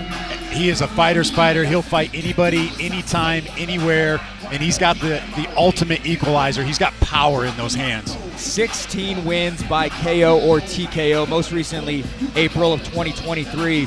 But Andrew, 4 fights in the first 8 months of 2024, taking a little bit longer to build back for this one in Salt Lake City. Some may say a smart move. Yeah, Jerome's been all over the place, fighting everywhere, literally all over the world. I'm really excited. This is actually my first time getting to call a Jerome Hatch fight, and that was one of the things I was looking forward to most tonight. For those of us who grew up in MMA in Utah competing or fighting or training or whatever, Jerome Hatch is like a hometown hero to a lot of us. When you talk about legitimate tough guys, if you don't put Jerome Hatch on that list, you're out of your mind. Still slinging it. We'll see what we have here between these two at light heavyweight as we pull up our tail of the tape, presented by Prime Labs. Jerome Hatch, Christian Edwards in this one. Largest age discrepancy and height discrepancy. 6 inches taller is Edwards. Also 11 years senior is Hatch at 37 years old. Hatch weighing in yesterday at 205.5 pounds. 1 pound lighter is Edwards at 204.5. Little bit of a lengthy resume for Jerome Hatch, 28-21, the official MMA record. Christian Edwards with a record of 5-3. Special one on our hands, co-main event. Jackson Hope's just about ready to get us primed for it. Fierce fans, this fight is sponsored by Rockwell Watches. This fight is a professional light heavyweight bout scheduled for 3 5-minute rounds. And when the fight begins, the referee in charge will be Dave Selyusted. Introducing the first fighter, fighting out of the blue corner, holding a professional record of 5 wins and 3 losses. He stands 6 feet 5 inches tall and weighing in at 204.5 pounds. Fighting out of Jackson Wink MMA, hailing from Albuquerque, New Mexico. Fierce fans, make some noise for Christian Payne Edwards.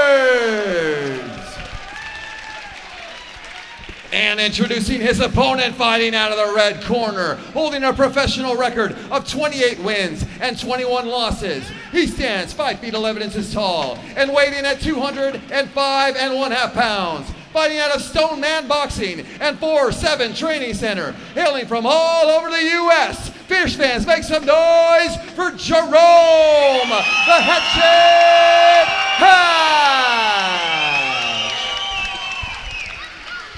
Officially fight number 50 for Jerome Hatch in the red gloves. Christian Edwards, the Bellator vet, in the blue. This professional light heavyweight bout is brought to you by Rockwell Watches. They don't just tell time, they tell a story. Rockwell Watches, the official champions watch of Fierce FC. Man, Jerome is such a dog, dude. He'll literally fight anybody. Like, you get this young guy, Bellator veteran, 10 years younger, 6 inches taller. Jerome says, I don't care. Same plan, overhand right. Anytime, anywhere. And he means it, too. He legitimately means that. Foot planted in the center of the cage. Not playing into any of the games. Pretty clear game plan from Jerome Hatch.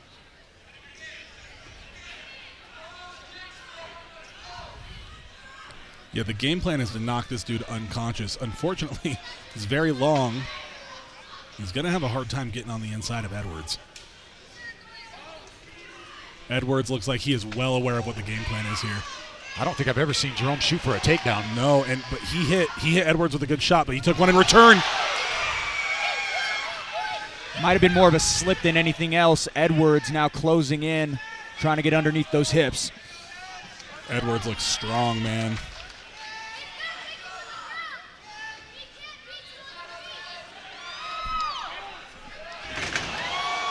Down is Jerome Hatch once again. Christian Edwards. Couple of wins by decision, also a win by submission back in 2020. Most recent win was June of 2021.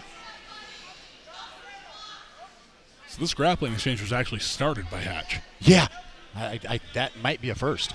Blake, you got some stats on that? Well, his last submission win was November 18th of 2011. He has 7 of them, but hasn't pulled that part of his game out in quite some time. Yeah, and he is not in a good spot right now with Edwards riding his back like this.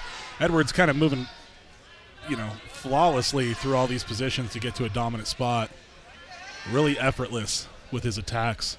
Jerome positionally struggled last fight in July of this year over at Tough Enough, a short notice fight for him in Las Vegas. Now he's got him flattened out. Edwards just has Hatch flat. Oh, and he's a big guy too, man. He's a big, heavy guy. Hatch fights a lot at middleweight, and these are big shots from a real 205er. Looks like a little bit of talking between the two. Edwards on top, doing most of the damage. Christian Edwards has lost his last 3 in a row, certainly searching for that first win in a little bit of time. Looking to maybe trigger a transition here. I don't know that I would move from the spot if I was Edwards. Yeah. I don't know how much more success you can have. And plenty of time to work as well. Freshly over 2 minutes to work here in round 1. Short elbows from Edwards there from the top 2, and it's punishing. And Hatch has got to move here. Up high is Edwards. Hatch covered up. To be fair, a lot of these shots actually aren't getting through. Now they are. But Hatch is also not offering really any intelligible defense other than keeping his hands up. It's only a matter of time before something gets through, something big from Edwards. Big elbows from Edwards. None of these are connecting yet, though. Hatch is talking to him. Still shelled up. A couple of laughs between the two as well. Couldn't hear what they said through the cans, but I think I could take a guess. Yeah. Is that all you got? Why don't you stand up and let me throw punches in your face? Has been the game plan of most to get Jerome to the ground as quickly as possible. It's a good game plan against a guy like that.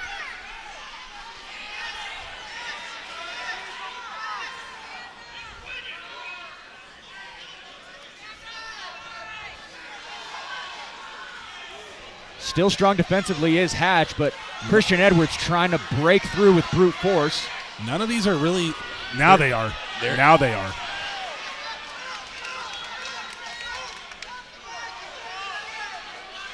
Hatch has got a minute left to try to survive this. Staying off to his side, couple of those breaking through now. Hatch still well within it, but Dave Selyusted calls it. And Christian Edwards with some style points in Salt Lake City. Up to the cage he goes. Don't really love the head push at the end. Yeah, that was a little... Probably not needed, but... Christian Edwards going to come away with this one. His first win since June of 2021. I don't think Jerome's happy with the stoppage, but, you know, what do you want him to do? He didn't really have an answer for it.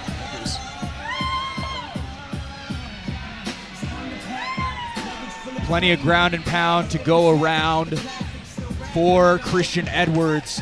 Jackson Wink, you guys got another winner here tonight in Salt Lake City. Special showing for Christian Edwards. First time outside of Bellator in his entire career, comes to Fierce Fighting Championship and takes care of a Utah legend handily. Made his pro debut in Bellator, huh? Pretty impressive. Says a lot about what Greg Jackson and the guys think about him over there, right? They're not just going to put some random guy in Bellator and say good luck. He's obviously a talented fighter. And now Edwards is making his way over to Hatch. Exchange of respect between the fighters. Seems to be burying the hatchet. Little play on words there. As we, oh boy. That one is almost so out there that I have to just mention it, but it came to mind, so I thought I'd say it. Got the dad jokes. Making split decisions in just seconds here in the broadcast booth, but nonetheless, oh my hell, we're gonna make this one official with Jackson Hopes. Fierce fans, referee Dave Selyusted has called a stop to this contest at 4 minutes and 15 seconds of the very first round, declaring the winner by TKO, Christian Payne Edwards.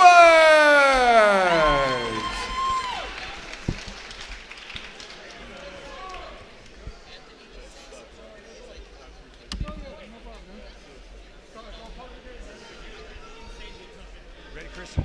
Hey, I'm gonna hold the mic. You gotta All right, ladies and gentlemen, I'm here with the winner, Christian Edwards. Christian, you come in here to Utah, dominant performance. Was that the plan coming in here tonight? Absolutely. Dominance, that's always the plan. Just being me. When I'm me, I'm one of the best fighters in the world, period. I can hang with any light heavyweight in the world.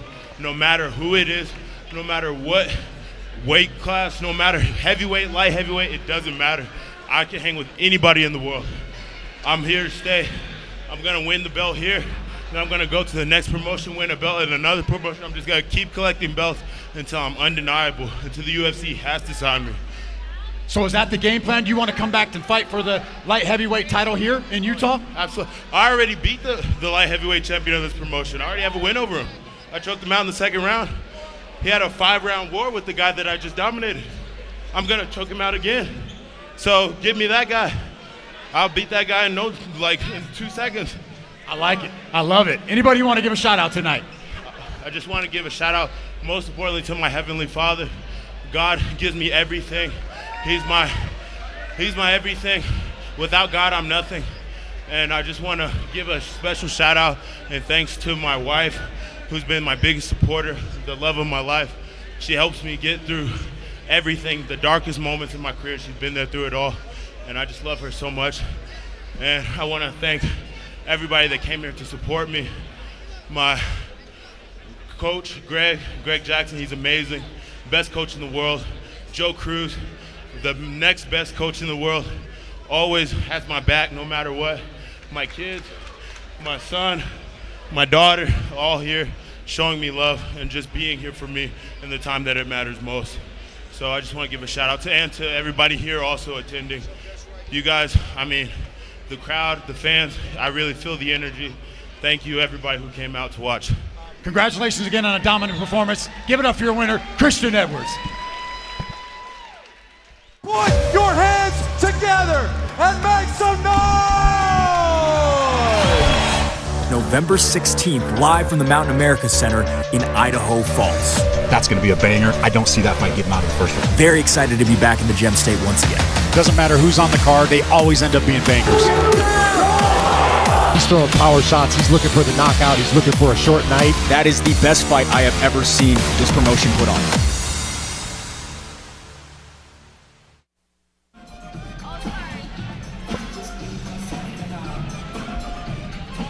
Scan the QR code at the bottom right corner and use code GLOWPOP50 for 50% off the GLOWPOP after party right here at the Masonic Temple in Salt Lake City, immediately following the show.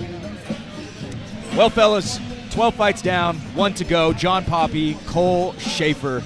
It's been kind of a long night, but it's been special, Jason. It's been a very special night, and I don't know if you guys caught it, but I saw Zeke Latu standing behind me saying he might want Christian Edwards next. Ooh, that could be a good one. I like that. I knew he was going to piss some of the Utah guys off because, to be honest, kind of pissed me off a little bit. Yeah. And so I was like, "Where's Zeke and Kent? Come handle this guy." Yeah. Could be a fun one. But we got to focus on 185 pounds with Jerome Hatch and John Poppy. Men on the marquee, ready to bring them out is Jackson Hoops. Fierce fans, our main event of the evening is sponsored by GLOWPOP. They are very experienced in professionally making some noise, and with all sorts of gummies to choose from, GLOWPOP is perfect for peak performance and for chilling after the fight, especially downstairs at the after party. Expand your mind or melt away with proprietary blends of Blue Lotus, Delta, CBD, and natural herbs at GLOWPOP. Fierce fans, make some noise and welcome our final 2 fighters, John Poppy and then Cole Schaefer, to the cage.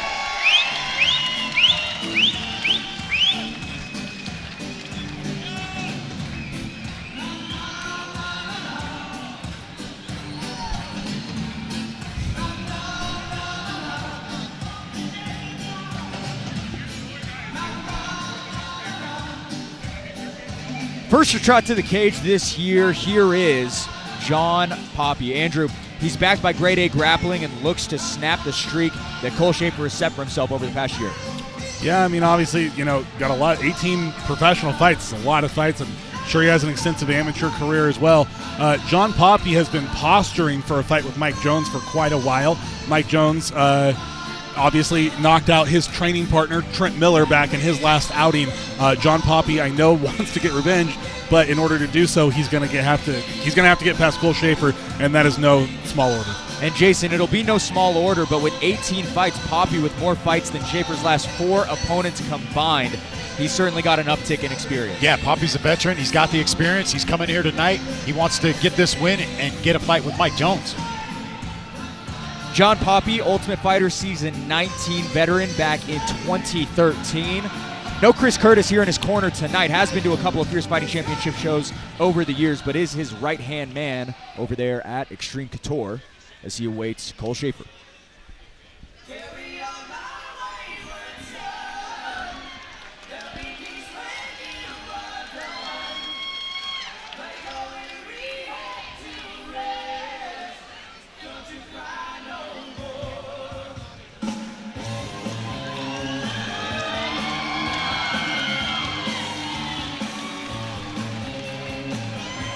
Revolving the repetitions and up for a tough test, enter Cole Schaefer. Jason, the first fighter since Steven Seiler to headline back-to-back shows, striking while the iron is hot, coming off a dominant win in September. Yeah, he's been on a tear as of late. He's looked good. He's another fighter, Utah fighter, that has been going down to Agema and getting rounds in down at Agema and training. I'd love to see it, and it's been paying off for him in the past. You know what else is cool about him training down there? His dad comes with him to every training session. His dad's always there. His dad's in his corner right now. He was when Mike and I were in there sparring, Mike Jones getting ready for one of his fights, and his dad is coaching us. Yeah, his dad's awesome. Shout out to Dane. Dane's had to change shirts, 4 times tonight? I think he's changed shirts. 4 times. 4 times he's come out with a different shirt on for different fighters. There are a lot of those red shirts out in this crowd tonight. There were a lot filling in these seats. Let's go ahead and pull up that final tale of the tape presented by Prime Labs. Cole Schaefer, John Poppy in this one. 35 years old is Cole Schaefer. He is 1 year older than the Extreme Couture fighter. Both fighters stand 6 feet tall. Cole Schaefer weighing in at 183.5 pounds. John Poppy a pound and a half heavier at 185 flat. Schaefer with a record of 6-3. John Poppy has the experience edge with a record of 11-7. And fellas, something that's very interesting, Cole Schaefer from 3-0 to 0-3 and now back on a win streak, and he seems as good as ever. Yeah, absolutely. And I will say, I like to see him. This is a good fight for him. This is actually a pretty sizable step up in competition for Cole Schaefer. Fierce fans, this is your main event. This fight is sponsored by Glowpop. This fight is a professional middleweight bout scheduled for 3 5-minute rounds. And when the fight begins, the referee in charge will be Tyler Tomlinson. Now, one more time, I need everybody tuning into the pay-per-view and everybody here inside the Masonic Temple in Salt Lake City, Utah, from the upper seats to the lower seats, to the VIP seats, all the way down the cage side. Put your hands together and make some noise!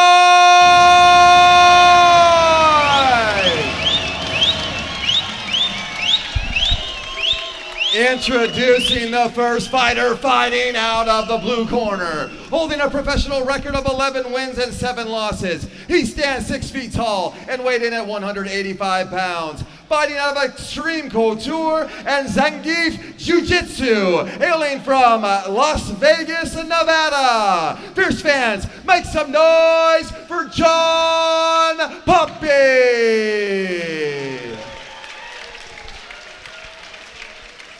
And introducing his opponent, fighting out of the red corner, holding a professional record of 6 wins and 3 losses. He stands 6 feet tall and weighed in at 183.5 pounds. Fighting out of Agema Jiu-Jitsu and MMA and Gladiator Fight Academy. Hailing from Heber City, Utah. Fierce fans, make some noise for the Viking, Cole Schaefer!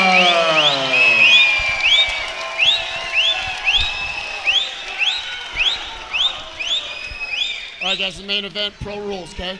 You heard the directions in the back. Okay, protect yourself at all times. Listen to obey my commands at all times. Do not hit the back of the head. You guys have questions? Touch gloves if you want. Let's back up. Main event slate for Cole Schaefer in the red gloves. Extreme Couture's John Poppy awaits in the blue. This professional middleweight main event is brought to you by Glowpop. For peak performance or relaxing after a match, head over to glowpop.com. Glowpop, an official sponsor of Fierce FC. My guess here is that John Poppy is going to wrestle. But Cole Schaefer, not an easy man to hold down.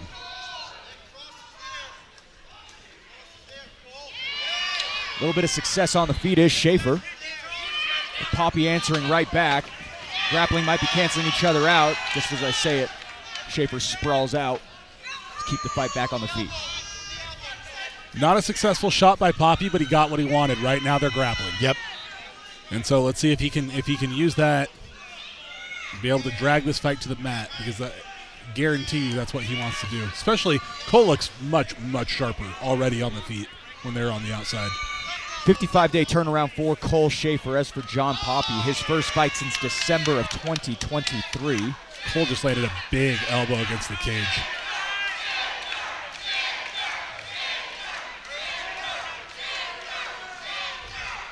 Oh, Schaefer Poppy hurt him.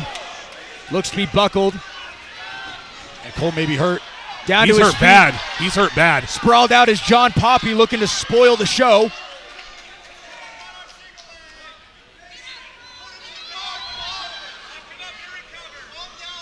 And if I'm Cole right here, I'm just hanging on and trying to get my wits about me, because he got hurt pretty bad with that shot.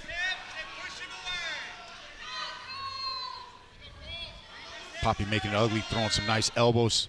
And this is where I think he wanted to be. He didn't get there the way he expected to, but he is there regardless.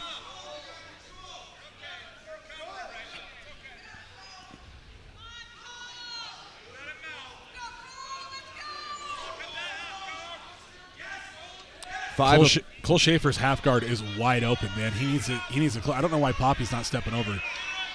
5 of John Poppy's last 6 bouts have concluded in knockouts. That includes wins and losses. Seemed to have Schaefer on skates, though, for a second there, Andrew. He was hurt badly with that shot.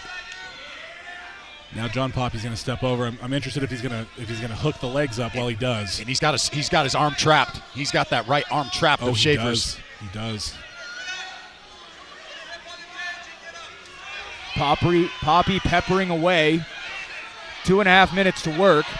All of Cole Schaefer's losses have come by KO or TKO, but now... Oh, and that's under the neck. Searching to cinch up a submission, falling to his feet, and there's the finish. John Poppy sucks the life out of the crowd in Salt Lake City. He certainly did, man. It started with, I think it was a right hand that he hit him with. Dropped him, hurt him real bad, and then took advantage, got on top, passed the guard, went to the back, and got the choke. That was impressive. Very impressive win to come up here from Vegas and dominate a fighter like Cole Schaefer like that. First submission win for John Poppy since July 6th of 2013, nearly a decade removed from the last time he did just that. And I know I'm looking over at Cole, he is very upset. I know how hard he's worked for this fight. He's been training his butt off. Well, he's gone camp to camp. Yeah. Yep. He hasn't stopped. And sometimes that can be a good thing, but sometimes it's a little too much. All right, this replay of the finish is brought to you by Bet Openly. Yeah, so Poppy here, really good control. One hook in, didn't jump the back early, waited to get it, immediately locked the rear naked choke on. Cole didn't want to tap. He went to the ground, tried to get out, but it was too far in by that point. And Poppy's been wrestling his whole life. I guarantee you he's got a nasty squeeze. Received his brown belt back in April, putting it to good use here tonight in Salt Lake. Thrill on one side, agony on the other. Cole Schaefer sitting on the stool, shaking his head. Certainly a disappointing loss for him. Final time tonight, we'll kick it inside to Jackson Hopes. Fierce fans, referee Tyler Thomason has called a stop to this contest at 2 minutes and 39 seconds of the very first round, declaring the winner by submission due to rear naked choke, John Poppy.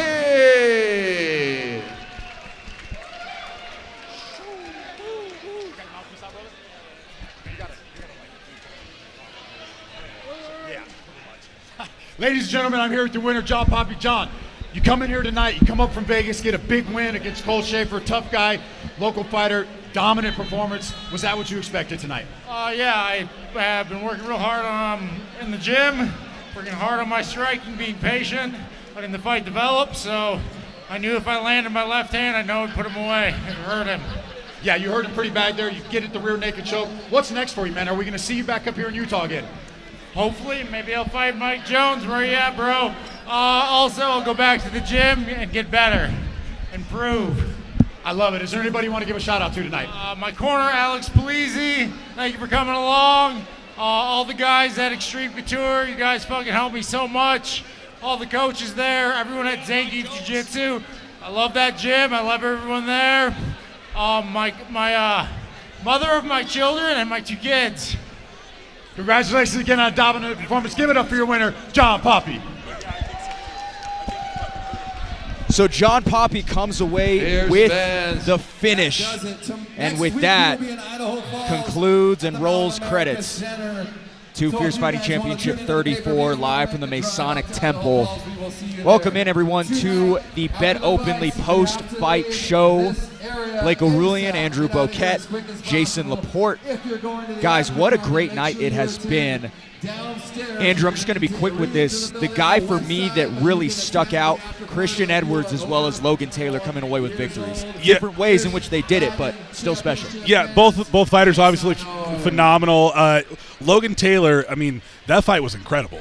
You know, both of them look. Talon Carvalho looked great in his fight as well. Logan Taylor obviously finally ended up getting the nod. But man, what a dogfight back and forth. And when you see fighters like that in the amateurs, and they're having those like really tough fights where they're having to dig back, lose the first 2 rounds, come back to win the next 3, that's what you want to see as you're heading into your pro career. Jason, your thoughts on the card? Yeah, I'm gonna a couple fighters that stood out for me: Anthony Castro and Marco Ramirez. Man, watch out for those guys. Slick striking, both powerful, and then huge shout out Logan Taylor, 5-round war, and then Walker Pelto. Man, what a great card, top to bottom. So much to take away, but we got a few days to digest and turn this whole thing around. Fierce Fighting Championship 35 coming to you a week from tomorrow, live from the Mountain America Center in Idaho Falls. Nasir Davis set to make his pro debut. Oleg Mikov versus Tristan McDonald. Iowa wrestler versus a world silver medalist. A couple of new names people will know a week from today, Jason. Oh, I can't wait for that one.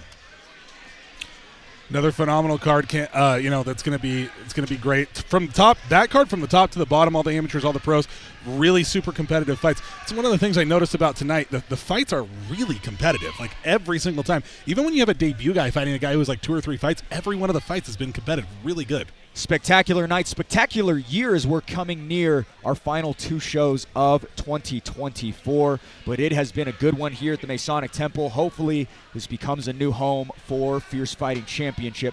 For everyone here at the promotion, from those who put on the show to those who help us with the broadcast. Final time tonight, our technical director, Jordan Buscarini, our graphics coordinator, Ryan Piccolo, Andrew Boquette, Jason Laporte, Blake O'Rulian saying thank you so much for watching and so long from Salt Lake City.